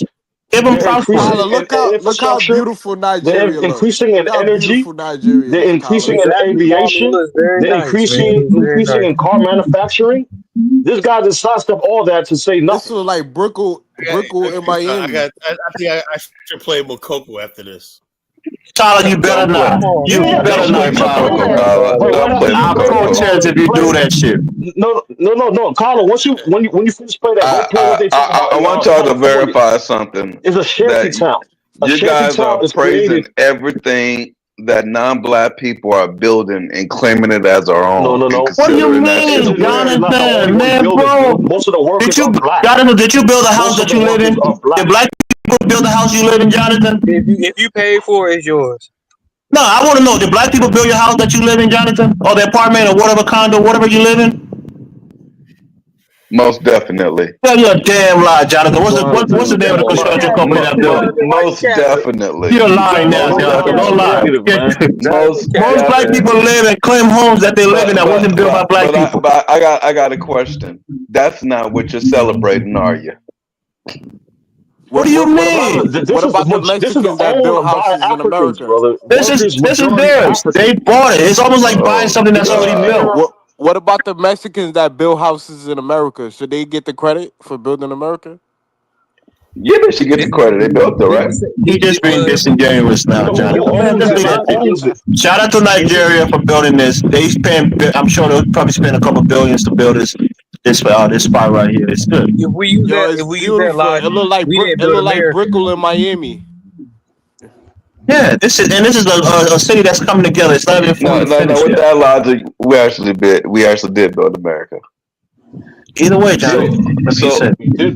listen. Why you're not applauding black people like If the only time that we're going to celebrate some shit is when other people are running it, managing it, Jonathan, creating it. Nigerians can build. They have some of the most It, admired architecture styles in West Africa. They I can got a build. question. A lot of Nigerian architects. I got a question for you. You're a very intelligent person. The road that was the most modernized roads in Abuja. Who do you think designed it? Most likely, if it's designed by a firm that has the capacity to build such a large mega project, it's going to be foreign. It could be a Chinese, it could be it could be a white South African, whatever. But the point here, Jonathan, you have to understand levels, right? There's certain things based on the magnitude. No, I don't want. I There's don't want. certain No, projects I want based you. on I its want you to tell. magnitude. No, Based on nigga. its magnitude, it just may be not a I want Nigerian you to company tell that can me. do that I kind of want work. you to. I want. There's not a Nigerian company that can do that kind of work. Based on certain magnitudes, there's some companies that don't have the equipment, they don't have the experience to do it. They can build other smaller projects, but if it's a mega project, there's only a few companies in the world that can build those kind of projects. I appreciate you for telling me that. Now, Kyla, go to. God damn, this is sad. Go to Arab contractors. They're the ones that's building the roads in Abuja, in Igbo land. Arab contractors out of Egypt. You mean to tell me the that contractors or are they the workers, Brother Johnson? Motherfucker. Cheap labor. Both, nigga. Damn. So they're actually doing the our work. Bama brother's back, man. Colin, thank you for bringing him back. I think he wants to say something on this topic. What you got to say, brother? Throw it all. I'm saying is anytime they bring in another group, it's for cheap labor. If it's not Black American, it's cheap labor. What? What are you talking about? We're not even talking about Black Americans. What are you talking about? Man, I'm confused, man. We're talking about people who have expertise and can come and use their expertise in doing architecture, mega structures and mega projects. Usually they're not African American, brother, and it's not cheap. They're paying a premium for it. Okay, who built the best nation on earth? No, brother. We're not talking about the United States. We're looking at Nigeria right now, brother. Are you following the conversation? Hold on. Mr. Know-It-All. Who built the best nation on earth? Who you think built it? Black Americans. We didn't build this country, bro. Black Americans, they helped to build it. Yeah. Mr. Know-It-All, can I ask you a question? I can't hear caller. I can't hear caller. Mr. Know-It-All, if we built the country, can't you just pay yourself reparations? Listen, Black Americans all working. It ain't like we sitting back waiting on reparations. We are working. I'm telling. Let me interject. Somebody man. on video. Who's on video? Is that you? 1776 on video? I stayed off the show. I stayed off the show and listened to a bunch of bullshit, man. Listen, man. He mad now that he saw Nigeria doing well. You're gonna come and try to spill some bullshit on Nigeria. Don't come in with your hatefulness, man. It's simple, right? I live in a house. I live in a house, but I didn't build it, right? I pay rent. I pay mortgage. I didn't build a house. Look, Nigerians have the most useless fucking engineering degrees, right? They don't build shit. I knew you was going to come ahead on Nigeria. You got so mad and got triggered when you saw that development, man. They go to school for 20 years and don't build shit. It's the Arabs, it's the Chinese that is building Africa, and the Indians, man. Bantu blood is fucking You are just uninformed. I won't even call you an idiot. I would just call you uninformed. If you don't Nigerian have architects that are building homes and communities in Nigeria. The Arabs, the Asian, and the Indians are building Africa. The African man ain't doing shit. They're building the mega projects, usually because most Nigerian firms don't have the capacity yet, but they will one day. Like Hustle Smart said, you're so hateful, bro. You see a little progress in Nigeria, and you had to come up screaming and denigrating what Nigeria is doing, man. That shit is sad, bro. That's jealousy 101. Man, Elvis, you probably don't even know how to fucking paint a house. Whatever you say, brother, but I'm telling you, we're happy for Nigeria, bro. You got so triggered and happy, you even put your camera up to come and shit on Nigerians. That's just hate, bro. It's unmanly to have 300 million people and you have to outsource your labor to the Chinese. A lot of local architecture and development is done by local Nigerians. You got to be smart enough to understand that. Mega projects like this. Mega projects like this can only be done by a handful of companies with the expertise and equipment to do it. You have to understand that. Your mind have to be more advanced. America outsourced the labor to build this country. Nigeria is not America. You're trying to compare Nigeria's on the up and coming.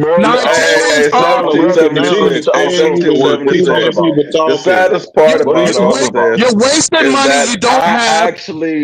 I recorded. I actually recorded the people working on the road.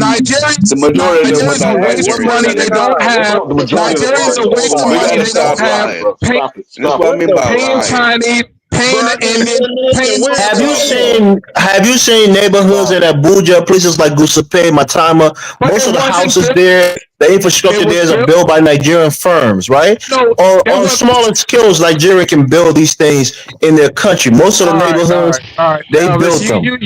Mega projects is not just for any company. You have to have the sophistication and the equipment and capacity to do it. Most Nigerian companies are not there yet. What don't you understand? You are a liar. Dude. I can't hear nothing. Order in this motherfucker. It's too many people talking. Look, shut your damn ass up. You're having a conversation, bro. Sit in the back. You sit in the back of the bus, man. One at a time. I'm telling you, 1776, you have to be smart enough to understand that certain projects can be done by local companies. You have to outsource them. Listen, outsourcing is not always bad. This is the last thing I'm going to say. This is the last thing I'm going to say. Y'all need to have Arab Appreciation Month in Africa. Because if it ain't for the Arabs and the Lebanese, ain't shit being built, man. You should have them one in the hood too. How many black communities are built exclusively by black people? 1776. Listen, I talked to Kala, right? How many black communities are built exclusively by black people? You asked me a question and I can't answer. We can't understand nothing. Please. Let's go for 5 minutes straight. Can I say something? Can I respond to him? One person at a time. Oh, one person at a time. All right, one person at a time. Let's start with Elvis. All right, thank you, Carla. Look, I'll make it simple, right? My point here is when development is going on the continent, especially if it's a large industrial, scale development, usually they're not local companies that have the capacity to do those jobs. So usually they have to outsource it. But on the flip side, in most local areas, in terms of community building, residential buildings, apartments and certain, luxury hotels, most of the time it's local Nigerian architects who are building those places. So to try to come and castigate Nigeria and try to take away their development and their progress because it's not built by Nigerians, that's a disingenuous point to make, because most African Americans live in homes that was not built by black people. They live in a community that was not conceived or constructed by black people. So if you're They trying to said Elvis, both juxtapose, African let me Americans finish live in my point, homes that were Jonathan. built by Let black me people. finish my point, Jonathan. Let me try to finish my point. What you gotta say Let me something, finish Chris? my point, guys. Carla, you just gave me the floor, right? If you try to juxtapose, Man, I'll shut your crackhead ass. My birth certificate was born a block away from. all right, Carla, I'll pass the mic because these dudes won't let me speak. I'll pass it. Pass it to somebody else. Let me talk real quick. All right, so check this out. Elvis says the African doesn't have the competence or the capacity to build, right? When America was built in its genesis, it was built by Americans. When China is being built today, it was built by Chinese. India is being built by Indians. The African, the black Bantu man needs to outsource his building to someone else, right? Either he doesn't have the competence or the capacity, and he's spending money he doesn't have when he has a labor force that's under 25 that can do the building himself. You know, the black man mind is sick. Even in the hood, man, we outsource our corner stores to Arabs. We outsource to Chinese people. The black man needs a healing No, of we the don't. fucking No, we mind. don't. No, we don't. No, we don't. The government give these people Take this nigga up the show, Colin. Take this nigga up the show right now, man. Your birth Drop him back down, man. certificate was born a block away from Rosa Parks. Shut the fuck up, nigga. The government. You think the government gave the Arabs the corner stores? Let him talk. Let him get his minute. Let him get his minute. Let him get his minute to talk. Let him go.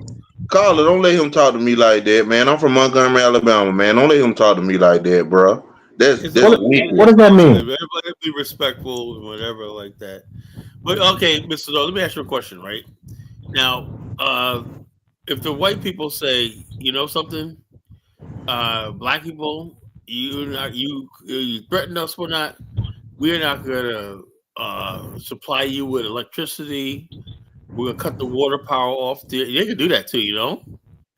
Cut the water power off.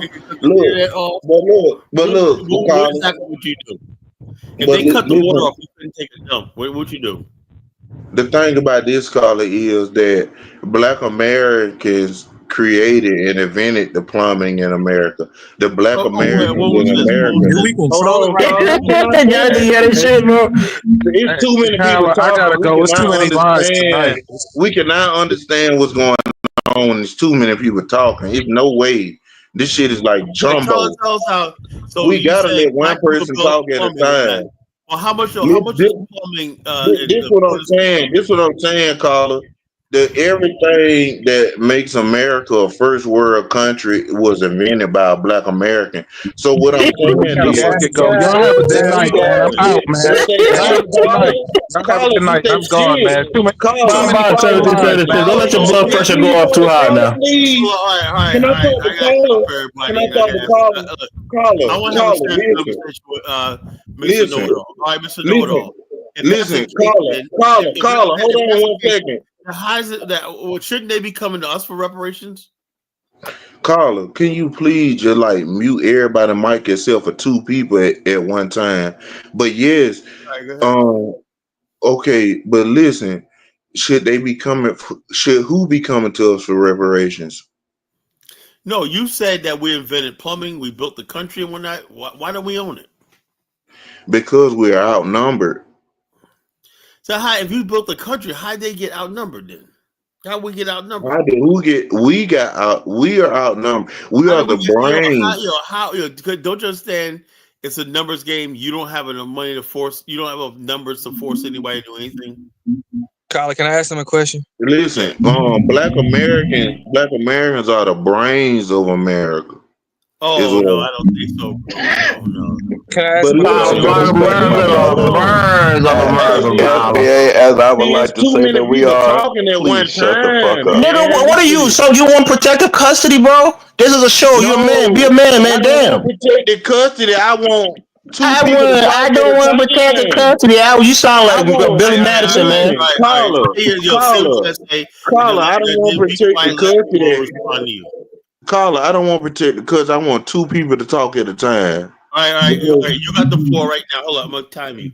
You got the floor. You got 1 minute. Make it Can I quick. ask Go him a ahead, go. question? To No, talk, I got 2 minutes to talk about what you got 1 minute. Go subject. ahead. Wasting your time. Go ahead. Talk. To talk about what subject exactly. Whatever you were saying. Okay, this is what I want to say. I want to say that Black Americans are the secret sauce to America. Anything that is good about America come from Black Americans.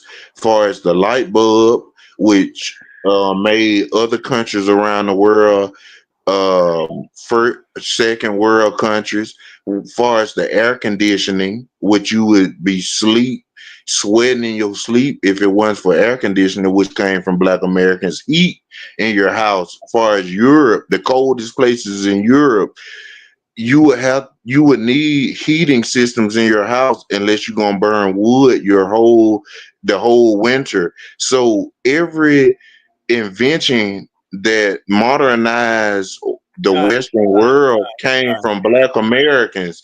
So what Time. I'm Okay, saying let me ask is you a question. what we Hold need on. is Time. The time. You time. You're up. Let me ask you a okay, question. Who invented the air conditioner? a Black American. No, what's his name? Man, you know how many Black American ventures No, I got in my hey, brain? Mac, Hold on, see how they cut me man. off Yo, look, before when I you can go, finish? yo, You see how they cut me off before I can you even gotta have finish this my discussion, man. answer? They cut me off before I can even finish my answer and Hey, laugh what was at the me. person's And name? listen, I got so many Black inventors in my brain, I can't name his name, but I Nigga, what's know You he his gotta Black spit it out, name? dog. What's his invented. name, man? Man, do I need to go on Chat GBT or Google while I'm Yeah, talking? man, do that. Mr. Know-it-all, Mr. Listen, Know-it-all. hold on. Who I'm said talking to we didn't land Carla. no Plymouth Carla was Rock? Hey, Plymouth Mr. Rock landed on listen. us. Who said that?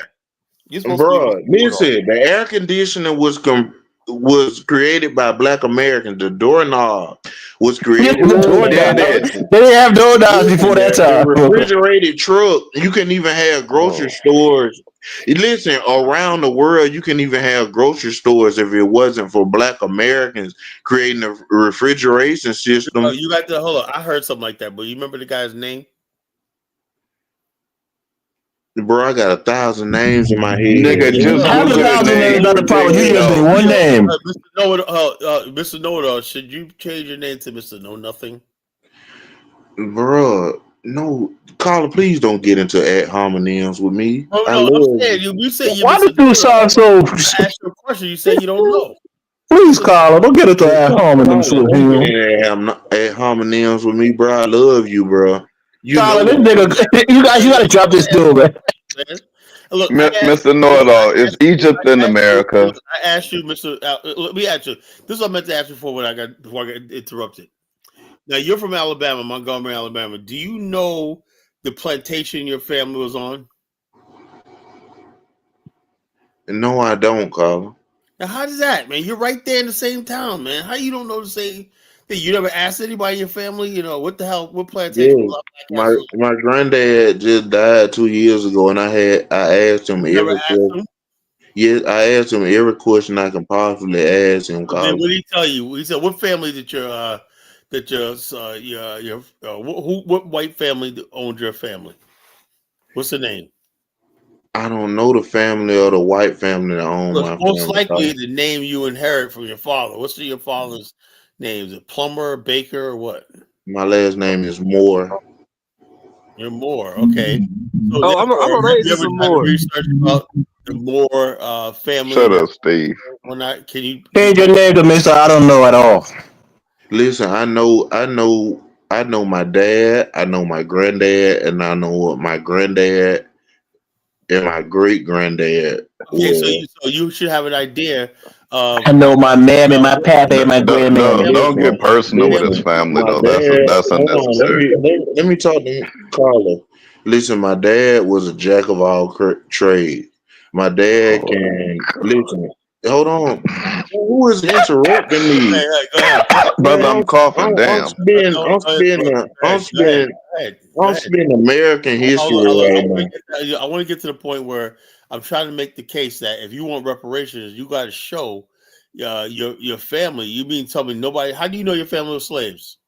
Let me run it down. Can I please have nobody Yeah. disrespect me or We're trying to make the case for reparations. You know, do you Okay, know? listen. Okay, listen. My dad was a jack of all trades. My dad can build a house to do a new interior on your car, to a sofa, do a new. My That dad was entitles them to reparations. okay. Now my granddad worked in the logging industry, and my granddad brought our family to Montgomery from like Sprague, Alabama, and Dunbar, Alabama, to Montgomery, Alabama. But then you got my great granddad. He worked on the railroad, and when my great granddad died, my grandmother was able to ride anywhere in the country from free on the railroad. Anywhere she wanted to go on the railroad, my grandmother was able to go after my granddad died because of the work he put in on the railroad. And then my granddad before that, he was a sharecropper. And so, and that's why I'm at with it. That's why I got from it, from talking to my granddad before he died like 2 years ago. And then, like, when my dad was growing up, his landlord was like the KKK, like Night Riders type shit. So it's like my dad played on a basketball team in Alabama, and the black basketball team played barefooted because they couldn't afford shoes. And so that's where I come from. But I'm from Montgomery, Alabama, the birthplace of the civil rights movement. And so for somebody to come on here and disrespect me because I'm from Montgomery, All right, Alabama. let's say it like this. Okay, Hey, hey, brother, I Mr. Know respect It you. All. I'm gonna give They you your passed flowers. down everything but the brains. Hold on. But you made the assertion about a strong case for reparations, and I'm saying, okay, we understand all that. You know, that's the judge is gonna say that's a beautiful story, whatnot. But get to the case on why you deserve reparations. Because my family have been oppressed and enslaved. Hold on. Impressed is And not. the greatest There's a and lot of people that's oppressed. That don't mean you deserve a hold check. on, you let me finish. We are oppressed and enslaved in the greatest nation on earth. Earth is I a wasn't. I wasn't enslaved. He's gonna tell us what Earth is, Carla. Let him explain. what you say, Carla? I said I wasn't enslaved. My ancestors were. Okay, but listen, the royalties of enslavement is passed down, and the hardships of enslavement is No, passed down it over doesn't work generations. like that. It does Nah, work Kali like that, got you on Carla. that part. No, it's like this. This is how it works, right? Slavery at the time was legal. That means a white man had the right to slave because it's an unjust system. It was a service. The Constitution, all that stuff like that, it was bullshit. It was a lie, you know. And we're living a lie, you know. I understand that, right? Look, the whole thing is this. Let's say black people deserve reparations. Like I told you, look, listen. If I want reparations for what my ancestors went through, I got to provide a genealogy. I got to go and provide, say, look, you know, this the place like me, my family right here, on both sides of my family in North Carolina, right there, we know the family that owned our ancestors. Part of my family was free black, right? Creole people. Part of them were enslaved. The slave part of my family history and whatnot, we know the slave owners' family. That we got records. You know, we don't know about that thing. But what you got to prove is okay. Your great grandfather, right? Where you tied to slavery, not your people. Where you tied to slavery. You know, it's like a class action lawsuit. You know, when you have a class action lawsuit, right? You got to prove that. Let's say you prove that you were part of a named in a class action lawsuit. Let's say they're going to bring charges against insurance companies like Aetna and all these other people like that in the South, the railway companies, all stuff like that, the cotton mill companies, everything like that. Let's say you're going to make a case for it, right? And then, but you got to also prove that not only were they making money off your hand, but I can prove that we were damaged because of slavery, and then you might have Well, a. listen, Carla. Listen, that would be very easy for me to prove. Very, very easy for me to prove because Kali, listen, this dude cooking you now. listen, because listen, The oldest grandfather my granddad was able to tell me about before he died was a sharecropper. So if I can find out his father, a sharecropper is not a slave, right? listen, this what I'm telling you. All I got to do is find out who his father was, and that's a slave. I know my sharecropping grandfather, but I don't know my slave grandfather. All I got to do is look up. You got to prove that, right? And also, then they'll say something like, how can we prove that okay, by bloodline, you got to prove that was your bloodline, and that you feel like you owe compensation for what the pain went through. Now you got to prove, right, that you identify him. But listen, hold on. What if they say your great grandpa was actually a deadbeat who used to steal? He never did no work when it was sold like 20 times because he wouldn't work or whatever like that. How do you prove that your great grandfather was actually? That's not the case because I got proof that my granddad worked on the railroad and your slave granddad. How do we know he was a productive slave that made people money, slave owners money? Kala, you being disrespectful. I'm not being disrespectful. No. But I'm just slave. I'm trying to prep him. No, but because Jonathan, he's right? Because the reparation is because of labor that was produced but wasn't paid for, right? So if he's bringing out 2,000 tons of cotton every month, that's labor that was paid. What the fuck happened to unproductive slaves? Well, sometimes they didn't live this. If you were a house slave, right? If you was a house slave, you wasn't you wasn't doing things with cash crops like cotton and tobacco and things like that. It was making people money. At this point, like I'm going to acknowledge, he just cooked the hell out of you. If you try to say how do you prove that they were unproductive slaves, nigga, they were dead slaves. That's why. And they didn't live long enough to have children. It's a bad point. It's a dumb. The point is, listen. It's an embarrassing point to make. The point is about documentation, Jonathan. It's about documentation, right? All I'm saying is that's what they're going to do in court. They're going to say, how do you know? Why would y'all say something stupid though? You have to establish damages that are, Jonathan, to be repaired. You have to establish damages. So financial damages have to be established. That's how you establish it, Jonathan. Hold on, Jonathan. When the Japanese got their compensation on reparations, right? They had records of their properties and stuff like that, Kyler, you fucked up earlier when you said the slave owners would pay reparations for the fact that they had to give up their slaves. Yeah, but the bottom line also, therefore there was records of what they had and who they didn't have, right? Hold, they were smart enough to get it right when it happened. You can't wait 100-something years. Kyler, and they had to have evidence of that taking place, right? So they have evidence of that shit. Reparations right then and there. Black people should have got their reparations right then and there. They didn't do that. Mr. Noda, I thought you were stupid, but you might not be too far off. Can I ask Mr. Noda? With these dumbass questions they're asking you now, you might not be that far off. Jonathan, what is reparation? The word reparation means to repair, right?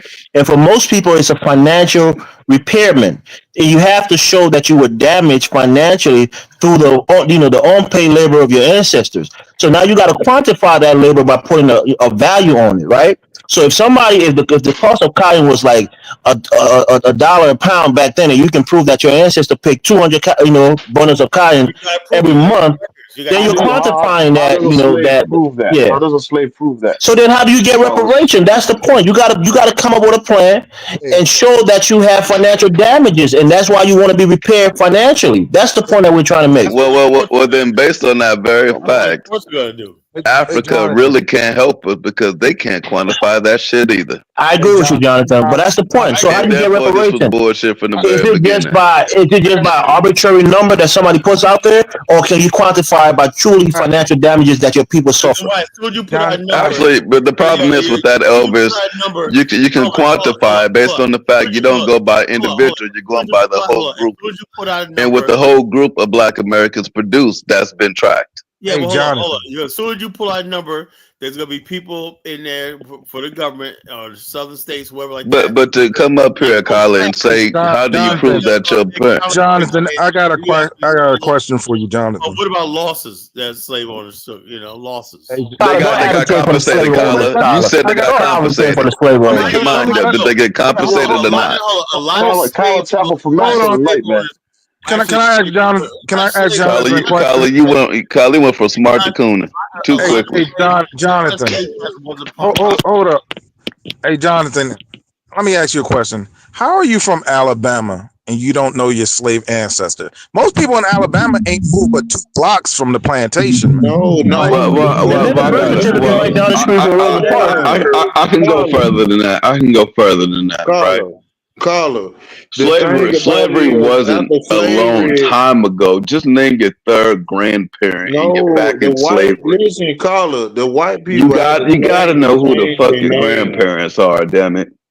And if you're from Alabama, you damn sure should know. Even Colin said, no one should know more than you. Time out. Even Colin said he used to visit the slave plantation in North Carolina that his ancestors came from. Mr. Know-It-All, you're from Alabama. Most people from Alabama are indigenous to Alabama. Like most of the black people that I met from Alabama are from Alabama. 8 generations back. You can only name to your grandfather. Man, my grandpa. I said my great grandfather. Yeah, I have a question for the panel, right? It's a hypothetical, right? But I'm guessing when it comes to hold on one second, brother. 1 second. When it comes to reparation, I'm guessing everybody's going to probably get the same amount. So what if it's somebody who, ancestor was enslaved for like 100 years continuously, and somebody who ancestor was only enslaved for like 25 years? Should they still get the same amount of reparation? So they're gonna get the same amount, 0. That's what they're gonna get. Everybody. I was gonna say the same they should get the same amount.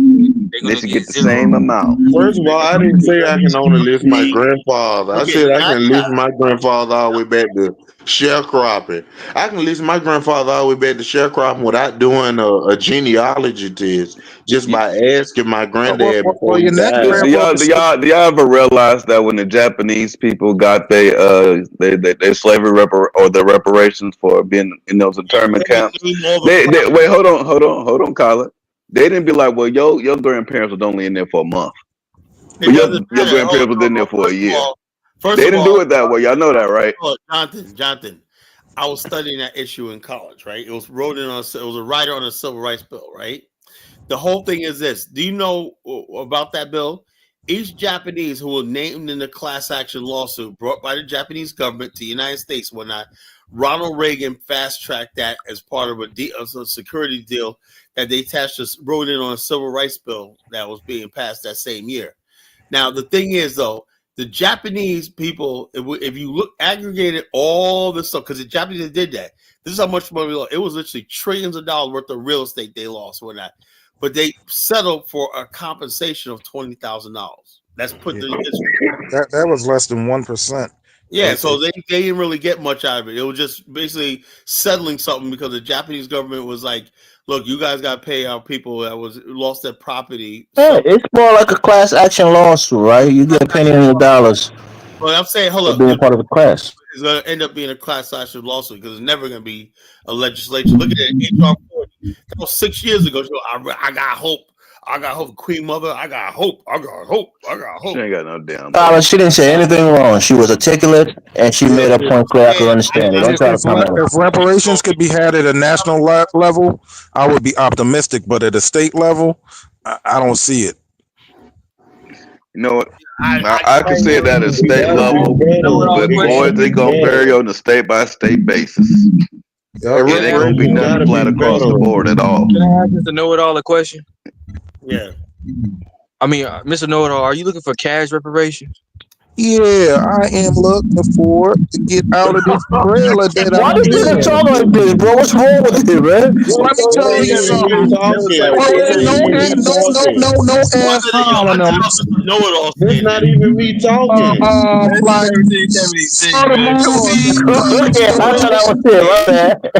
when you see the movie Gone with the Wind, that was my people in there.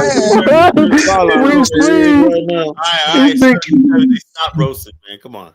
All right, Mr. Know-it-all. Answer the question, man. What do you think? Cash reparations? Ask the question again, dude. Ask the question again, dude. Are you all right? Are you looking for cash reparations?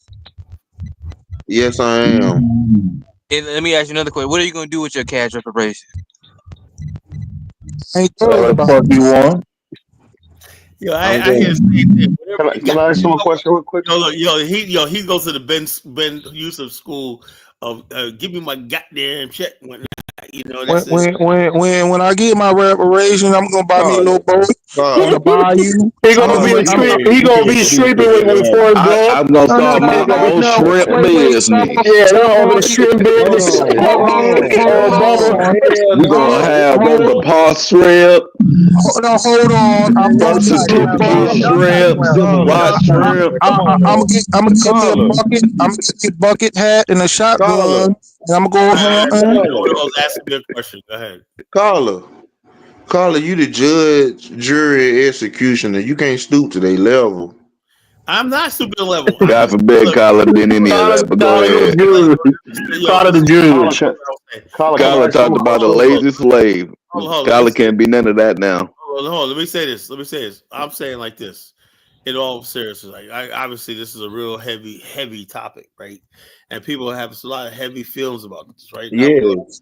And I want you to get your reparations. I want you to get some money. I want you to get paid. I want you, but I'm just trying to help you out and tell you how it's going to go down.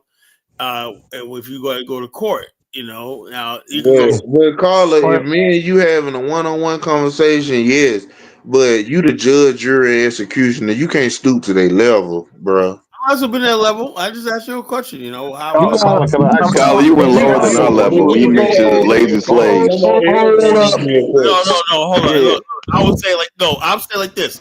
I'm only saying at the thing is what will happen if you when they say something, we found the records of your slave owner or whatnot, and your grandpappy costed money, we lost money because he was lazy. I'm just that serious. That's what, even though it's a lie, but they can say that to stall your reparations. You see what I'm saying? Kyla, Why even make it Kyla, funny, that's not man? even realistic. It's too many people That's talking. why it's not a good. but That's not a good one, Kyla. You got to come up with something better.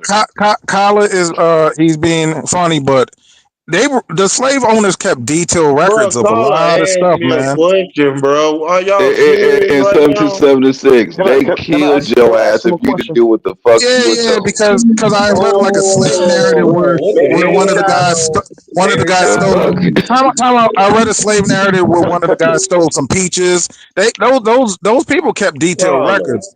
A Carla, lot of Can I detailed ask records. Mary Child's on Kyla. Carla. Let her speak. Let her Hey, speak. go ahead, Mr. Know-it-all. Ask me a question. Please, Carla. Can you can please I ask a get some question, man? I've been asking control for of like 10 these? minutes, man. Look. I'm being fair. What I'm saying, I just asked you a question. Look, take it as a seriously or a joke. Well, I would just ask you a simple question. What do you do? I'm telling you, when they come at you, there's not gonna. You ain't walking to court. My ancestor was a slave. Here's a check. It's not working like that. They're gonna But come. listen, Carla, we not asking to go into court. It's the thing you keep How you gonna skipping look? over. How you Hey, going He to? gonna get it back in blood, Carter. He told you that. So you. Kyla, Carla, listen. I What don't want to happened? check. Hold I on, want them hold to on. wire my Can you money. please stop speaking for me and speaking for Carla? Let them finish. Let them finish. Let them finish. Kyla, I want them to Western Union my money. I don't Well, man. Man, listen. a Hey, check Hold on, listen. for Carla. the I'm same. sorry. You're not gonna keep doing this, brother, like that. Fuck that shit. Everybody. Carla, Leave this when nigga somebody alone. start, Carla, when somebody start doing that, you gotta say, please, can you please not do that? Okay, Like, yo, come you on. guys, please let Can him I finish. can I ask him a I question ain't real quick, crack, Carla? I ain't All crack right. I got no to drop joke. you down. Listen, Carla, I ain't crack no joke on nobody, bro. I'm a comedian, Being bro. serious. Marie Listen, Shaw's on the Carla. platform. You Listen, should be able to Carla. talk at this point. Listen, Can I ask a question listen. real Hold quick, on, hold please? on, All hold right. on. What the hell? Hold on, Carla. I'm a comedian, bro. I got 1,000 jokes I can talk. I ain't say not one joke, bro, because this shit serious. Like, come on, these niggas joking on me. Like, what the hell? And I'm a Yeah, comedian. I can take What the all hell? these I'm niggas out not if I trying to joke. want All But right. can I ask to. him? What the hell? Okay, one person at a time. Go ahead, Can I Mr. ask him a quick question? Listen, bro, listen. I'm a Hold on. comedian. Listen, bruh. Okay, I got it, caller. I'm a comedian. I can take all these niggas out if I wanted to. Like literally have people crying, laughing at them. I haven't said one joke yet because I know this shit serious. And you letting these folks joke on me and shit. I'm like half asleep, man. I'm going in and out, man. Man, don't do that, caller. Can I Don't ask make you a quick question? excuses. Would you accept non-cash reparations? No, I wouldn't accept it. Hell No. no, What I about the wouldn't brother? accept. Oh, okay. So if they offer If you this like caller asked me housing question, grants, man, I wouldn't accept nothing but cash payment, man. We can buy our own land once we get the reparations. We don't what? want But no, what if we don't want nothing but cash because what if that's the what you made legislators? off. Hold on, this what they made. They made cash off us, so we want cash in return. Yeah, but what if they offer you? They say it's easier to get a legislation passed if it's a Well, non-cash based, they if it's not gonna grant based, offer us land nothing. based. Hold on, listen. They're not gonna offer us anything. Anything we get, we're gonna have to take. We're gonna have to fight for. America, Can I ask him a listen, hold question? on. America don't work off legislation and you fight for nothing. It's America just work goes off. into the Hold on, economy. listen. Let me finish. But you Man, talk my so thing, you've goddamn been here since slow, the man. beginning. Can I please finish Carl, you my gotta You pass the thought? don't mic, need man. to This nigga giving finish. me a Man, enema, my man. damn it, Damn. bro. I ain't even been able to say 40 words, bro. But you My take thing has 40 been minutes here to since say the beginning. 12. I don't think you know 40 I know words, how bruh. America work, bro. I know how You, America Yeah, work, he bro. said You ain't 40 words. 40 this words. nigga doesn't know 40 this shit is words, man. fucking clown world, dude. Hey, Boy, I I Man, can't told you, hold why say you on. say Off nothing. do it like that, legislation. dude? I went ahead and let Legislation, Because freedom, I'm Man, slaves, American, legislation, dude. pass civil y'all rights. will let You don't Mike need or to talk Mawali and this anymore. guy talk the whole night. be a host for once, you know. Marshai, go ahead. Okay, hello everyone. Can everyone hear me? Yes. Hey, Okay. Queen. Okay, hey, how are you guys? All right. Okay, so I was gonna say you could find a lot of things about your family and you can even start your family tree on familysearch.org, ancestrydna.com, and myheritage.com. I got both of my family trees. I got both of my family trees on ancestrydna.com, but I got my father's side of my family on familysearch.com. So I gotta continue doing that one. But my family on my father's side, they've been doing their family tree for years now. And we got back to my fifth great grandfather. He was born in 17. No, I'm sorry, my great great grandmother and grandfather. They were both born in the 1700s. No, fuck But that. I'm cutting you off because everybody cut me off. Hell oh, no. You ain't gonna get on here and talk. you're You not. ain't gonna get on Excuse here Yeah, and she me, talk said and I don't something. You excuse can't me. cut You're her not about off. to cut me off. Yeah, I'm you can't cut sorry. her You're off, not bro. gonna She cut me does off. something. Yeah, stop this geeky behavior, man. Are you freaking kidding me? Hey, don't disrespect the Okay. geek. Stop it. Go Okay. ahead, man. Yeah. So, but yeah, that's what I just wanted to tell everyone. You could find a lot of information off there, because that's what I did. So we got back to the 1700s on my father's side, but with my mom's side, some of the lines is kind of hard to find.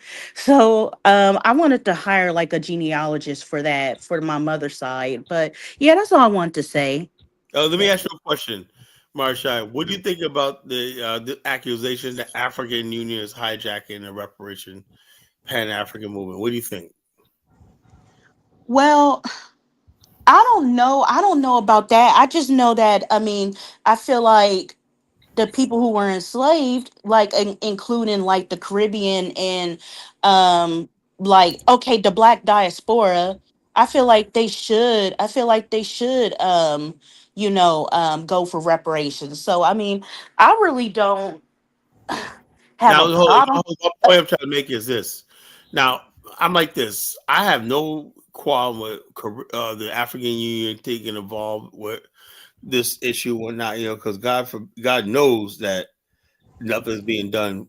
As we don't have any sort of connections to the African Union and stuff like that. You know, so my only thing was, uh, uh, it was they should have anticipate in this era of African chauvinism. This ain't the Wakanda era no more, you know.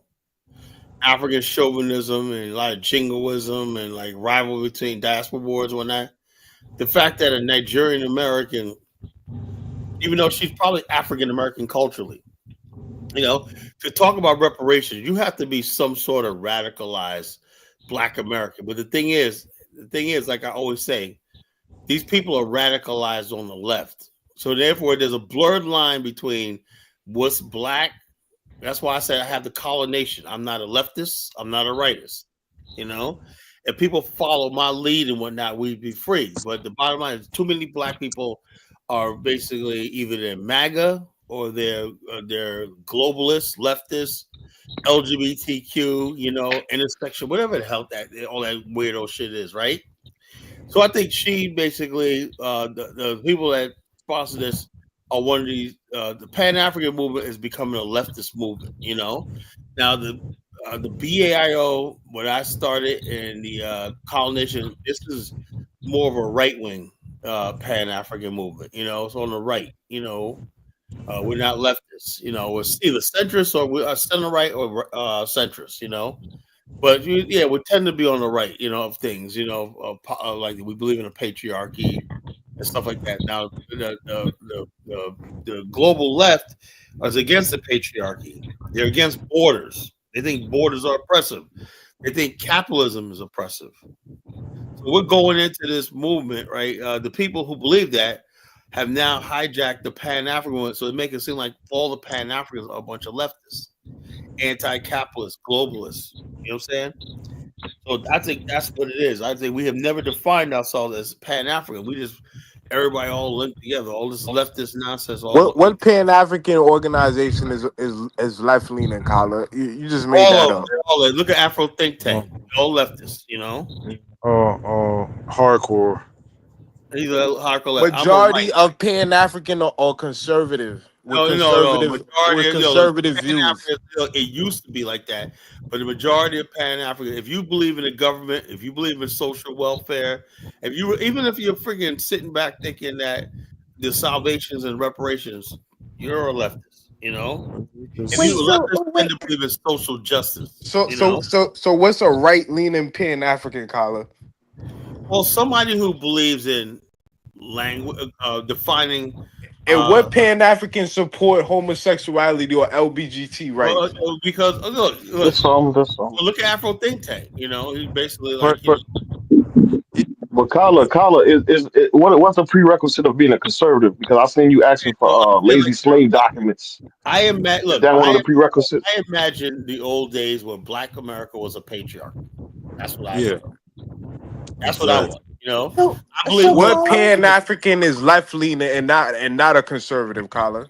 Most Pan African believe in African civilization, African spiritual system that are all conservative. They're not progressive. No. They're not. That's what you think. You know, they all most of the stuff you talk about. Mary Shaw wants to speak. Let Mary Shaw speak. Go ahead, Mary Shaw. So. Are you saying that? So, Kala, are you saying that every black American shouldn't speak about reparations? Are you saying that? Like, because you're talking about? Because I'm saying, look. I'm saying like this. Just like Black people are still going to believe in Santa Claus. Black people are still going to believe. And I hope you're not drinking when I'm saying this. You're gonna laugh. I always make you spit your drink out. Yo, just like Black people still believe in your tooth fairy. I tell my niece, you know, I can't wait for your teeth for you. So I can't wait to put a quarter on her pillow for a tooth fairy. You know, just like Black people are still gonna believe in the Easter Bunny. You know, there's Black people are gonna still believe in whatever it is. You know. But Carla, I got a quick question for you. Why did the people, African Americans, closer to slavery in the 1900s, even up to the 70s, never talked about reparations, but in 2025, that's all we talk about. Like, hold on, reparations come. Look at the people. They did. It was 40 acres in the mill. They asked for 40 acres in the mill, but we never got it though. So we may do what we got. I'm talking about like the 70s. Like you didn't. Hold up, we didn't get 40 acres real, but Black America had made the fastest transformation in any other group in history. We went from literate people, right, to one generation, we had thriving communities, coast to coast, nationwide. We had hundreds of Black Wall Street. We were thriving, you know. But we didn't. But like when I was in high school, college, like I never even heard about reparation talk. It's And like now you don't believe your ancestors should be compensated for the free labor they did. It's not whether or not we believe it. It's not large. Look. The only problem that I have when people say it's not LARP is that ending slavery wasn't LARP. Being able to get civil rights in the South wasn't LARP. Every time you say something's not LARP and somebody actually pushes for it, they somehow manage to pull it off. Thank you. Now the only thing is the dumb niggas in slavery didn't think it would ever end. The dumb niggas in the South that didn't believe what Dr. King was doing also didn't think civil rights would ever happen, nor did they think segregation would ever come to an end. Jonathan, Y'all representation of that shit. The whole thing, you understand, slavery ended because you had an abolition movement, right? Civil rights happened because you had communists, Jews, trade unionists, all these other people came together. And civil rights movement with Hollywood people and Jews and all these other people. They didn't come together voluntarily, Kyler. Hold on. Now you got the African Union and all Black people united. Hold up. Martin Luther speech, "I Have a Dream" speech was written by a Jewish man. You know, Henry Leviston. What's the proof? What's the proof of that? Henry Leviston. Hold on. What's the proof? In order for reparations to work, you're gonna need. It wasn't. Well, first, you need to do is get rid of Pan Africanism, right? You need to put your American. How with Pan Africans spearheaded the movement? Hold on. Because know why? Because the Pan Africans have been taking L's for 100 years. We haven't got any wins. But that's not true. That's not true. But I hope. What L if Pan Africans started countries? Kwame, let me say this, bro. I'm not Tariq, bro. Look, the problem is this: civil rights, everything else, abolition, everything like that. You're gonna need a strong support from the white community. Yeah, Colin, hold on. Wait. No, hold on before you go, Prince. Why y'all just lie and say that a Jewish person that wrote Dr. King's "I Have a Dream" speech? Why y'all just lie like that? He did. It was Stanley Levinson. It's not true. It's not true. What's the proof? Y'all just lie. Y'all got to stop lying. No, that's it. You know, most speeches are, they're excerpts from other people that have inserted into the speech. Whatever mean was written by that person. Colin, white people that support reparations for the whole black diaspora, Colin. I hope reparations happen, but it will cause hyperinflation. It's just, man. I hope it happen. Preferably in land, and because you don't want fiat currency. You can manipulate that shit and make it worthless. That's what Black people want. They're gonna give you worthless currency when I say, "Go ahead, Negro." But if you get 40 acres and you get livestock, that's real riches, man. Let me say this. They just passed a new law. Basically, we're on the road to making Bitcoin and cryptocurrency the official currency. And I have investments in a lot of them. Bottom line is this: they're going to give you useless currency, paper fiat currency that's not going to be worth anything, and say, "Hey, damn, man." So I'd rather have 40 acres. And long as the USD is working for the United States of America, is going. Oh, bottom line, United States. Was 40 acres feasible though? That's a lot of land, right? 40 acres. This country is huge, man. This country is huge, man. Like even Maryland is a small state, and it's so much. One person owning 40 acres. That's a lot of land. Completely unused. Yeah, General Sherman wanted the slaves to be times 40 million. That's a lot of land. Yeah, that's 40 million now, but when they were talking about it back then, it wasn't 40 million. They said 40 acre million. They were talking about communities. They weren't talking about individuals. About communities. No, that's what I'm saying. Yeah, 40 acre for individuals is crazy. No, it was individual. Like a lot of white people got. Wait, time out. Let me finish this quote. A lot of white people got land in Oklahoma. Lots black males. Usually they had a home. Well, before y'all finish your point, can y'all apologize for lying on Martin Luther King? Yeah, we ain't lying. No, I know a lot. You just heard that rumor. You didn't verify it. A lot of us aren't given the reading, but the MLK files dropped yesterday, and it's really deep. And Yeah, it is smearing him. He's showing how terrible he was for smearing. Kyler, you said Let me ask you. Hold on. Let me ask you a question. You really think a black man would say, "I wanted the country to live out the true meaning of its creeds"? Do you really think he really believed that shit? Colin, he was a brilliant orator, Colin. Don't you think Wait a minute. Kyler, you left New York City, a place that you say was not segregated like that, and y'all had rights to move to the South. You would have never done that back in those days, Kyler. Niggas didn't do reverse migration back to segregated places. This idea that Kyler, you got to So stop. apparently Martin Luther King had a thing going on that made your ass go back. You know. Let me get JA on. JA, go ahead. That's the. Hey, Carla. Yeah, I just looked at that King speech thing, and it says King. It was written by King, and he got a help from some contribution from a black lawyer. I didn't see nothing about no Jews helping to write that. The other thing is most Pan Africans, again, like we talk about right and left, people are on a spectrum, man. Because I can ask you things that you would agree that are left, and I can ask you things that you would agree that are right. I believe in the death penalty. And right, and this is what I'm saying. Like most people fall not to one side or the other. It's like most people, they have views that straddle both sides, and that's the same thing with Pan-Africanism. I would argue though that Pan-Africanism has primarily been more of a leftist movement because a lot of these guys, I came along, a lot of these guys. Let me ask you a question, John. A lot of those guys were communists, Marxists. Exactly, socialists, that type of stuff. Because primarily because I believe primarily because you're not a Pan Africanist, Carl.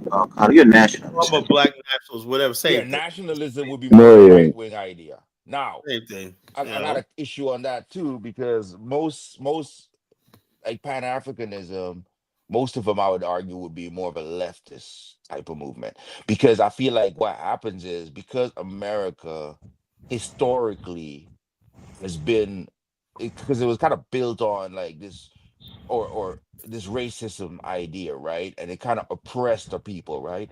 And so when the people look for a solution to the oppression, they try to look outside of the country or the people that are oppressing them, right?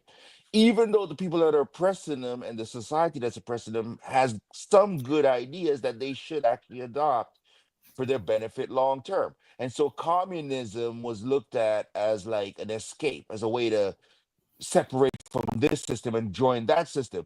But that system in itself has a lot of negatives because there's not really been a solid country built on pure or even major communist ideas. They thought communism would get rid of and no country has ever been built solidly on the capitalist idea either. Now this is the thing. Hold on. I was saying and that proved his point because one second. Yeah, most countries have some socialism. One second. But that's not socialism and communism. Two different. Communism means that no country has run on an absolute ideology, Connor. That's the point. Before the late '60s, this country didn't have no sort of socialism, man. What are you talking about? Do you know what the New Deal is? With the social safety nets, doing FDR? What are you talking about? This is the we said social safety net. Social safety net. Yeah, that's a form of socialism. What are you talking about? Socialism means the state. There's no private property. There's no private industry. The state owns all means of production. They don't read, Kyle. Of course they No, you don't understand, Carl. You're talking about governance. No, yeah. That's what socialism is infused in its form of governance, Carl. That's all this. Hey, fellas, hold your response to like 5 welfare, 10 seconds, Medicare. Those are all forms of socialism, where in the name of socialize the cost of something. You socialize the cost. That's a form of socialism. But that's all after the '60s, man. Those social safety nets. FDR was the one that started Social Security, welfare. Ronald B. Johnson brought in the y'all have to say a quick response, man. One second. Man, but John talking like we in church or something. 30 fucking minutes. Say what you gotta say and just keep it moving. One second. Because my volume is low. I can't compete. For some reason, my volume is low. Turn your volume up, bro. I'm using AirPods. I don't know. Maybe I'm not technological. I can't figure it out. It's low. Like most Bantu, you're not. Okay, and that's fine. All right, John. Let me ask you a question, right? Yeah. I believe that gender is defined by a male and a female. Okay, I don't want to deal with that topic right now. Let me get back to what I don't believe that. I don't believe in gay marriage. Let me get back to the socialism and all that idea, right? Man, I'm kind of losing my thought. But anyway, here's this, right? Socialism. Someone said, and it's true, no system is built 100% on any one side or the other. Because in America, there's a lot of socialism, and there's socialism prior to the 1960s. Right? Because when American and they were giving away land in the West, if you went and settled the land, you homesteaded the land, that could be looked at as socialism, right? But you had to build, man. The railroads built in the 1800s, people were just holding land. That's why I hate immigrant babble when it comes to American history. It's just 1776. You show you're a Christian, man. I see a lot of hate in your heart, man. Damn. Exactly, man. Let them finish, y'all. Let them finish, man. The railroad being funded by the government to span rail across the country, all that type of stuff, socialism. The roads, that's what the government does. Okay, so it's like if Africa told African Americans, "We're going to give you a stretch of land, but you have to build." Have you heard about corporate socialism?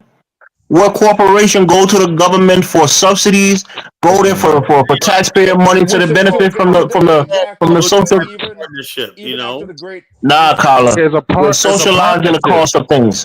No, it's not socializing. They're socializing the cost and privatizing the profit. Act was not socialism. Look, as somebody who works with the government and get paid with the government as a contractor, whatever like that, the government has all kinds of protocols put in place. You screw up one time, that's it, because you're using taxpayers' money, The Democrats when you're a Tesla, for example, and you go to the government for subsidies, and you get that subsidy and you benefit and you make that profit for your shareholders. In a capitalist society, the government does fund projects, say like this for the benefit. So who fund the government? Say, hold on, taxpayers. Oh, exactly. Do the taxpayer benefit from those companies through shares? It does not mean everybody could do it. It just means some people who have criteria qualify could get government. That's the point. Hold on. Look, Henry Ford used the government. John D. That's what corporate socialism is. Corporate socialism. That's what you guys. It is, Colin. All you guys that hate big business or say they got corporate wealth. If the government comes and bails out companies when they fuck up, that is not capitalism. So you guys hate that stuff. When people talk welfare and socialism, that means people who are collecting money as deadbeats, not good. Kyle, at this point, you just might not know what capitalism actually is. I do know what capitalism is. It's sink or swim. Then you would know America. When Obama bailed out the automobile industry, that's socialism. That was a form of socialism for sure. Socialism, you're not supposed to bail anyone out. It's sink or swim. What was socialism was when the federal government during World War II seized all the plants in Michigan for wartime productions. That's socialism. Yeah, that was the Wartime Act. That was a specific act that was created for times like that, Colin. That under the purview of the president. The federal government can't just take over your business. That was an act that was passed during times of war. It's almost like martial law. Yeah, but those are certain times. I'm talking about in peacetime, they can't do that. Yeah, but that's during wartime, so they could do it. Yeah, they can. They can do it. They can do it in peacetime too. What you talking about, Kyla? Could be a violation. An example of that was during COVID. There wasn't no war. When they was taking over companies, hey, Kodak, you're going to do this, you're going to do that, you're going to do this, you're going to do that. That ain't true, Kyla. You had to shut down and whatnot. They could do that because they can control what business hours you work. I guarantee you benefit from socialism. That this ain't a capitalist country in the way that you're trying to say it. It is what it is. But they hate socialism, but they benefit from it every day. Yeah, but I know you guys hated the fact that I would rather see them benefit from it because they're making billions of dollars, and that trickles down to the rest of us. You know. You trickle down to you, Carter. You really believe in trickle down economics? I do believe in it. Yeah. That's a sucker. Suckers believe in that. I do believe No, in it. you don't, Kyler. What I do for a living trickles down. You know. No. It's a big scam, Carter. Multi-billion-dollar insurance firms. Well, that's how I get paid. You know. It trickles down to me. You know. So I don't care. It trickles down to me. I don't give a goddamn about. So what about a trick? Look, the bottom line is what you got to do is get a game plan, figure out how you can get part of this system, and then like that. But sitting around whining about people, those people are gonna still be on Wall Street making billions of dollars while you sitting there complaining about what they're making. I'm not complaining. I'm just telling you the reality is that they get their corporate socialism going on in this country. Like that reality, you know. Yeah, you don't live in a capitalistic system, Carter. We like that reality. You know, a lot of socialism is going on. I don't care what socialism. All we know is the fact that no one's stopping me from owning about my business, I have out here, and nobody knocking on my board saying now you got to take all your profits, your business, and now belongs to the city or the state. You know, it's ours, and we run it. You know, that's communism, Carter. That's all I can care about. All production and means is run by the state. Everybody I know that owns a business, run their business. We ain't giving no money except for our taxes to the state, whatever like that's all we care about. You know, we don't give a shit what the state does. They get their money from us in taxes. You know, I pay a lot of it too. You know, so it is what it is. So let me get one. I'm gonna get ready to close out. Y'all can stay on, but I'm gonna go to bed. You know, who's coming up? It's 4:00 and 4:40 in the morning. I know this late, man. Shit. No. Yeah, it's 4:41. Who's that person? Is that Bang or is that Job back down there? It's Job.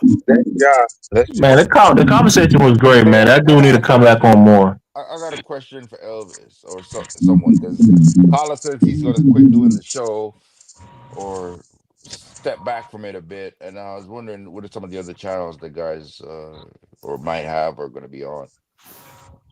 Yeah, I'm close to starting my channel, man. Carla's kind of walking it back. He's only going to take a little sabbatical for a couple months. I mean, he said that. He originally said that though. He said, look, I'm gonna come back if I hit 1,000 subscribers, right? And I'm monetized, you know.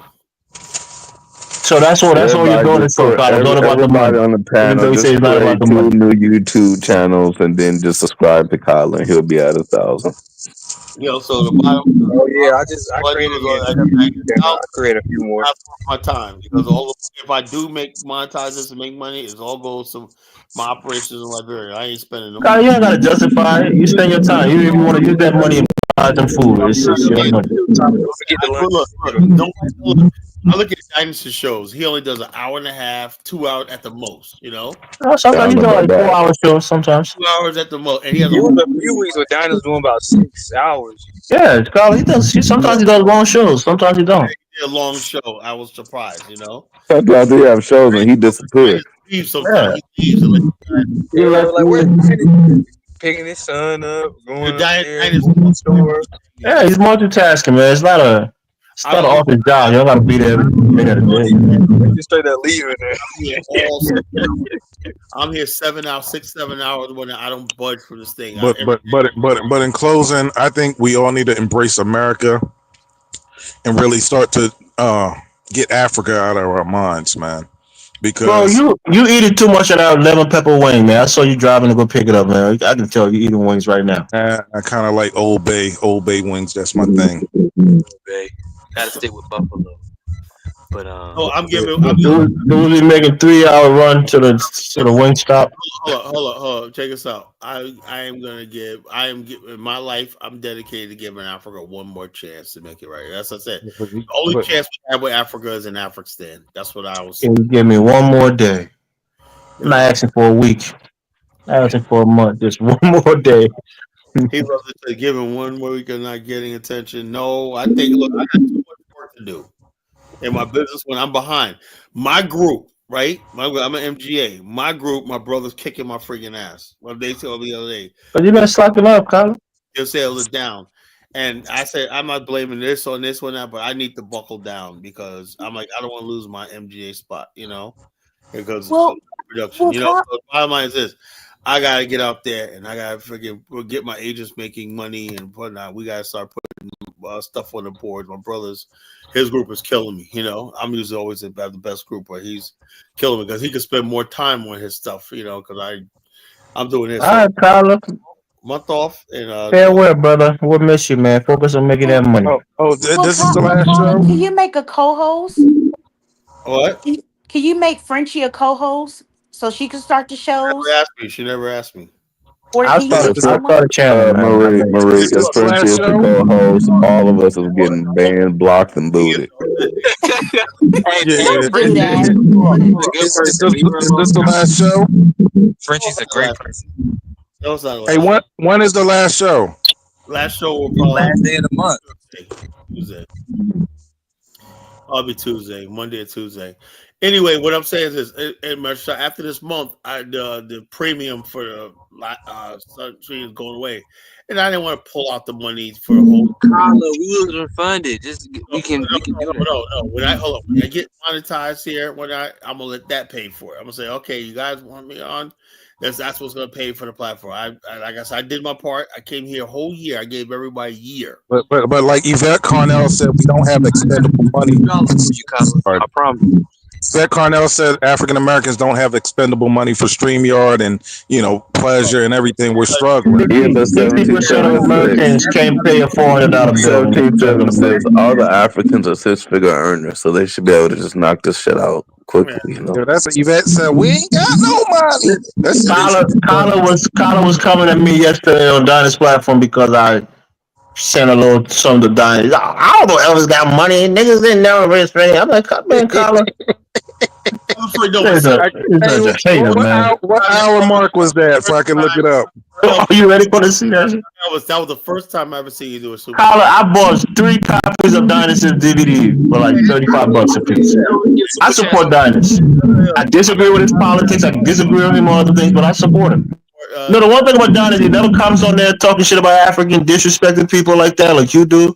So there's not that much animosity, except when it comes to politics. But with you just a disrespectful motherfucker, man. I'm not disrespectful, I'm not disrespectful at all, Colin, you have to go. You have makes it hard. It makes it hard to love you, man. We love you out of spite, man. I love Africa as much as I can, whatever like that. But I'm not an African ass buncher like Dinus is, Dinus a real nigga, man. Colin, you just like you get triggered by comments and you start going off on a tangent. Dinus more mature than that. Real black people in America don't kiss people's ass like that, Dinus don't. He knows the bullshit and focus on the go ahead. That whole shit with Luke Major, when people were on there and the Black Line, all these people basically calling for Black America extermination and shit like that. I'm like, what the fuck? I was going against Jonathan. You, Colin. Don't try to point fingers now. Jonathan, remember when you used to be on there talking shit about African Americans and making fun of them? I was on your ass then. Pause. African Americans, I remember that. And then all of a sudden you shifted. You did a hard shit. Yeah, Dinus, Colin, and Brandon, the 3 amigos, they would be on there talking shit about Black Americans, how they ain't gonna get no fucking reparation, they ain't no Indians, blah blah blah. Yeah, all 3 of them niggas was talking all that shit and never lived in Africa. Shame on them. I unsubscribe from Dinah's channel. Why is that, Murray? Because they called her a coon. I don't want to say, but he already knows. But we're friends on Facebook anyway. But I just unsubscribe, and I don't think I'm ever going back on there. So I'll just what? Dinus or is the audience? It's the audience. Okay, it must be the audience. It must not be Dinus. It's the audience and the panel. No, they tried to get on her like they was some real Pan Africans that they called each other out. You shared too much on that panel that day. Don't say anything else, Jonathan. I don't want to go back on. No, I ain't gonna say that part. I want to talk about the fake Pan Africanism these niggas be practicing. Kind of like on that one nigga was on there talking a bunch of Maury. You shared too much that day, and niggas was trying to talk about you and your personal life. Don't do that. Yeah, I said too much on there, Elvis. But to be honest, most likely I'll marry a black man. I was just really frustrated that day. I was really frustrated that day, and I did want to open my options. But most likely I'll marry a black man. But who cares? Because really, it's nobody's business. Don't worry, Marie. I'll marry you. It's all good. Makes you feel happy. That's what I'm gonna tell you. Well, Steve is single too. So, hey Elvis, We also got a what very hour slow ass mark? Alabama nigga on here. You know he ain't married Murray, but I don't know if you can handle that. Let me talk this. I'm like this. If in life, right? Let me tell you something, right? If you find that guy, he's the one. He's a Hispanic, white, whatever like that. Get with him and don't look back. Carla. I'm dead That serious. is the wrong black nationalist talk. Don't listen to this. No, I'm never dating white. No. Hold on. Let me say this, right? I'm gonna tell you right now, right? I've been doing this movement for years, right? Let me tell you, it got me really nothing. You know, the bottom line, you have a chance of happiness. And when somebody says, you know, I had this one guy, man, he just told me, Kyle, I love you and everything. But he was one of his brothers, man. But what Nick, when he was me and Hope one night, he says, Kyle, I just don't like Africans, you know? And I said, he goes, I just want to live my life as American, Black American, whatnot. I don't want to be identified with Africa. And I said, you know something, bro? You know what that means, right? Yeah, I know, Kyle. I'm gonna miss you, you know. And so, why you laughing like a wild dog, man? What's wrong with you?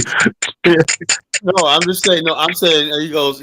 I just said, you know what that means, right? Yeah, you know. Who's laughing like that? Is that you, 1776? Yeah, man. That's a crazy story, Kyler, man. No, he just said no. He wasn't being malicious or like that, but he was just like he started the movement, right? We heard that story about 3 times, right? He was a Somebody's always telling Carla he's great and wonderful and so special. No. I'm just saying. He goes, Colin. You know, he was a BAL member, right? And he started with Holop at first, right? And then what happened was he found out that dude Jabari was gay. When then he came, Colin. Now see what Jabari Lamb. It'll say anyway. He came to me and said, Colin, man, now I see what was going on. Blah blah blah blah blah blah blah. He said, "Who is Jabari?" So anyway. Then after a while, we're cool and everything like that. Then, you know, I think it was like right when I was about to make my first trip to Liberia, right? That's what he just said. Oh, you really going to the continent? I said, yeah. He was like, you know something, man, you know, I just can't do it, Colin. You know, I just don't like Africa. But why does he feel like that though, Colin? No, hold on, Steve. Kyler, in your 35 years of trying to build this movement, what mistakes do you believe you made that you could have done differently? Yeah, he was one of them like Steph Curry, real light skinned dudes when I like that. He just said, I just hate them. So he felt like he couldn't fit in or something? Yeah, he said, man. He got too much of that racist white blood in his veins, man. You can't fuck with Africa. You don't think you and Holop and all of them people could have tried to figure out a way to work together again? You got Lebanese people. You got. Carla, I hate to say it, but people always say it was your fault, Carla. They say you was too egotistical. Everyone say it was your fault, and Kyler, they got some points. You don't take advice. You can't agree with others. Smart advice. I hate that when people give me dumb advice and when that's about, oh, you don't take advice, man. Give me something. That's what leadership is about. You take the good parts out of advice and you act with it. Noted, you know. Yo, duly noted. Speaking right? I'm like, yo. I just seen a comment. Speaking of Dynasty show, like I was trying to go like watch the show the other day, but you know I stayed there for like a couple minutes. Like this whole FBA thing, and always the FBA's upset about this. The FBA's upset about. I was like, FBA people relevancy, you know, and I have to admit, I tried to ignore this movie, but it's growing. Kyle, I'll say this: you went on there trying to attack Volvo, and it backfired on you real quick. What show was this? I gotta watch this. Elvis, I know you like to say that, right? Because look, somebody making stupid comments is not like I made my point. I said, no, but you went on there talking about his looks. He didn't even attack you. You just started attacking him. Elvis, that was stupid. I even forgot about that. It was stupid. If you want to talk about childish stuff on that of substance, I asked him, Volvo, you're up here bragging about what you got. When's the last time you flew overseas? I never did. Shut the fuck up, then, you know. And then he goes, you never been to Africa. Well, really? And everybody in the chat was like, Colin's been there like 4 or 5 times, you know. And so he's like, I don't believe he had been to Africa. When I say, get to know who the fuck you're talking about. So he made a fool of it. So tell me again, Elvis, how he won that debate. The point is, He wasn't talking. The point is, he wasn't talking to you, right? He goes. When I did the super chat, He goes. Do you got a channel? I showed him. Damn, a channel. Carla, let me speak. When he did the super chat, you started talking about him, my hairline fucked up, and then he started talking about how you look, right? No, I said like this. I wasn't talking about his looks. You know, he brought it up. You got mad. You said, "What? You want to f me or something?" Everybody kind of went against you when you said that. That was out of pocket. The only thing I said to him, go back and listen to the freaking video, folks. Listen to Lion Elvis. Only thing I said to him, Dinah said a $10 freaking fine. A nigga sent $1. Who? Volvo. Oh yeah, that is this thing. That's what I was getting on him about, you know.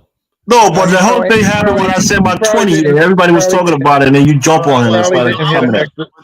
He probably didn't hit an extra zero, you know. Sometimes with cash app, you don't. I said, Diane said, okay, send the rest of it. He just kept stalling. But I said, nigga, send that rest of that money, you know. He was trying to get over that. Man. He was probably trying to get over. Yeah, so the bottom line is a call, man, you know. So I asked him, But Colin, you missed the whole thing when you asked him if he wanted to F you. That's a losing thing right there. No, I did not say that. I said, why are you keep talking about my fucking looks? You know, that's creepy. When but you said you want to F me or something. Everybody was like, "Oh no, Colin, they out of pocket. We gotta let go." I believe somebody. That was a good point, though. Sweet. I believe somebody. That's a good point. You don't say that on the platform with all the other men. If you asking the man if he wants to F you, that's a big part.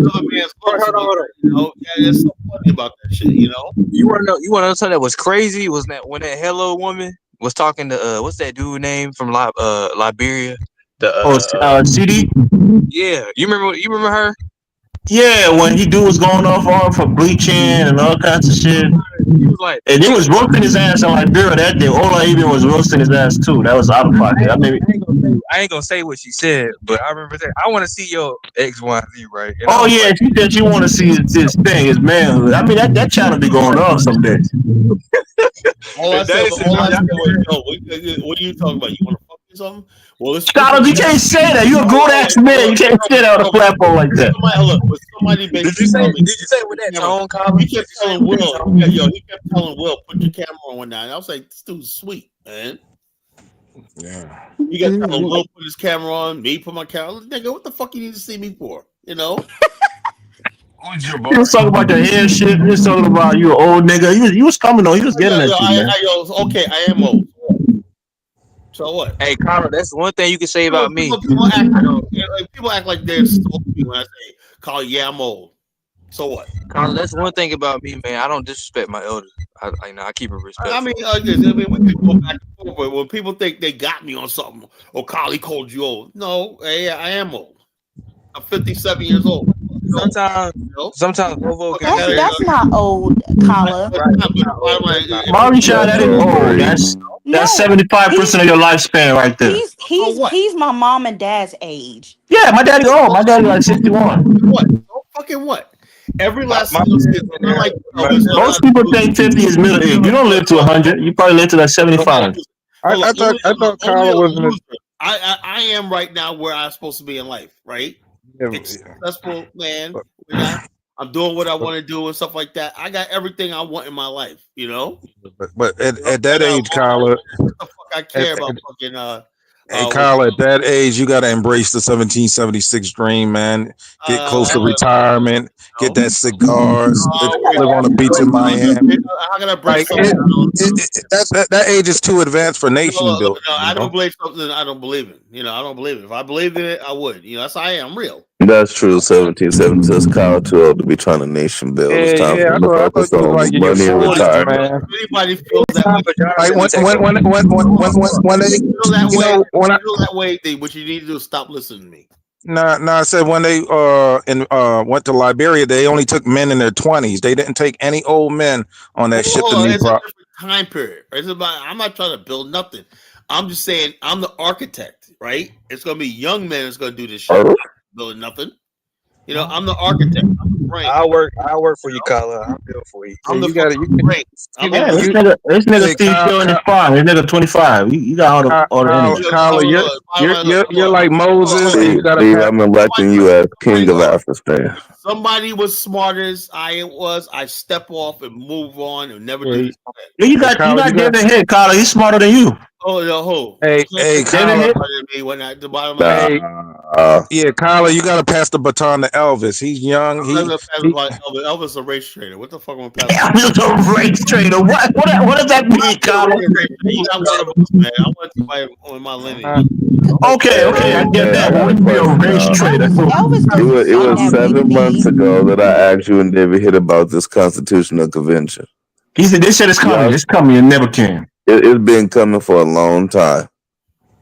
I'll be depending on David Hitt to do certain things, and David Hitt ain't doing shit. Hold up, you guys talk to David Hitt about that. He's different than me. You know, I am me. I thought y'all both was working together. Yeah, I think you bring them all like you guys on the same page, brother. Look, we're just two guys that believe in the same thing. He has a different way of seeing things. What you need to do is get in touch with him and talk to him. That's not me. See, but this is like being a Christian. Colin, you're passing the buck, Colin. You gotta be leading this shit. Put everybody else in line. Time out. You know. Being a Christian, this is very symbolic because Kyla is like Moses and Elvis is like Joshua. He's gonna take Liberia into the why you putting me and Kyla in the same boat? Me and Kyla can't do this thing together. We'll probably hook up in Liberia one of these days, but not with the Afro thing. When Elvis goes back to his country and builds something in his village, Grand Geo, I'll talk. Oh, Kyla. Seriously, Elvis, you can't go back to your country and build nothing. Man. Kyla, you don't even know, Kyla. I know what I tell you. You don't even know, Kyla. But like Joseph Blahi said, you know, he can't build because there's a spell of ignorance. But here he can build, and that's what Joseph Blahi was saying. He said everybody who joins. I got 4 homes in Liberia, bro. We have a family school in my grandmother's name in Marshall, bro. Kyla, you just talk stuff you don't know. We don't come here to brag about these things because it's so common. Most Liberians do that. Is there anything that you and Kyla can work on together? No. I mean, Kyla, I'm not opposed to buddy. I'm not even opposed to Kyla's ideas. I got a lot of real Liberians I'm working with. You know, real Liberians. Elvis is a real Liberian. At the end of the day, can y'all two come together and brainstorm on Liberia? I can work on Liberia. Me and Kyla, from where we started to where we are now, we agree on most of the history of Liberia. Certain things we disagree on, but we agree on certain things. What his issue is, man. I wish him a lot of luck, man. But just because I let somebody up on my panel, I mean, I like you and I want to do work. Who are you talking about, Kyla? We're not liking somebody. Y'all both have the same objective. Maybe you wanted to make Liberia better. Maybe y'all can work together on that. You don't know. Me and Steve got the same objective. You know. You don't know my objective. Steve teach people how to help kill squirrels and shit. How to cook squirrels and shit. I get it, Kyla. I'm not offering my help, bro. But I'm not opposed to working with you if it's possible. I'm not offering my help to you. Look, by the way, Elvis, you gotta the problem with the black red niggas don't like working together, but they like talking to each other. That's weird. You know, so they could talk and argue, but can't work together. What 1776 said? What he said? It's that Bantu shit. No, it's just Kyla. Kyla thinks when I disagree with him, then I hate him, and you guys to reciprocate. I'm saying that basically, I'm like this. I already look. Yeah, Kyla, you got to stop being pessimistic. I choose who's gonna be with me. Around me. I've basically been around the internet and whatnot, you know, even my personal life, and I'm just basically picking people out.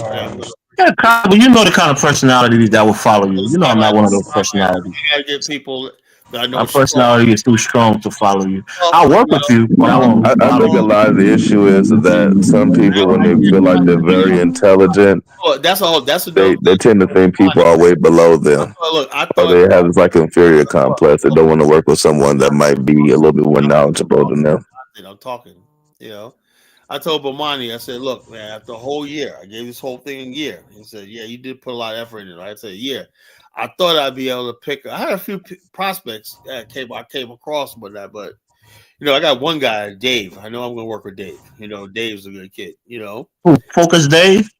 Yeah, I'm gonna meet him. Dave agrees with you with everything, Kyla, of course.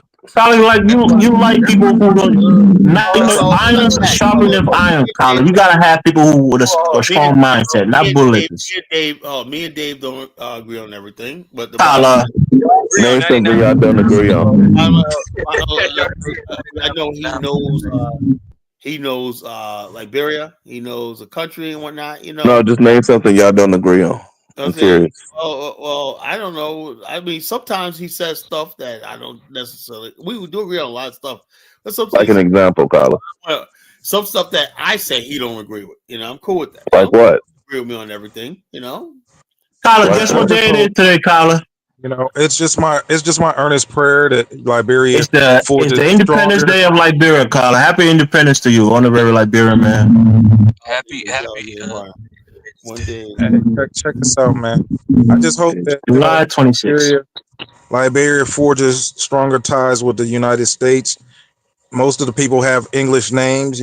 Let's just stronger ties, man. They don't. American. A lot of Liberians have native names. No, most people have a mixture of it, Colin. On Spoon Talk, everybody got Alexander. You got Jackson. Apparently, everyone that matters, they don't have native names. Yeah, like everybody, Alexander, Samuel Jackson, all them people on Spoon Talk got regular American names. Yeah, and they're all native people. Most Liberians will have American sounding names. He has a native name and whatnot. He used to live in Jamaica Queens. What's his name? Samuel, I forgot his native name. He said it. He used to live in Jamaica Queens. Like I told you, most Liberians have a native name that's sacred to them. He's a Bassa man. He has a Bassa name. Yeah, man. But what's he known by? Samuel Jackson. Bam Bam.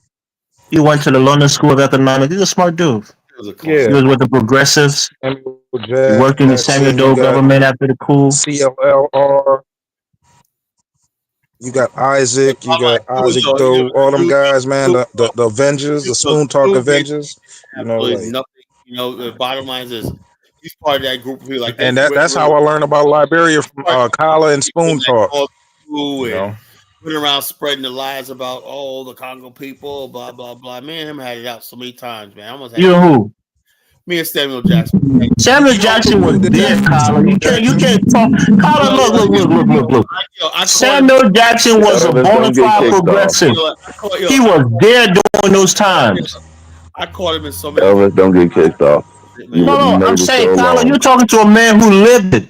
Who was a bona fide progressive and was protesting against the government at that time. He was a finance minister on this, and then Elvis, every time you try this, you get kicked off, nigga. He went to the London School of Economics.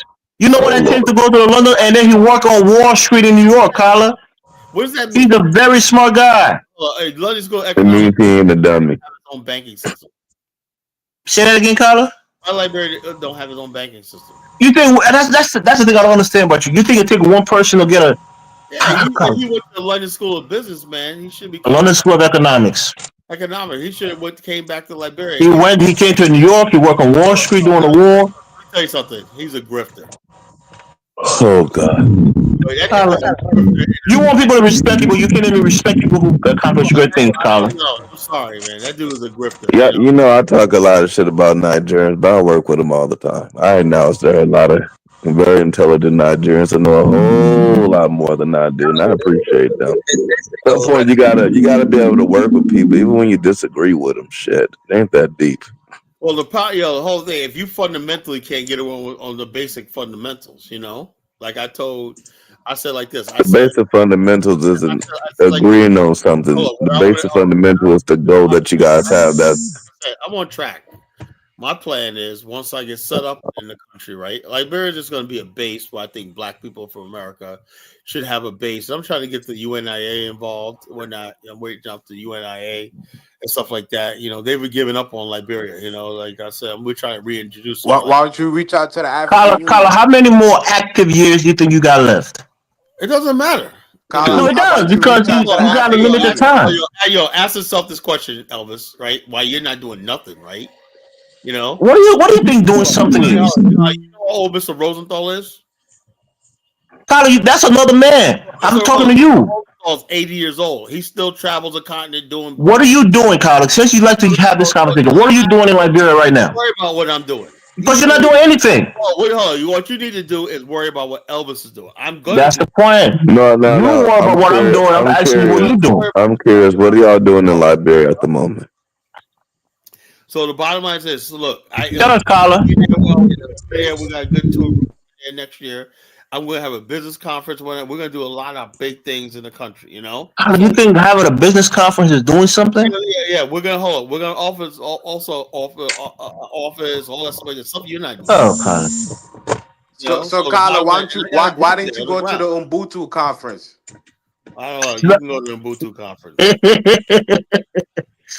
Man, Carla, you just like to throw shit, and you don't like it when somebody throws it back. Carla, I have families in Liberia, bro. I have homes there. We have a foundation there, Carla. We're helping people. I got 2 employees in Liberia right now, but those things are not big things.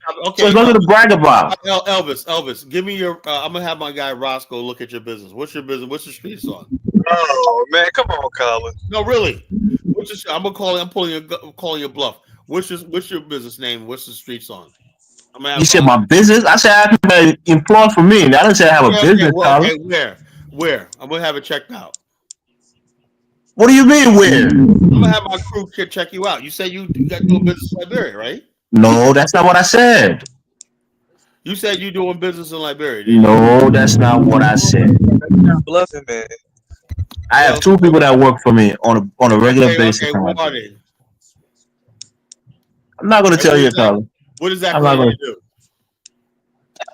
I mean, I won't say domestic work. Come on, everybody. Let's all be transparent. I got stuff to do. Can they work for me? Say that again? Can they work for me? I can put them to work.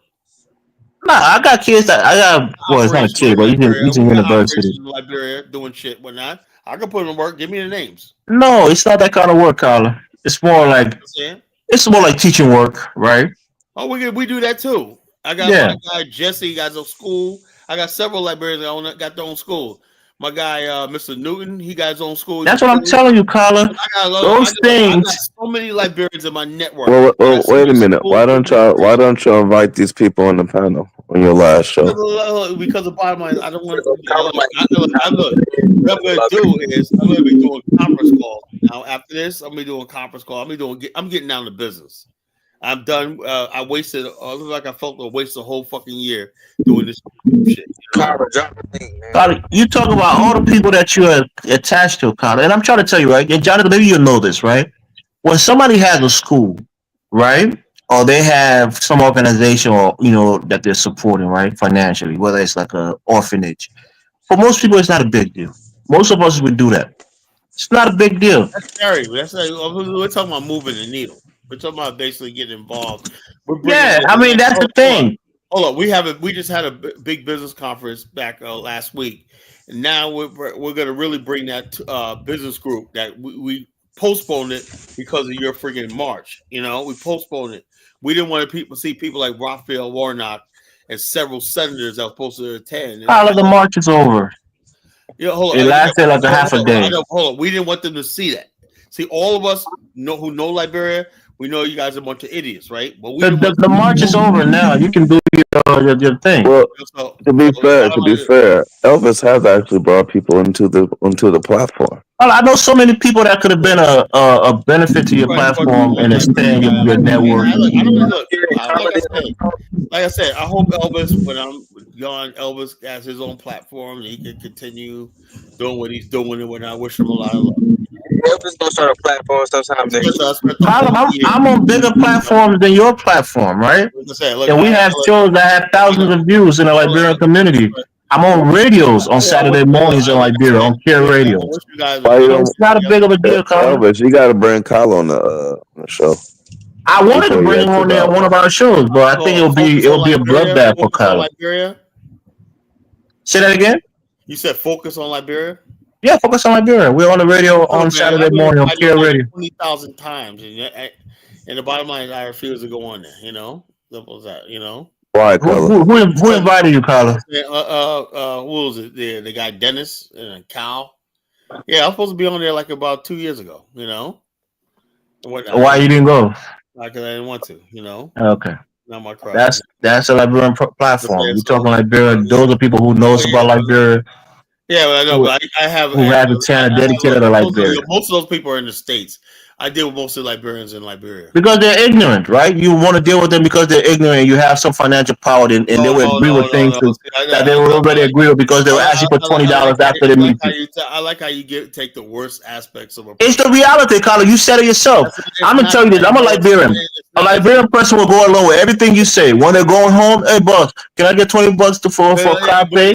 I don't have that sort of. I treat people with respect. Colin, I'm telling you, you experienced that. If you're being honest, Elvis, where you can lecture with somebody for 20 minutes, right? Let me tell you something. Let me tell you how I am. Right, I get nothing out of feeling like I'm superior or better than somebody else. You're not hearing what I'm saying. You can talk to a Liberian. Why are you gonna attach that to me? You know. Listen to what I'm saying. I'm not even attacking you. If I give money out when I don't be on camera. That's my point, right? Just when when me and you are talking, Kyla, I don't want money from you. When I'm leaving the chat, I don't need you to pay my way or buy my cold water. So I could be completely honest with you.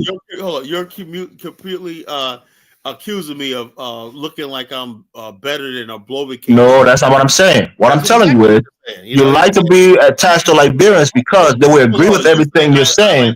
No. And after your conversation, they will ask you for $10 or $20. First of all, it's not that. You know, I don't care about no $10. That don't mean nothing. You know, it don't mean nothing to me if somebody. I guess if you need the money, that's the point I'm making. They have ulterior motives to agree with you and to accept what you're saying. So you think they're more accepting of your idea, but not genuinely. Look, I've gave people money when not just because they didn't talk to me or nothing like that. Don't know my political views, nothing like that. It's his hair, brother. You know. But I hear that, Colin. But the point I'm trying to tell you about Liberians, if they know you're from America, right, they won't challenge you because at the end of the day, after your conversation, they're going to ask you for money. First of all, what do they need to challenge me for? I'm not a threatening person to anybody and whatnot. What do they need to challenge me for? You know? You're not hearing what I'm saying. I understand what he's saying. I'm pretty certain you do too. I get along with anybody, you know? Colin, you still have those people calling you right now asking you for money. Send me $20 on 10 ways. Yeah, but if I have it, I have it. I don't. That's what I'm saying. That's the whole point. That's why they would never disagree with you because they know you're getting money when they need it. People do disagree with me, you know? Okay. People do disagree with me. I don't care about people not agreeing with me or not, you know? I ain't the most agreeable person or not, whatever like that. I have my opinion. So people, if you have a different opinion, you have a different opinion. I respect everybody's opinion. It's like that, but I'm saying like this. That don't mean if I have a different opinion, you have a different opinion. I'm still gonna go by my own opinion. Tyler, you know who Jerome Gayman is? No. Okay, it's another guy. We do a show together every Sunday. So it's very well connected. He has a big platform. I'm like the only thing I'm interested. That's well listened to in Liberia by the president and everybody. I can get you on that platform if you want to propagate anything. Tyler, I'm trying to give you something here, and you're not listening. Just listen for once. It's a very big platform that's on a radio that's very well connected. He's my personal friend. If you have anything to say, I'm extending an olive branch to you. I can get you on that platform. Oh, maybe. That's the best thing I can give you. That's going to be hundreds of thousands of people listening to you. You can go on there and make a case for your Afghanistan, the connection to Liberia, give your history that you know about the country, ingratiate yourself, or a lot more people will be listening to you on the radio. I can make that happen for you. That's one thing I'm giving you to work with you, to give you a bigger platform in Liberia. All right. Let me get Ibrahim on. Ibrahim, what's on your mind, brother? Yeah, what's on my mind the entire show, but we didn't get to the kind of topic to talk about it is what was it? How we could use the Singapore model, to build up Liberia. So they started off with manufacturing in their country, and so and also logistics and bulk breaking. Liberia is prime for that because it has a free port. They're about to upgrade and they're about to build another port in Buchanan. They upgraded on that. So bulk breaking, you know what bulk breaking is? That means you take all kinds of products, finished products, semi-finished products, packaging them, box them, and stuff like that, and do ship them and do distribution. When you become the distribution vulnerable. Let's say somebody wants to basically target their product, get their product, millions of dollars worth of product to Guinea, Mali, and all these other countries right there. Well, some warehousing and logistics would basically have shipping, trucking, and all that stuff like that. Basically, Singapore made more money in logistics than it did in manufacturing when it started. It became a banking and business center in the region. I did not know that. No. Yeah, manufacturing was a lagging because Singapore didn't have the economy size to do manufacturing. But Singapore was an excellent place to do IT work, paperwork and stuff like that, and manage business management. Yeah, they had mastered the idea of business management, like Hong Kong, right? If you want to sell in Asia, right?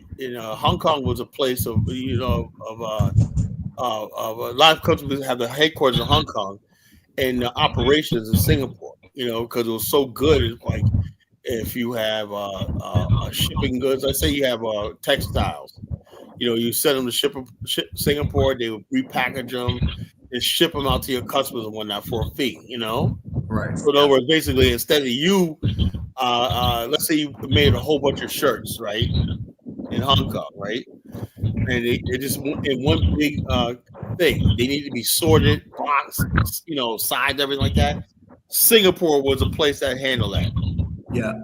So Kala, eventually what the Singaporeans did is financialize their country, and the way they did it is basically they turned it into like a hedge fund kind of nation, not just in the state level, but of course like having allowing access to these kinds of funds into the country to increase its business capacity over there for that financial kind of stuff, Yeah, if you financialization, you do business, right? Singapore had the banks, they had the insurance companies, they had everything. That's why the country boomed. It was a center of business, Right. And that's why a city-state based on business and logistics, with economy, were past the first industrialized country, England. Right. In other words, that's what they said, the post-industrial time. That don't mean the world's not industrialized anymore. It just means the value of industrialization, service sector, now eclipses the value of manufactured goods as far as GDP. Right. Yeah. And like Singapore invests about annually 60 billion into the UK economy. Now I've been going to conferences across London and speaking to people and, even seeing a few things as well. Like Can you hear me? Officials wanting to, like, they're actually begging the Chinese and other people to invest into the UK economy because it's really going down. It's becoming, without London, it would be a third world country. So London really needs that vital reinvestment, apparently, from what I've been told, because lords, the House of Lords have lords. So these lords are begging like Chinese officials, state officials, to invest into the UK economy. And so you can imagine, like, how Singapore operates now. It's like it's like a hedge fund, and so it makes its money through that financialized kind of approach. But Dubai does something quite similar, except it doesn't have that manufacturing base, and I don't think it does anything with shipping. Right, most of it seems Dubai to be makes all its money through real estate, insurance, call center, things like call center. You know how much ITC call center? That's what I always wanted to start building, my own call centers and whatnot. Right, India does a lot of that. I want to build. How do y'all get Liberia to be like Singapore? Well, first of all, you have to build, like where they build the industrial zones, build a business office parks and whatnot, with its own electricity and everything like that. Then you put IT firms in there that basically do everything. ITC, that's what my business is, ITC. You basically using software programs and stuff like that, Salesforce programs and whatnot, and you're basically managing data. Everything is about managing data. In African countries, all the data centers are mostly located outside of Africa, I get that point, but how do you get Liberia to be like Singapore? Like, what's the first step? Let me give you my idea, Jonathan, on that question. You got to get in power, right? First thing I would do is this. I want to basically, we're going to propose it, right? I'm gonna like this. Kofi drew it up for me, right? Saying, look, It's time for. I want to get people in black. I'm gonna talk to my consultants in Liberia, right? This is them, and we're gonna start put a study group to put a feasibility study together, and say we need to build a stock exchange based on you trade or using cryptocurrency and Bitcoin. You know, so you don't have to worry about the USD and all that stuff like that. You know. And you do hold on. When you do that, I would say make a goal in the future that like 20% of the stock exchange stocks are not owned by Liberians. That's fair, 20%. The rest is owned by crypto is a scam, Carla. What? So, crypto, yeah. Brother said crypto is a scam, Colin. You don't believe in it. Well, you tell me if we built a stock exchange, right? And you got black businesses and whatnot signing up and whatnot, capitalize and whatnot. And you have hedge funds and whatnot, banks and whatnot going to capitalize on this stock exchange to do funding, not just Africa, but throughout the world. So also Liberian companies startups could be like this. So Jonathan, I want to answer your question real quick, right? For Liberia to develop. Go ahead. Go 1717. You need a vanguard of African American leadership in that country. Okay. Well, absent of that, like let me make my submission, right? One of the things that Liberia has going for it, and it's kind of a phantom, but it's there. We have the most ships flying our flag in Africa in terms of maritime, right? Maritime, we are one of the largest maritime nations. So these ships are registered as Liberian ships, even though they're not based in Liberia, and they'll run our flag on their ship, on their vessels across the world. They're like top 2 countries with the most, ships that's running, flying their flags.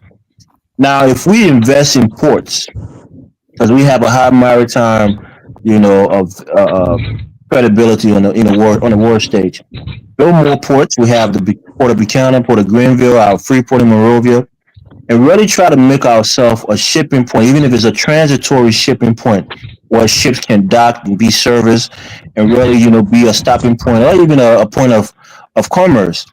I think that's our biggest way to getting out of poverty is using our ports, building more ports, and using it either as a transitory point or as a point of focus for West Africa. But we already have so many ships flying our flag, and we have a lot of influence in the International Maritime Commission. Those things could really help us if we focus on it. That's just one of my ideas. Carla, I just to give Elvis credit, that's the most logical, reasonable idea I heard so far. That actually sounds doable.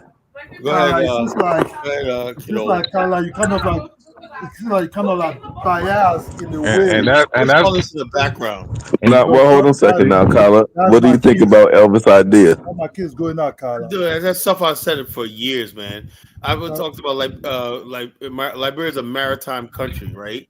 Now, right here, Carla, you see how you're pessimistic talk about Maurice Shaw talking about you didn't finish what I'm saying, right? You have to stop the pessimistic talk. You didn't let me finish what I'm saying, right? A maritime country needs a navy base.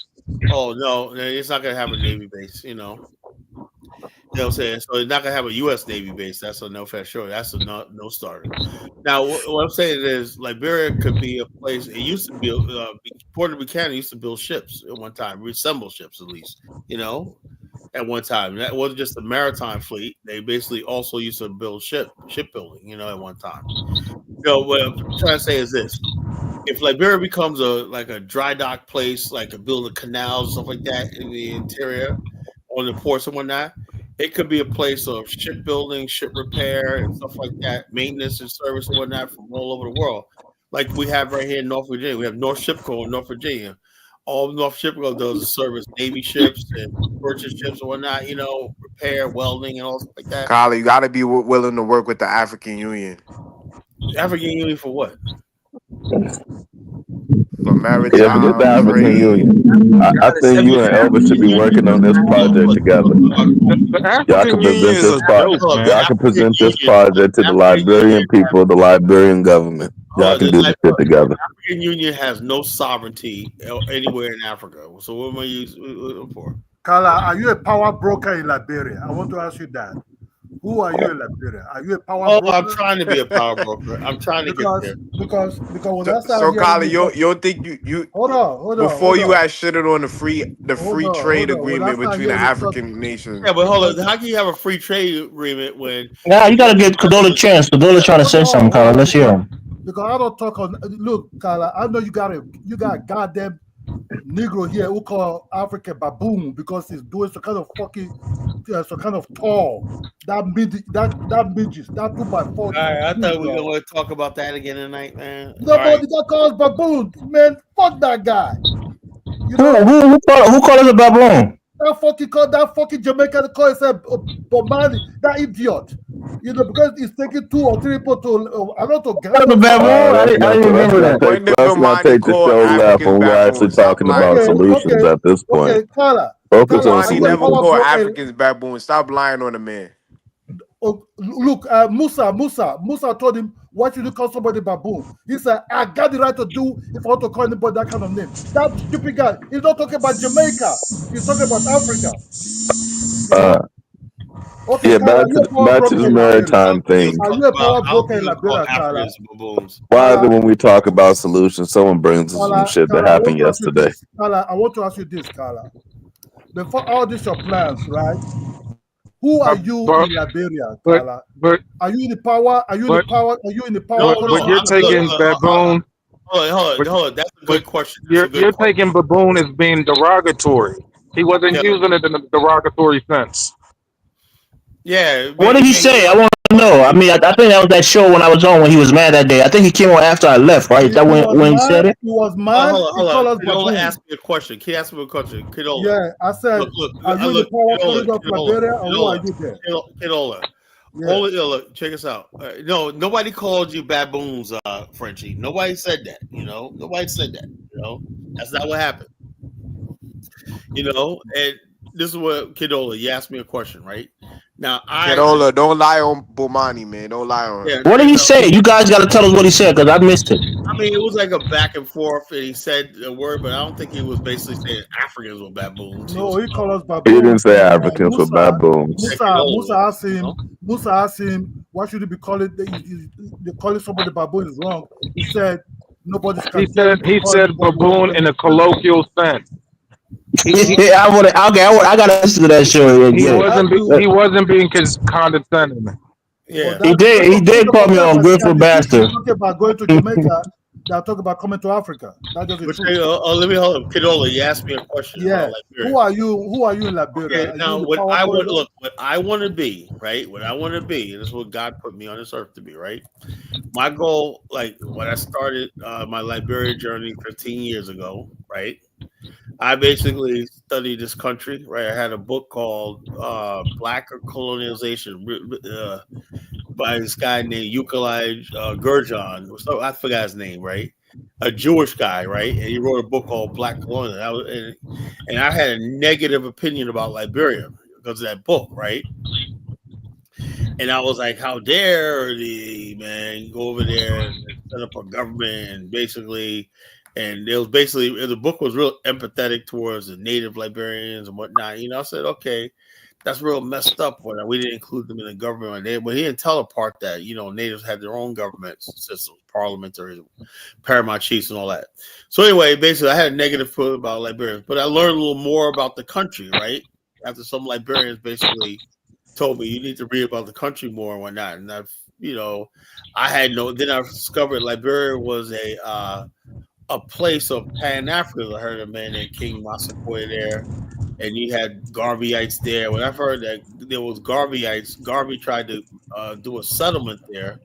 I said, wait a minute here. If Liberia was so bad, like they said, why was a black Pan Africanist talk about building a homeland in Liberia? I started studying the different voyages and stuff like that. So, and then I really started studying the country. I said, something. I said, just the way Jews and everybody else have a homeland. You got to look. The black people in America have to have space. They got to have something of their own, right? Let me ask you, who are you in Liberia? No, I'm getting to that. You know, now my job is to be the black person in America. Like they always know me as this crazy black American dude, African American dude, right in Liberia that loves Liberia because they're like, what the hell? They would ask me, what the hell you see in Liberia so much? That's what Liberians say to me. Why do you come here? Why you love this country? I said, I just do. And they'll say because of me, a lot of Liberians, that I know, I inspired a lot of Liberians to like take pride in their country and stuff like that, and I did do that, a lot of Liberians, Liberia's like the most trending country right now in Africa, when I started, no one knew anything about this country. Now, what I'm proud to say, even though some of you guys get on my nerve, right? That some people can hold. Before, when we were talking about Liberia, I used to be the master. Everybody be quiet because I knew everything, blah, blah, blah. I knew the history and everything like that. Now you got people, African Americans, who know about the coup. They knew about all the history of Liberia. They knew about the different wars, the different presidents and whatnot. And I'm impressed that the interest in this country is growing past just, oh yeah, it's a place we went over there and we American Colonization Society, blah blah blah, Native people and blah blah blah. That there's a lot of black people in America and around the world that knows this country and say, look, this country is worth remembering. It's a remarkable achievement. So my job is basically just to be that person. Like when people see me in Liberia, they know that there's a connection to Black America. A lot of people in Liberia want to be connected with Black America. They want to be connected with the diaspora. They want to be connected with the Caribbean. They want to be connected with this world because all the music and everything and movies, everything they watch and whatnot. They watch a lot of Nollywood movies and Afrobeats, but they really love African American culture in Liberia. It's like their own. You're getting farther away from this question. Just answer it directly. So what I'm saying is, look, Cadola, all I am is the unofficial African American ambassador to Liberia. Perfect. Jesus Christ. David, crazy. Yes, Bomani said buffoon, not baboon. He said buffoon. Yeah, he said buffoon, not baboon. So it's different. Yeah, stop lying to Bomani. Carla, could you tell us a little bit more about what you and David Hitt will be up to in UAE? Because these guys, the UAE, are doing some political regime change stuff in. Well, I have never been to Dubai. David Hitt goes to Dubai. That's his thing. He goes to Dubai a lot and stuff like that. He loves it. He loves Dubai, whatever like that. I'm not.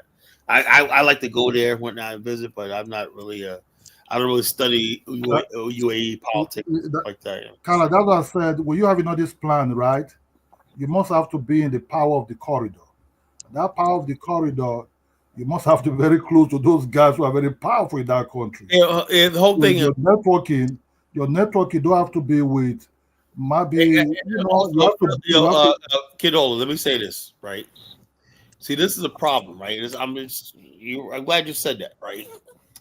The bottom line is this, after 400 years, right? Why are we still at the mercy of other people? You said we got to be at the core of power when that. Why aren't we the power? Why the Black American power? But you never Because you have an entitlement spirit, brother. You have to work with people. Hold on, Elvis. Kyla, you're trying to do things with Liberia. That's why you have to be at the corridors of power. That's very simple. Bravo, Elvis. Bravo, Elvis. That every other people, even the people from Lesotho, people from Burundi, people, the poorest country in the world, they can have agency and representation when that, but that bottom line is we always as Black people in America gotta be. What are you first? Are you American first or are you Black American first, Colin? Colin is never satisfied. Y'all never answer Cadola's question. What? Colin can't be satisfied. So he says the cords of power. Okay, I understand if I go to Liberia and I gotta respect the power and that, but I want to get to the point where although, like I said, I appreciate Liberia. I want to build there. I believe if we're going to build anything in Africa, we need a base. That's all Liberia is to me, is a base, you know? But we Nothing more, just a base. It's a base. That's it. You Okay. know, so if you have this idea that there's some conspiracy of Colin wants to bring the America, You're not understanding what I'm saying. Let me make my point, right? Since I'm a Liberian, let me make this point. I can give two shits about the American Liberians. That's why I give you credit. And when I say things, I mean. Wait, hold on. Did you say you could give a shit about the American Liberians? Wait, Jonathan, let me say this. Look, I have a lot of American Liberian friends, and I'm sick of hearing them whine. You know, Carla, let me say this, right? When I say things, I say in earnest. And when I give you props, maybe you take it for granted. When I say things, I really mean it. I give you credit. You know about 80% about the history of the country. When it comes to contemporary history or what's going on right now in the country, you're far behind. It's not something that's really interesting to you. So you don't really know what's going on the ground. So what Kedola is telling you is, if you want to have anything accomplished in that country, Liberia is a base for Kala. Hold on. If you want to have anything accomplished in the country, you have to have an intimate understanding of how the country works. Yeah, I got people, how to get things done. Hey, look, I got eyes and ears on the That's not enough, Kyla. You need powerful people who can move the needle. I pay attention to the politics of the country, but I don't really look. Hold up. In a couple of years, by the time I turn 60, I'm going to be living in Liberia. You know, that's my goal. Oh God, I'll be living there. You know. Yeah, but before you get there, you have to have connections there. Then hold up. Then I'll be able to do my life's work. What I always want to do. I want to build a base. You know, a political, social, cultural base in Liberia, right?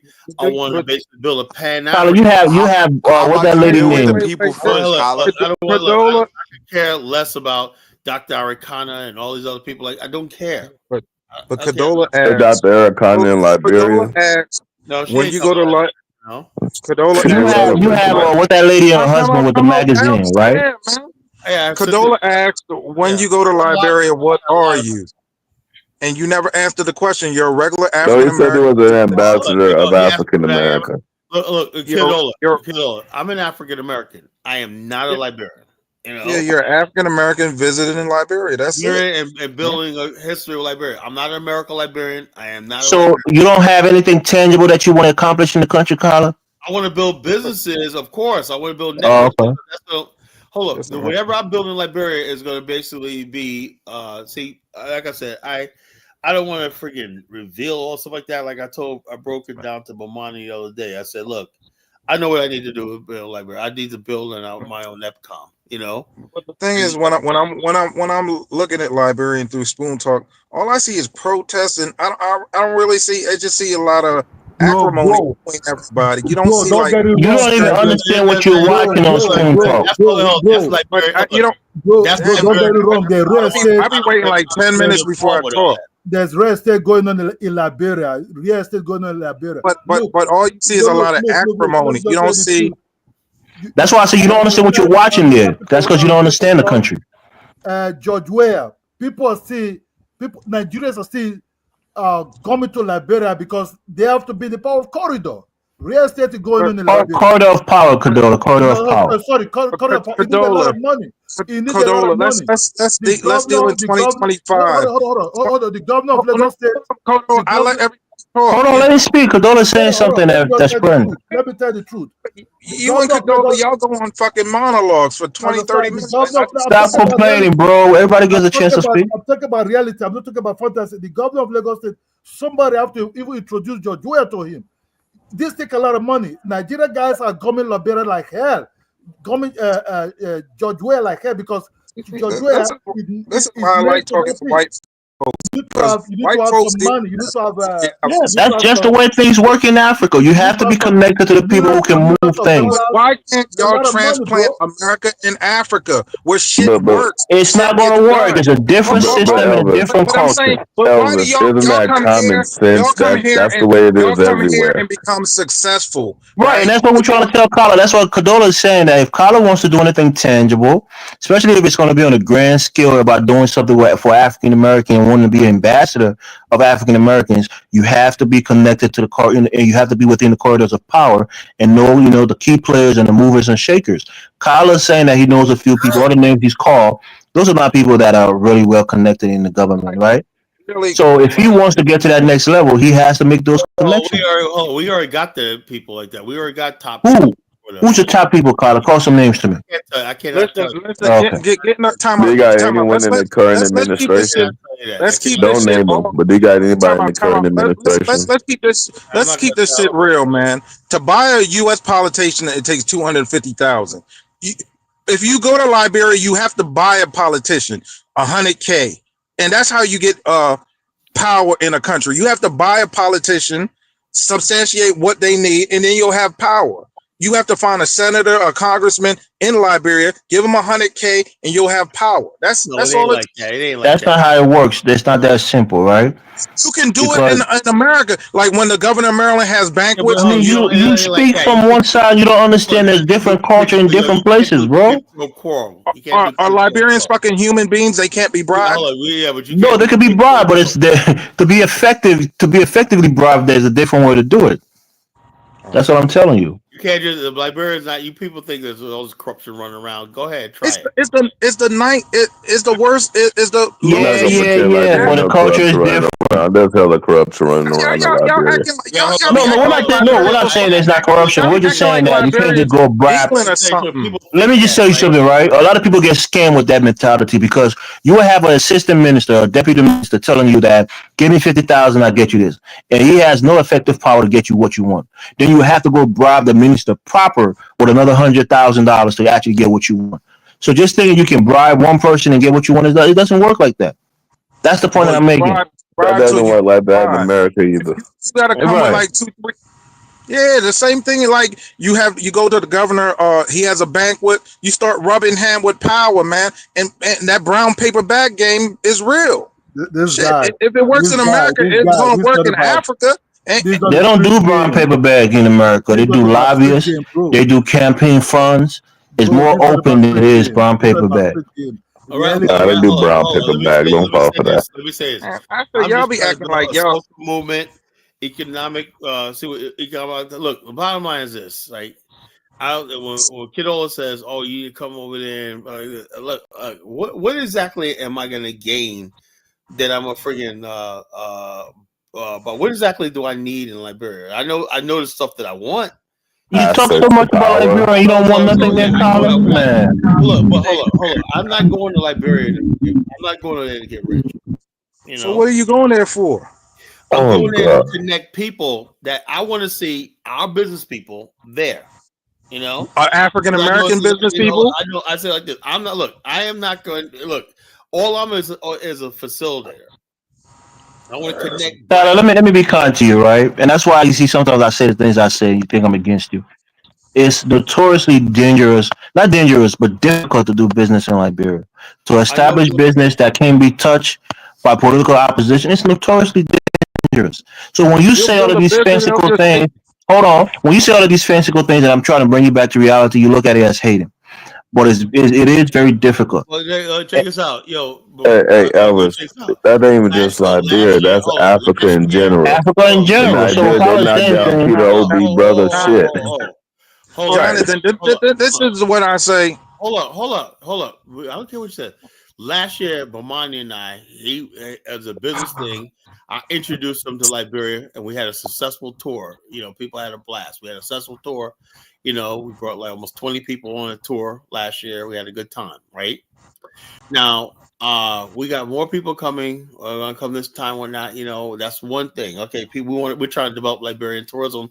We're trying to introduce Liberia to the diaspora in Black America. You know, I said more and more people are interested in like that's what we're gonna do. We're trying to make Liberia grow. So is your tour company connected with the government Ministry of Tourism? I'm a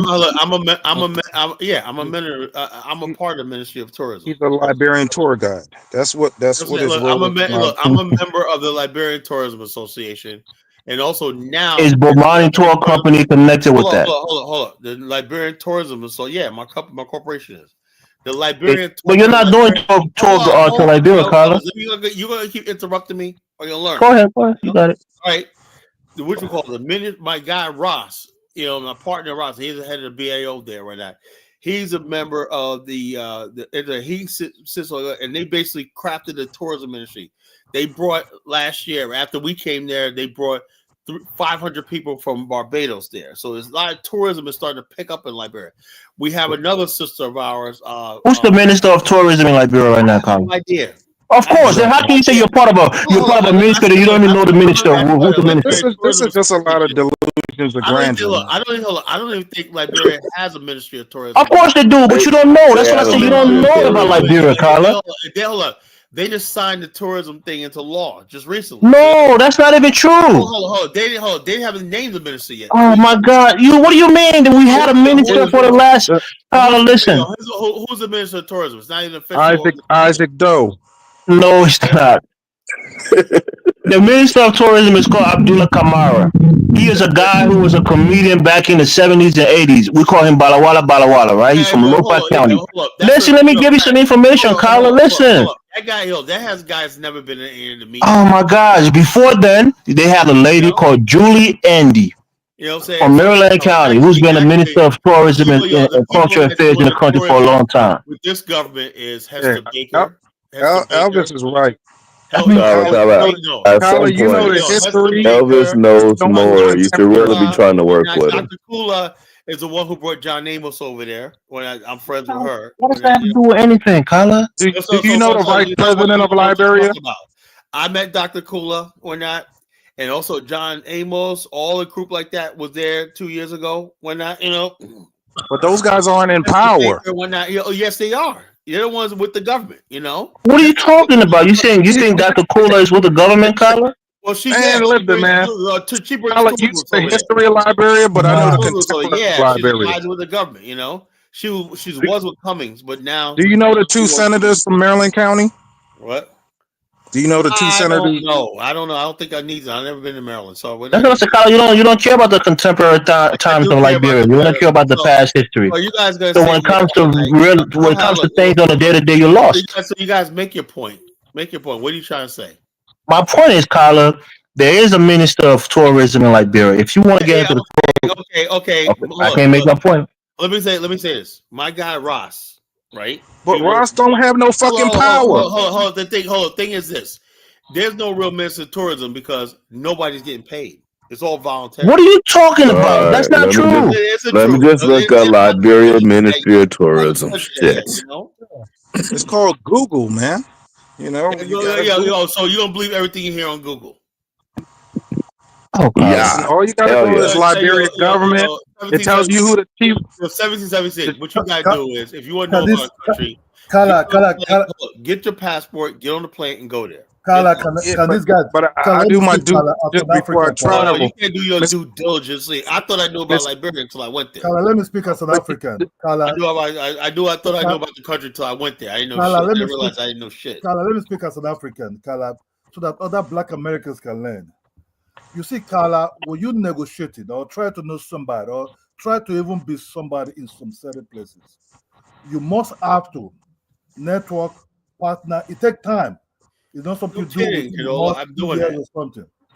These are the things that I told you. I said George Weah just is the president of Liberia, but still former president. But George Weah, Nigerians are still secretly going to meet him through other power brokers in Nigeria also to do things, right? Slowly. Some of them partly with him, they don't just want to slowly get close to it. Liberia is not just poor, what you think like that. Real estate is booming in Liberia. Carla, let me just watch what you're saying, right? Yes, there's a guy called Dew Mason. Dew Mason is one of the millionaires in Liberia. He is based in Nigeria. He's a power broker. He's in the corridor of power in Nigeria. And he brings a lot of Nigerian businessmen to Liberia. Dew Mason. Matthew P. is the Minister of Tourism. All these Negroes do is fucking lie. Millions of dollars be turned into Liberia for business. Even Chancellor's wife also. People also from the back try to talk to that lady. These are not just look. This is take time, man. You meet people. That's where it goes. There, you sit, you eat, you discuss. This is not about color, man. So I guess I'm glad you told me something I didn't already know. You know. It's different, Carla. It's very different. What African Cadola is politics is saying, you very got to different. rub shoulders with power No, to I make already headway. did rub shoulders with power. What are you talking about? You know? But he, I do rub shoulders with power. When I'm in freaking Liberia, I'm meeting top people. Yeah, You the know? shoulders of power with the current see, administration, not and the past when you one. watch Yeah. temporary stuff, Also, we're connected with the current administration. You know? like, there's a pastor who said it's a prophecy that George All Weah right. is going to be president. He's going to be president again in 2029. My partner, Val Thomas, his wife Cynthia Blanford, she was the one who helped Bob Johnson get the hotel established, whatnot. They're my partners in Liberia. They're consulting business, right? They're my partners in Liberia, right? They meet with the president and all top officials like at least once a month. They just had a conference with the. Colin, when you say my partners, what does that mean? But they're look, we have an agreement. You just know them, or Elvis, you gonna interrupt me, or you gonna let me talk? Oh, let me explain. They have an international focus magazine, right? They like my energy. They heard about me. Ross introduced me to him when I said, "We heard about you." Well, I knew about Cynthia Blanford. She didn't remember me though, but she knows Dynas. She knows Bomani, and she's out of Atlanta, right? Val Thomas, her husband's out of Houston, Texas. But basically, International Focus magazine came there last year after we left, right? And the International Focus magazine was at my business conference. They were there, right? So therefore, after they heard about us in my tour group yesterday, so they basically said, you know something, we're gonna move, we're gonna relocate. They decided to relocate to Liberia, and they opened up an office in the Boulevard Palace. They have a consulting business, and they have International Focus. They interview all the top officials, you know. And they have a Liberian lady that's one of the editors of the magazine, you know. So the bottom line is this: I'm working with them on different things and whatnot, and I'm gonna basically once I get situated and I get my own office over there, I'm gonna be inviting people over there to learn, and they're gonna act as consultants. You know, I got a lawyer. I got 2 lawyers in Liberia I'm working with. You know, 2 lawyers I checked out. Now all I need is an accountant. You know, and I'm good. You know, and then that's the point. You got to listen to my point I'm making, Carl. When you say partner, that means you guys are in a partnership. No. When I say partner, look. When I say partner, it means we work. Our way we just know them. That's what you mean, right? You just know them. I know them. They're doing their thing. I do my thing. You know, that's not a partnership, Carla. Hold on, Elvis. I'm not saying I'm a partner that's wearing a legal binding, but we refer to like me and Bomani. You call us partners. We have nothing legally binding together, right? We're just partners because we work on things together. You know, sometimes that's actually more effective than you having some formal partnership that doesn't do anything. You know, if I'm going to send people to them as consultants, their consulting agency, right? And governments, everything that want to do business in Liberia, Ghana, and everything, they use their consultancy group or not. You know, I'm going to be doing that. You know, people. Yeah, but Carl, you and Bomani are actually doing partnership shit. What? You and Bomani actually do partnership shit. Yeah, you're playing tours together. That's a partnership. That's actual partnership. Hold up. We did a tour last year. Right, that's what we're giving you. We're giving you the problem that you guys have a legitimate partnership. So that's a partnership. It was me. I was the host, right? And he was a tour guide. You know, that's partnership. It was a partnership. We partnered on a project. Now the partners I have right now, Val Thomas' wife, we haven't done anything yet. But we're in the process of talking about it, you know. What LeVar Ball said is everybody has to stay in their lane, right? So basically, your lane is your African tour guide, right? So what Elvis is saying, you have to rub shoulders. I am not a tour guide. I am not a freaking tour guide. I was a host, you know. Same difference. What's the difference? What's the difference? I want to come to Liberia on a tour. That's what I did. But you did give a lot of history and show people around and give them a lot of lectures about the history of the country. That's a certified tour guide. Hold on. A park ranger, tour guide. 1776. When I say shut up, shut the fuck up. You know, you don't bring people thousands of miles across the sea and just you just do this. You know what it takes to get people to pull their thousands of dollars out of their pocket, get on the airplane. And trust, I was entrusted with people's lives. People would trust me with their lives because I had to make sure, because Bomani's never been in Liberia. So I had to make sure that everybody was safe at all times. I couldn't even rest 1 minute. You know, I didn't get no sleep. because I'm making sure that tourists, everybody came on that tour was taken care of. That's not no feat. That was we ran the shit like a military operation. You know, You did well on that tour, Carla. That tour was a successful tour. Hold on. So when you basically could do stuff like that on that level, that's what a tour guide does. That's part of the resume. No, it's a little different. It's a little different than a tour guide or 1776 operation. You know, and a tour guide. A tour guide is somebody whose only part is going to tell you about the history, show you the sites. But Carla's saying that he did more behind the scenes than that. Hired tour guides. I was the host. When they came there, I was at the airport. I greeted everybody, shook everybody's hand, and said, "Hey, I'm at the bus ready for you, ready to go to the first hotel." I was there. I met Bomani, his son, everybody, his mother. Everybody was on that tour, and the whole group was on that tour and everything. That the day before that, one of my guys, Goham, he came from Senegal. I had to go pick him up when I take him to the hotel a day before that. You know, did you have okay, Colin? Let's say you was a facilitator, right? A facilitator. To be fair, I handle that. To be fair, as a nigga that's been on a tour before, that's a tour guide. That's what I'm saying. I mean, they use all these. Don't beat a dead horse. Let it go, bro. He was more of a facilitator than a tour guide. He did more than just a regular tour guide. And the whole thing is this, though. That was not easy. You know, not easy. I see now. When you look at Bomani, man, he's up like 6 o'clock in the morning every day, man. And we had a time schedule. We had to make sure everything flows so good. And for somebody who's never been in a country before, he looked the maps, everything like that. We were on time with everything, you know. So it was. No, that's good. That's good. You guys did a good job on the tour. We had a freaking. They did a great job. I'm concerned that sometimes people just want to have a more special title. Jonathan, leave this shit alone, nigga. All I was the host. That's all I was the host. You know what Kadola is saying is you have to know the Secretary of Tourism to make the process a lot easier. All our people in Liberia. I already got a group in Liberia. I have an agency. A group in Liberia, an organization, right? Like 30 people, right? They're all in the tourism business, stuff like that. You know, I let them deal with all that. You know, that's a legitimate opportunity. Let me tell you this. Now that you bring it to me, I think it's a legitimate opportunity, right? It is. You can talk to your contacts, get in touch with the minister because I just looked it up myself. Yeah, well, Jerry Pia. Hold on. Oh, Carla, I'm trying to give you that means nothing. Hold on, Mr. P is the Minister of Tourism. But you hold on. The main thing is getting people interested in the country. Most people are not interested in Liberia. You know, so getting people interested in the. You're not hearing what I'm saying, Carla. Let me give you the idea. Maybe you already thought about this. Knowing who the Minister of Tourism is, all that means nothing to me. You know. Look, Carla, Jerry Pia is not even somebody who is so hard to get in contact with, right? Well, what do I need? Hold on, but what do I need him for? You know. Because let me give you the idea. If maybe this is a one-off thing, or it's not something that you're trying to go forward with, right? But Pomani has a legitimate tour company, like you said.